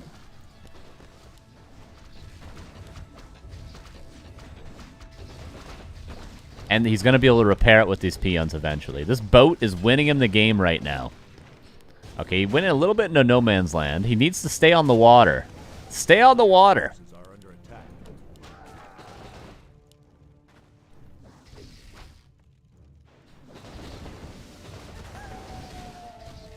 Oh, 7, Captain Bucky. How do you kill units when there's a boat? How can she slap when there's a boat? She can't slap anymore. The peasants evacuate. And he's the captain of the 7 seas. Okay, Bolt will kill units. Doesn't the boat have 1k HP? 900. And really good movement speed. And it's super cheap. I think it's 170 gold. And also, I know every detail about the... It's 170 gold, 30 lumber. And it spawns at 90 seconds. It spawns at a minute and a half into the game. It's insane. It's so good. And Starbuck is finally utilizing it to its full potential. Hashtag fix boats. I've been bugging Neo for 2 weeks for a boat emote, by the way. I've been asking him. I've been like, can we get a boat emote, please? If he doesn't do it, I'm doing it on my stream, okay? I'll take that idea to the bank. Triple my sub count. Demolishers in a boat. It's like the siege of Troy. Was Troy even near the water? I don't know.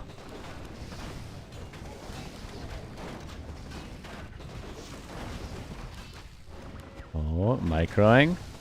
Level 3 wolves. Deathnote not out of this yet. Memes aside. Game's not over just yet.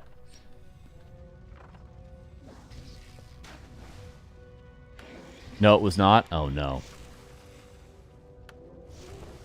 Every unit take 1 slot. Warcraft 3, no. Demolishers and Kodos, siege units and Kodos, and tanks take more. So 2 slots for those units. Every other unit is 1, as far as I know. Can he drop Katas behind main? He absolutely could take the 7 seas to not behind the main. But maybe there's some dry land over here that he could drop and kill the trees. I don't know. He could actually, from here, he could kill the trees and then take the boat, drop him here, kill the trees, take the boat. There's a play to be made. You're cooking right now. You're cooking right now. It has yet to be done in a professional game, though. I'll wait and see. Shaker, thank you for the 7 months. Deathnote's army is really strong, and look at his gold as well. 1,300 gold. Starbuck is about to have his expansion online, and he's got way better heroes. But Deathnote, if he could just macro up, he's going tier 3. He could start to cook. Almost 1,400 gold for Deathnote. And Starbuck might see weakness in Deathnote. He's like, he's not producing. He doesn't have that big of an army. But he doesn't know that Deathnote can build 80 supply with the bank he currently has. Which might cause Starbuck to troll a little bit. Get to the boats. Oh. Mountain King, Purge. Alter could easily die if the Mountain King does, but the shop is in the back. And remember, Starbuck might be overcommitting because he senses weakness, but we know it's not a weak Deathnote. He's just waiting for tier 3 before spending his bank. Deathnote is not weak at all right now. Bolt again, another kill. What an interesting game. We'll call it that. I won't say amazing game. I will say interesting. No tower, level 3 wolves. Do I have to explain how imba this is? I don't think I need to. Yay Carson. Yay Everyone Carson. Sub for the Everyone sexiest sub for the sexiest of casters. Less than 3. Less than 3. Thank you for that, Shaker.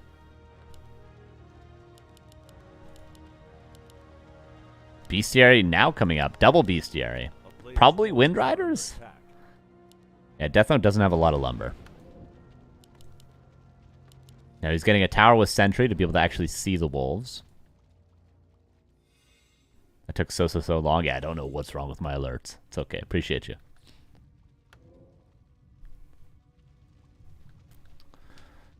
Deathnote now spending his gold. Control magic for the wolves. Okay, I don't exactly know. Obviously, control magic works.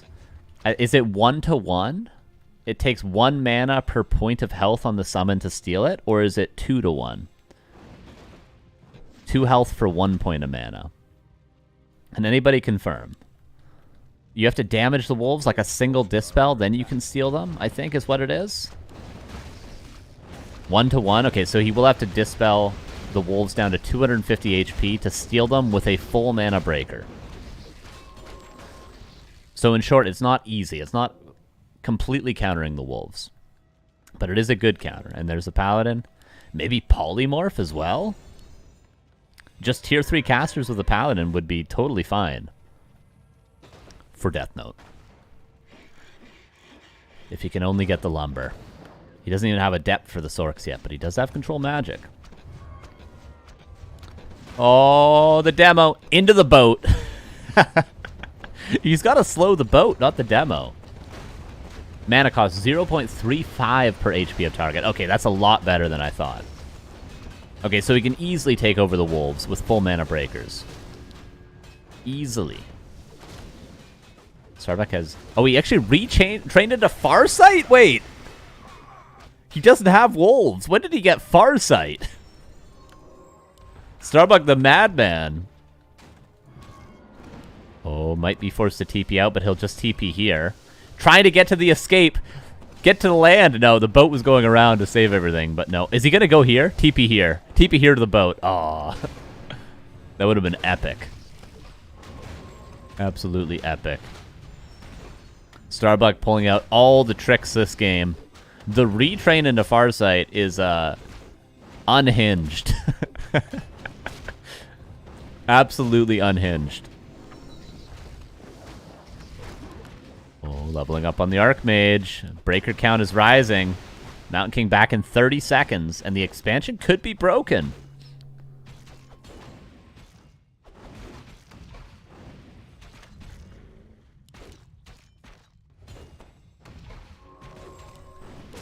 TC, Mana Pot. Shockwave lands huge. Chain Lightning is there as well. Gotta be careful. Mountain King's out in 10 seconds. Might have to get to the boats and fully escape. Starbuck, he's getting to the point he may have to give up this expansion. It's mined a decent amount of gold. He can be happy with the value he's gotten. But we're getting to that stage. MK's going to be out. Oh, it already is. TC, there's no escaping this. Are we really going to game 5 after all this? Starbuck tries to TP out, buys a potion. Is this in range? It's not in range. It is in range. He knows this game way better than I ever will. Oh my god, what a play. That was like maximum range. That was full, locked in, 500 IQ Starbuck. Jesus. And he had to max range TP because he had no time to get any closer. The TC had barely any HP. Jesus, Starbuck. Expo's dead.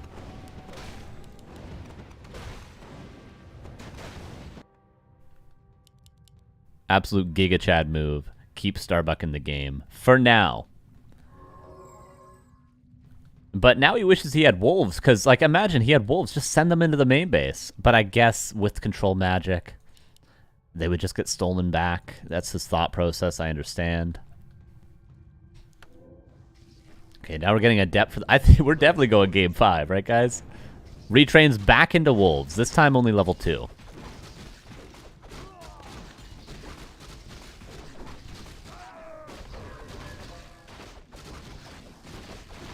The double retrain. What a menace. An absolute menace to society. Scroll the Beast. Not what you want to find at this stage at all. One mana stealing is pretty good.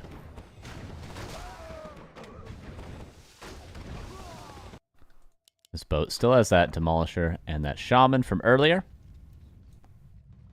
Starbuck, extra Kodos. They're, at this stage, the best counter to Breakers, unfortunately. That's kind of where, you know, this is a very strong human army. There's not many units that Starbuck can build on tier 2 that are going to be good against this human army. But what Starbuck does have, where he lacks in units, is soon to be a level 5 TC. And Farseer, 5.8. This is probably a good game to go for the ultimate. I think Starbuck should, he's going to come home and defend. I was going to say, he could probably try to base trade. Because is it really worth taking this fight? I mean, those casters are looking mighty exposed. There's no heal scroll. Okay, this is terrifying for Deathnote just because of that. Absolutely terrifying. No heal scroll, not a single one. And the boat is here to save the day. Casters are not even involved in the fight. Kodos all get to eat their breakfast, something I have yet to do today. Casters need to run for their lives. The boat is still alive. But we're not on the water right now. TC, Potion of Vulnerability is there. Shockwave is there. Starbuck is doing it. Paladin. Divine Shield? No, Potion of Vulnerability swapped. Level 6 on the Farseer. Does now go for level 3 Wolves. No ultimate. And Town Portal out. What an ambitious attack from Deathnote with no heal scrolls.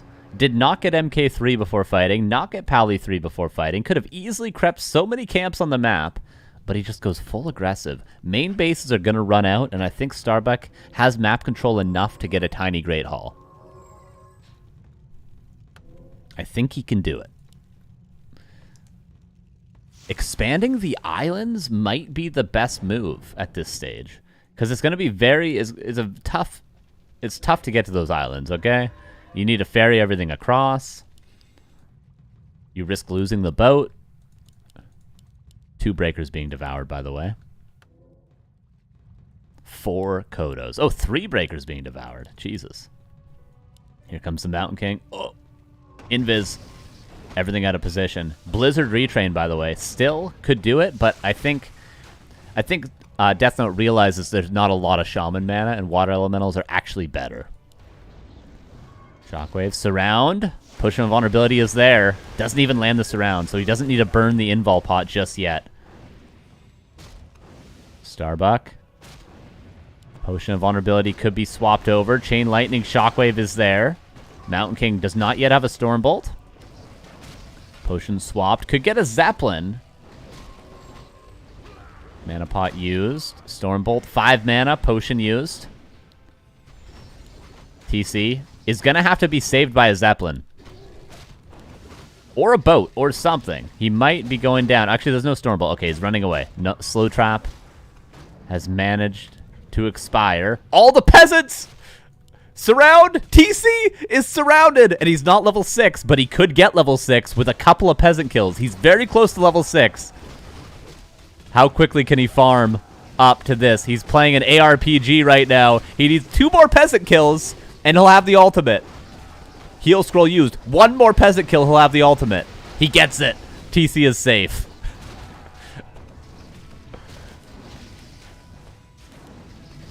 He did a couple of quick bail runs. He got up to level 99. TC is living. Kodos are devouring. Breakers could steal the wolves for actually the first time this game. We have not seen a single wolf stolen. There's the first one. Wolves both stolen away. 34 versus 35. No expansion. Gold mines entirely expired. We're playing Dota pretty close to that at least. Farseer might be dead. Where's the MK? Purge now on the Archmage. Trying to get a surround on the Archmage. Does lock it in. Is there a staff? Can he pass the staff? It's on cooldown. He can't pass the staff. He has to fight his way out. Farseer dying up here. Archmage barely getting away.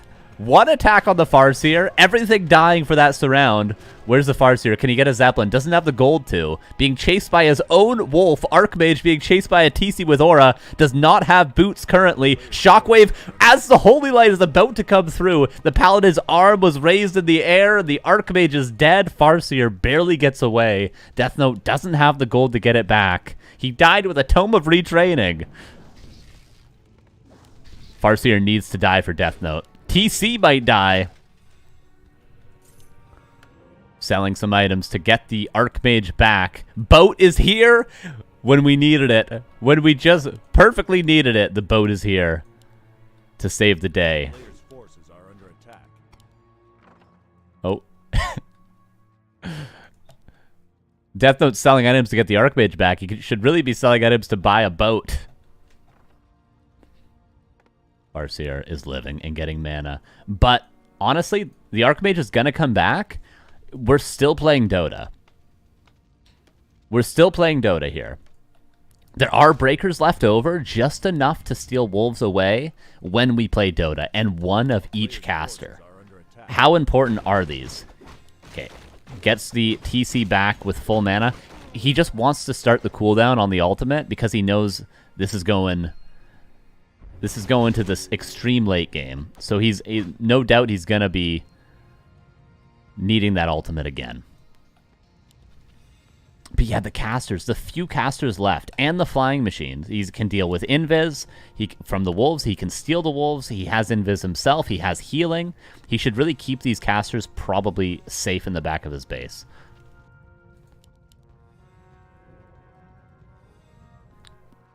Peons coming across. Boat is actually very valuable. He should try to use it.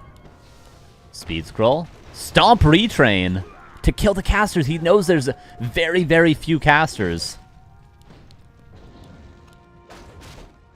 Stomp again. He's going to kill the Stork as well. No slow. Dead. Surround. Almost he doesn't land it. He actually would have killed the Farseer had he landed that surround, but he just barely doesn't do it. He just barely misses, and he doesn't know that the ultimates are not available. The ultimate's on cooldown, but Deathnote has no idea. He thinks the Tauren Chieftain just healed up and got mana. Peon surround! He's surround. Where did that come from? Archmage has to fight his way out just like the TC did previously, but he does easily. But yes, he doesn't know that there's no ultimate, or else he'd be focusing and surrounding the Tauren Chieftain. Over 2 minutes before the TC can revive, but right now, in Deathnote's eyes, this Tauren Chieftain is invulnerable. Stomp. Paladin Doesn't have Divine Shield. Chain Lightning gets the kill. The Stolen Wolf is going to kill the Breaker. Can't be saved by the boat. We're down to 2 heroes versus 2 heroes, and there's also 2 Breakers. Everything is being used. The full kitchen sink. Every peon, every peasant. Stormbolt. Farseer is safe. The boat. This is the same boat from earlier. TC, 2 minutes still. He's not invulnerable. 2 minutes till he is killable, but Deathnote does not know. He did not see him die to the creeps earlier. He thinks the ultimate's available, or else he'd be fully killing this Tauren Chieftain. Deathnote, can you get the Paladin back? Can he sell items? Gloves of Haste, Boots of Speed? Doesn't want to sell the staff. The boat saves the heroes. No peons left. There's no long distance mining except for one lonely peon. Starbuck, by the way, has a single heal salve. That's his only item. Paladin's coming back. Still Dota. This game continues. We're creeping now. Look at all the creeps. Just look. 1, 2, 3, 4, 5, 6, 7, 8, 9, 10, 11, 12, 13, 14 creep camps. That's a lot of gold, everybody. And not to just mention a lot of gold, it's a lot of experience for Deathnote. He doesn't have level 5 heroes across the board. Peon is over here. And he's going to slowly, arduously creep the map to get enough gold to build a hidden expansion at the 30-minute mark. That is his plan. Deathnote is a wolf kill away from level 6, I believe, on the Archmage. A player's forces are under attack. He's trying to creep the red with 2 heroes. By the way, Resurrection will be available for the Tauren Chieftain next time they meet. Long distance mining with a boat? True. Yeah, use the boat to quicker long distance mine. But yeah, he's trying to build a hidden expansion here. Because he knows that Deathnote... Wait, this is genius from Starbuck. He knows that Deathnote can't afford a boat and is not going to invest in a boat. Right? Like, there's no world in which Deathnote's going to think, what am I going to do with my little bit of gold? Am I going to build an extra priest and an extra sork and get a potion of vulnerability? Or am I going to buy a boat to scout the corners? There's no world in which Deathnote's ever going to think that. So this expansion should pretty much literally go unscouted for the entire remainder of the game. Unless there's a reveal from this Arcane Tower. That's the only world in which it gets scouted. Yeah, does he have a flying machine? I don't think he does. But he can reveal. Free reveal. No gold needed. But then he's got to invest in a boat himself. He needs to spend that 170 gold. And Starbuck, this has like been very, very smart play from Starbuck. Like, it started with the TC dying to the creeps, so that Deathnote didn't know it was on cooldown. And now he's showing the boat on the right side to say, maybe I have an expansion in the bottom right. So Deathnote's going to be thinking that's a possibility, but he's never going to think it's in the upper left. Because Starbuck is showing the boat in the bottom right on purpose right now. Endurance Aura. This is... this might be the craziest game I've ever casted. Honestly. This might be the peak. You might be witnessing the peak right now. This is certainly going to be one of the best games ever from a Back to Warcraft Weekly. Deathnote's heroes are better. They are better, but Starbuck has this play. The question is, for Starbuck, what does he spend his resources on when he gets the expansion up? Is he going to start building an army and hiding it in the back of his base? Is he going to first invest in units? Is he going to try to get an invis pot? Already got an immediately invis pot. He can go for a hero kill with the potion of invisibility. Note, Deathnote, I hope he has this tower hotkeyed, and I hope he remembers he has a reveal. Because Starbuck might not remember or think that there's any way to deal with the potion of invisibility, but there is a free reveal. There's a free reveal, I think, on a 60 to 90 second cooldown from this tower. The flying machine was alive. It scouted it. Deathnote needs to get a boat. Does Starbuck cancel the Great Hall?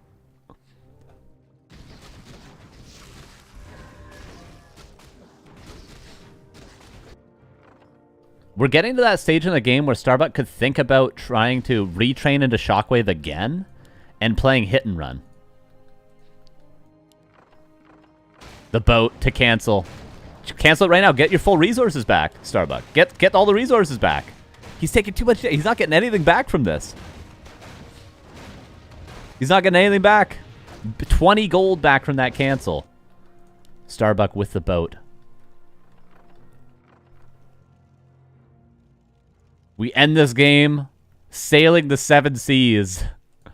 He's zoning the boat. Because think about this scenario. Oh, the boat. Stomp. He's going for a hero kill. Trying to kill the Archmage. Imagine he uses the boat and retrains the Shockwave and plays hit and run.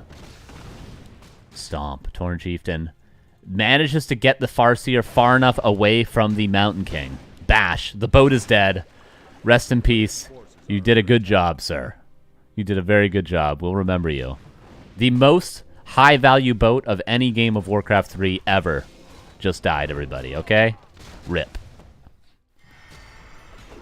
Oh, Divine Shield to not get stomped. Stormbolt, clap. There is a cloak. Somehow there's a cloak at this stage. Can he do something? Can he save it? Stormbolt is there. Wolf will get the kill. And GG is called. Deathnote ties up the series. We're going to game 5, and I think I've earned myself a boat emote, Neo. Okay, I think I've earned it.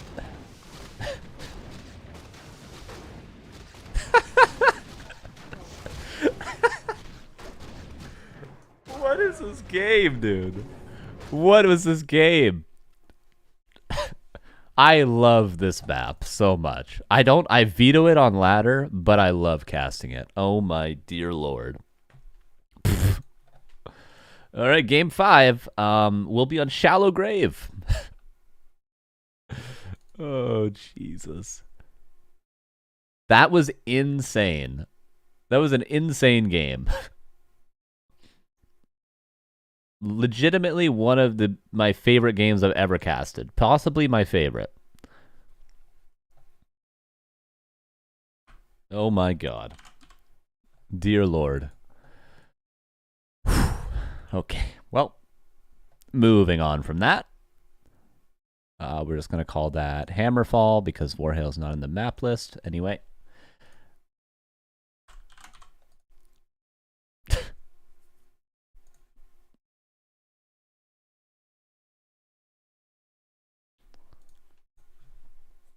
Bought like 3 tomes of retraining. Yeah, I think that game Starbuck could have considered playing a little bit more hit and run.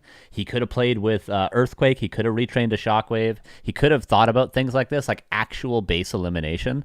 When it gets to this super late game and you have these high-level heroes, that's a consideration. But I think Starbuck, with the expansion in the upper left, was a really nice idea. If that flying machine was dead, maybe Deathnote never reveals it. And maybe he just never knows. Bad news is the next map has no boats. I know. I know. It's okay. It's okay, everybody. We haven't had this much fun in Orc vs. Human without Pally Rifle in a long time. Earthquake could have lowered the altar, HP, and combo Shockwave. Yeah, things like that. I think a little bit more lames would have been good from Starbuck. But it's hard to consider every option in those sorts of games, for sure. There's a lot of micro going on. There's a lot of close hero losses almost, you know. It's hard to be like, oh, I'm also going to perfectly tactically do everything. And scout perfectly, you know. Definitely difficult, but damn. That game had it all. The game had it all. Hard to lane with an MK, definitely true. Definitely true. Okay, that's working now. We are loading in to game 5. Oh, I'm gonna be thinking about that game for the next like month at least. I can't believe that. I can't believe that. And that is why we host tournaments right there. That is why we host tournaments. That's why we watch streams. That's why we play this game. It's for those sort of things. Okay, that's what it's all about. Was that game? It's one of those games when even the losing player is probably losing with a smile on his face, you know? Okay, game number 5, Shallow Grave. Let's see who can close out this series. I got to say, before we go into this, hats off to Deathnote. Going to game 5 with Starbuck, it's showing his improvement. He's been putting in a lot of work, and this shows it. Map pool is quite good for human. We will say that. But, you know, if that's all it takes is a good map pool to beat Starbuck, you're playing pretty well. You're playing pretty well. Bottom left, here's Starbuck. Upper right, here's Deathnote. Possibility for a Mountain King. I've been saying it the whole long hour-and-a-half series at this point, but Mountain King would be great here. But does he want to risk it? Does he want to play something different from what has been working for him? Mountain King. It is. Okay. It's a great map for it. Any map with a mercenary camp is great for Mountain King, because what are a few things you get for a mercenary camp? Lots of experience. Quick level 3 Mountain King is very possible. 1, 2, 3 is level 3 MK. Very hard for the Orc to stop. You get a Priest, which deals with the Wolves. You get a Berserker, which deals with the Wind Riders. You get a Consumable, which is potential extra mana, potential extra healing for a Mountain King that has to tank creeps without water elementals. This camp is insane for MK. Which is why this map is so good for human, in my opinion. Very similar, nearly exactly the same situation as Terranus Stand is really good for human. Terranus Stand is pretty much an unwinnable map for Orc against human because of how it's laid out. And Shallow Grave is kind of no different, I'll be honest with you guys. Shallow Grave would be an immediate veto if this wasn't a 5-map map pool. Right? You have to play every map. That's why we got Warhail. That's why we get games like that. That's why we get Lost Temple. Because you don't get any vetoes in a best of 5. You got to play them all in this tournament.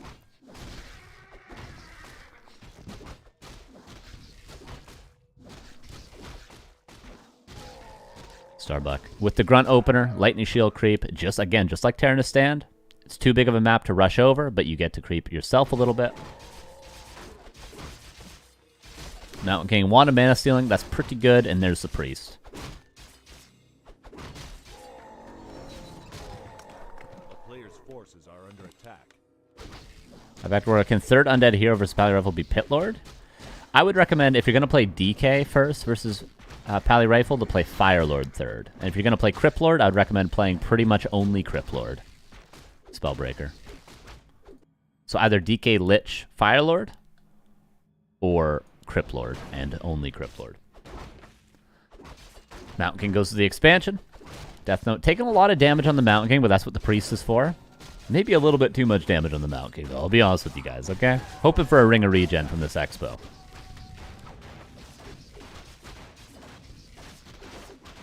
Starbuck is just going to creep. He knows if he were to try to pressure the MK, he would probably just lose all of his Headhunters. Because of Stormbolt. So he's going to play it passive. And Circlet, that's great too. Deathnote, very close to level 3. 1 Wolf, Abolish Magic. Oh, level 3. There it is. And now Starbuck. He's going to be level 3 as well, but it's very, very scary to go into this Mountain King. At least he has a Town Portal and a Replenishment Potion. There's Wolves level 2. Berserker and second Priest is going to be a very valuable pickup. Orc players will often try to steal that Berserker away to give future Wind Riders more value, but it's harder on this map than something like Springtime, for instance. And this is a TP. There it is. Gets a couple of Peasant kills. Town Portal's out. Leaves the units. Take the gun. Leave the cannoli. Actually being canceled potentially. He's going to sacrifice his whole army to cancel this, but he will get it.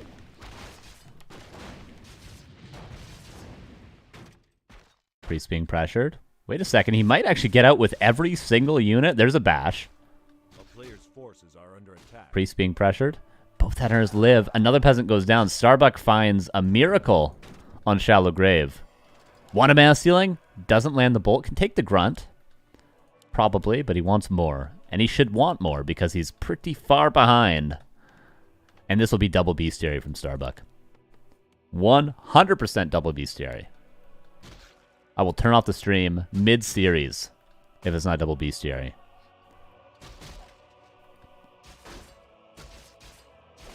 Yeah, Deathnote should have got more. That was a big sacrifice that Starbuck took there to cancel that.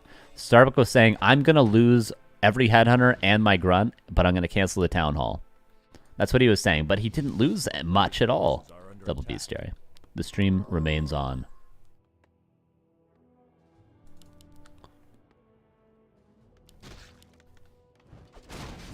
But Starbuck kind of has to let up the aggression because he's got no TP. He's got to be passive for a little while now.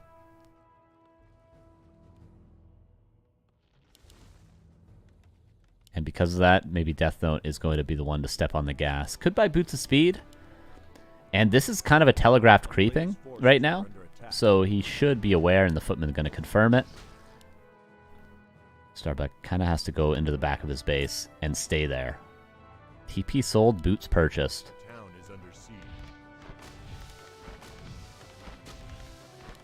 Oh, it'd be a little lazy to lose this peasant. There's no reason to. But he's got other things on his mind. He wants to do some damage. TC is out. Potions are available. Starbuck hides his units in the back. Defends with the heroes. That's what you got to do, because if not, Stormbolts will just kill everything. But they cannot kill the heroes. No Wind Riders, just Raiders for now. Double bestiary Mass Bats? I don't think he's going to be playing that Remind.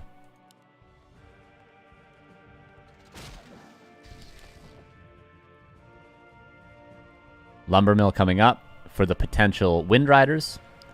Honestly, Guard Towers would probably be a bit too late at this stage, but it's not Wind Riders, so we don't have to worry about that. Bolt. Do we have a Speed Scroll? We do. Uses it right away. Stomp to delay the Mountain King and Ensnare. Nice control of this hero. Bolt on the Raider. Should lose it. Does. Just barely. And Starbuck has to continue the pressure. If not, this Mountain King is going to pick up some more mercs and probably keep picking off units. Mud Golem would be a nice find. Not buying it right now. And Raiders coming out so far. No SimCity at the expansion. Raiders have free reign when they're not being storm bolted.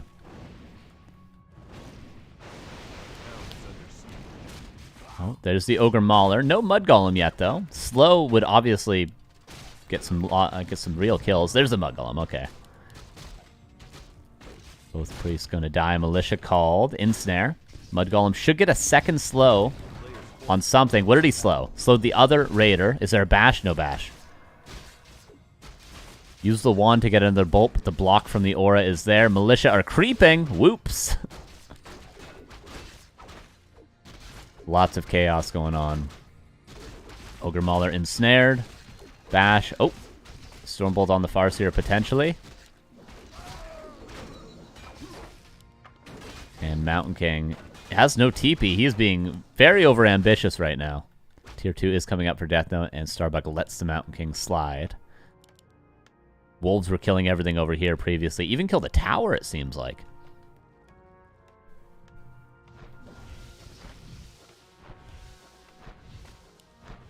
How many militia do we have? We got a lot. A player's forces are under attack. Starbuck not counter expanding, right? So he's got to do some serious damage, but he is doing a lot. The Grunt and the Wolves being split off.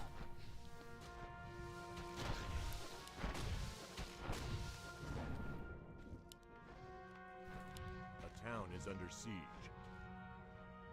Berserker now. Oh, it goes for the Mountain King. Wants to get the kill. Wants to end this series. Stormbolt, surround on the Farseer. Both heroes are going to die. But Mountain King will get no experience. The TC, however, is going to get experience from that Mountain King kill. Berserker goes down. Raider is surrounded. Rather, Berserker ensnared. But this Raider should be able to make it out alive. Yeah, I don't think Deathnote really has much left in the tank, unfortunately. It was a strong series. It was some fantastic games, but I think we're reaching the end. Nothing mining over here. Mountain King. Oh, is back, but so is the Farseer. Speed scrolling in the Raiders, and this Mountain King is going to die again.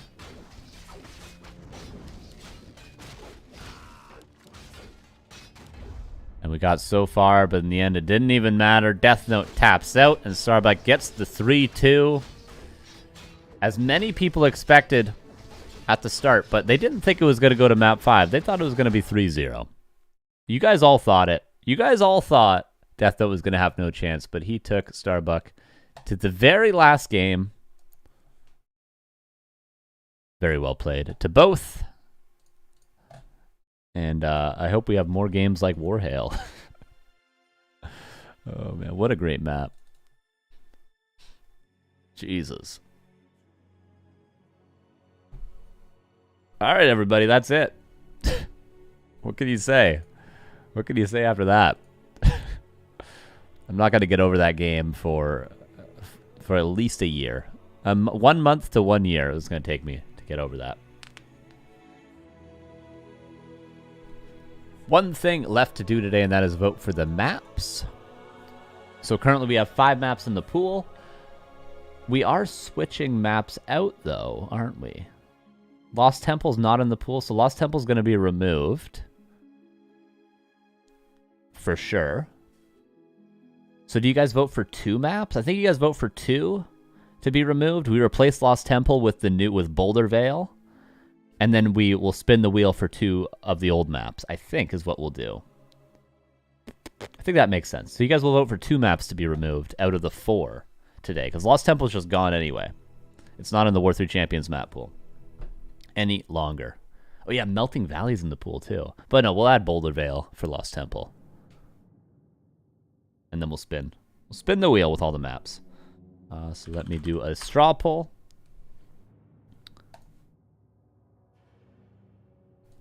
Which 2 maps would you like to remove? Between Shallow Grave, Warhail. You guys better not vote out Warhail. Are you kidding me? Springtime and Northern Isles. I'm pretty sure it was the 5th map, right? Yes, it was. Okay. Multiple options. 2. End poll at 45. You guys will have 5 minutes to vote for which 2 maps you want to see removed from the map pool.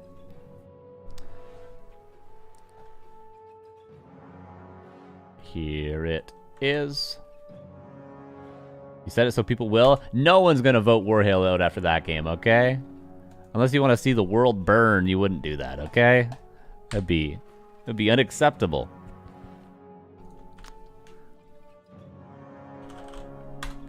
Okay, let me adjust my wheel thingy. Yeah, Echo Isles isn't in the pool anymore either, is it? No, it isn't.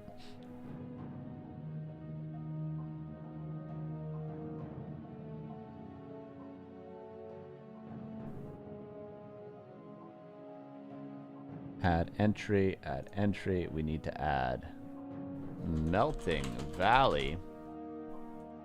And that's it. 1, 2, 3, 4, 5, 6, 7. And then we also need a Boulder Vale. But that will be added automatically because it's the new map. Where are my points at? Don't worry. How about this? You'll get your points after you vote in this poll. How about that? How about that? Yeah, how's that? I'm holding all of your points ransom until you vote in this poll. If I don't get 60 people voting in this poll, I will not pay out the points. How's that? How's that, everybody? Yeah. I have become the villain. You watched the stream long enough for me to become the villain. That's right. That's right.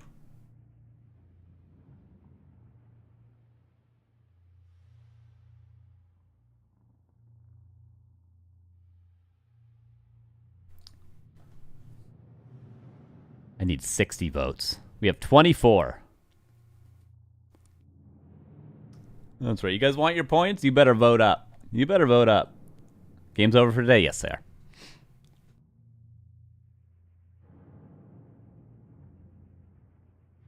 $27. We're almost halfway there. It's in your guys' hands. It's in your hands. There's plenty of you here to vote. It's in your hands. I leave it to you. 31. 32.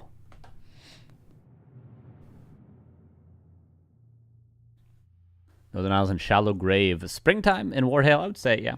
The two newest maps. I feel like Shallow Grave is kind of fizzling out a little bit. It had its time. But I don't know how I feel about it anymore, particularly. 570 missing. Oh, he said 60, not 600. 600 would be outrageous.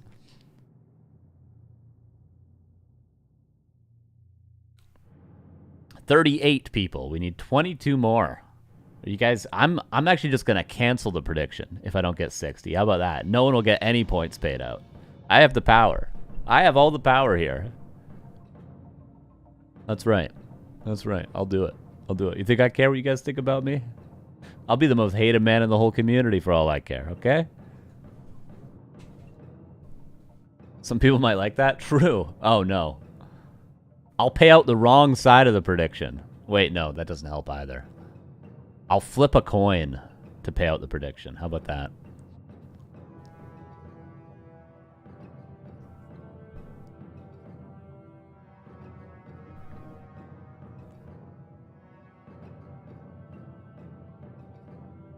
I posted the link to the poll on LinkedIn, so we should be getting another 2 to 3 votes soon. Very nice. We're at 46 currently, and we have 1 minute left. We need 14 people to vote. We have 1 minute left. Come on, guys. Don't do it. Don't do it to the people. Don't do it to them.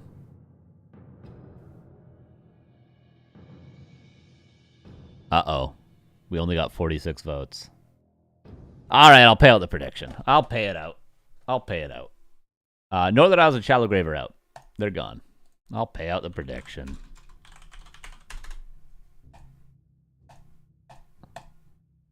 You guys twisted my arm. You twisted my arm.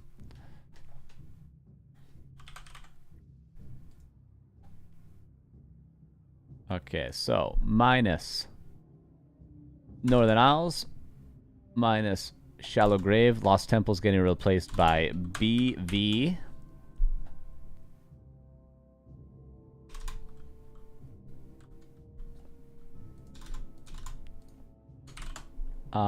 Minus LT. Minus SG. Minus NI. Okay, now I will spin the wheel.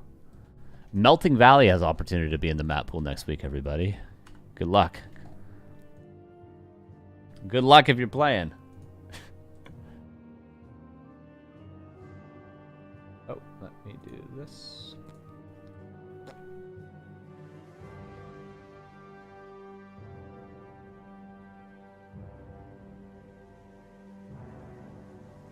Okay, I'm going to spin this twice.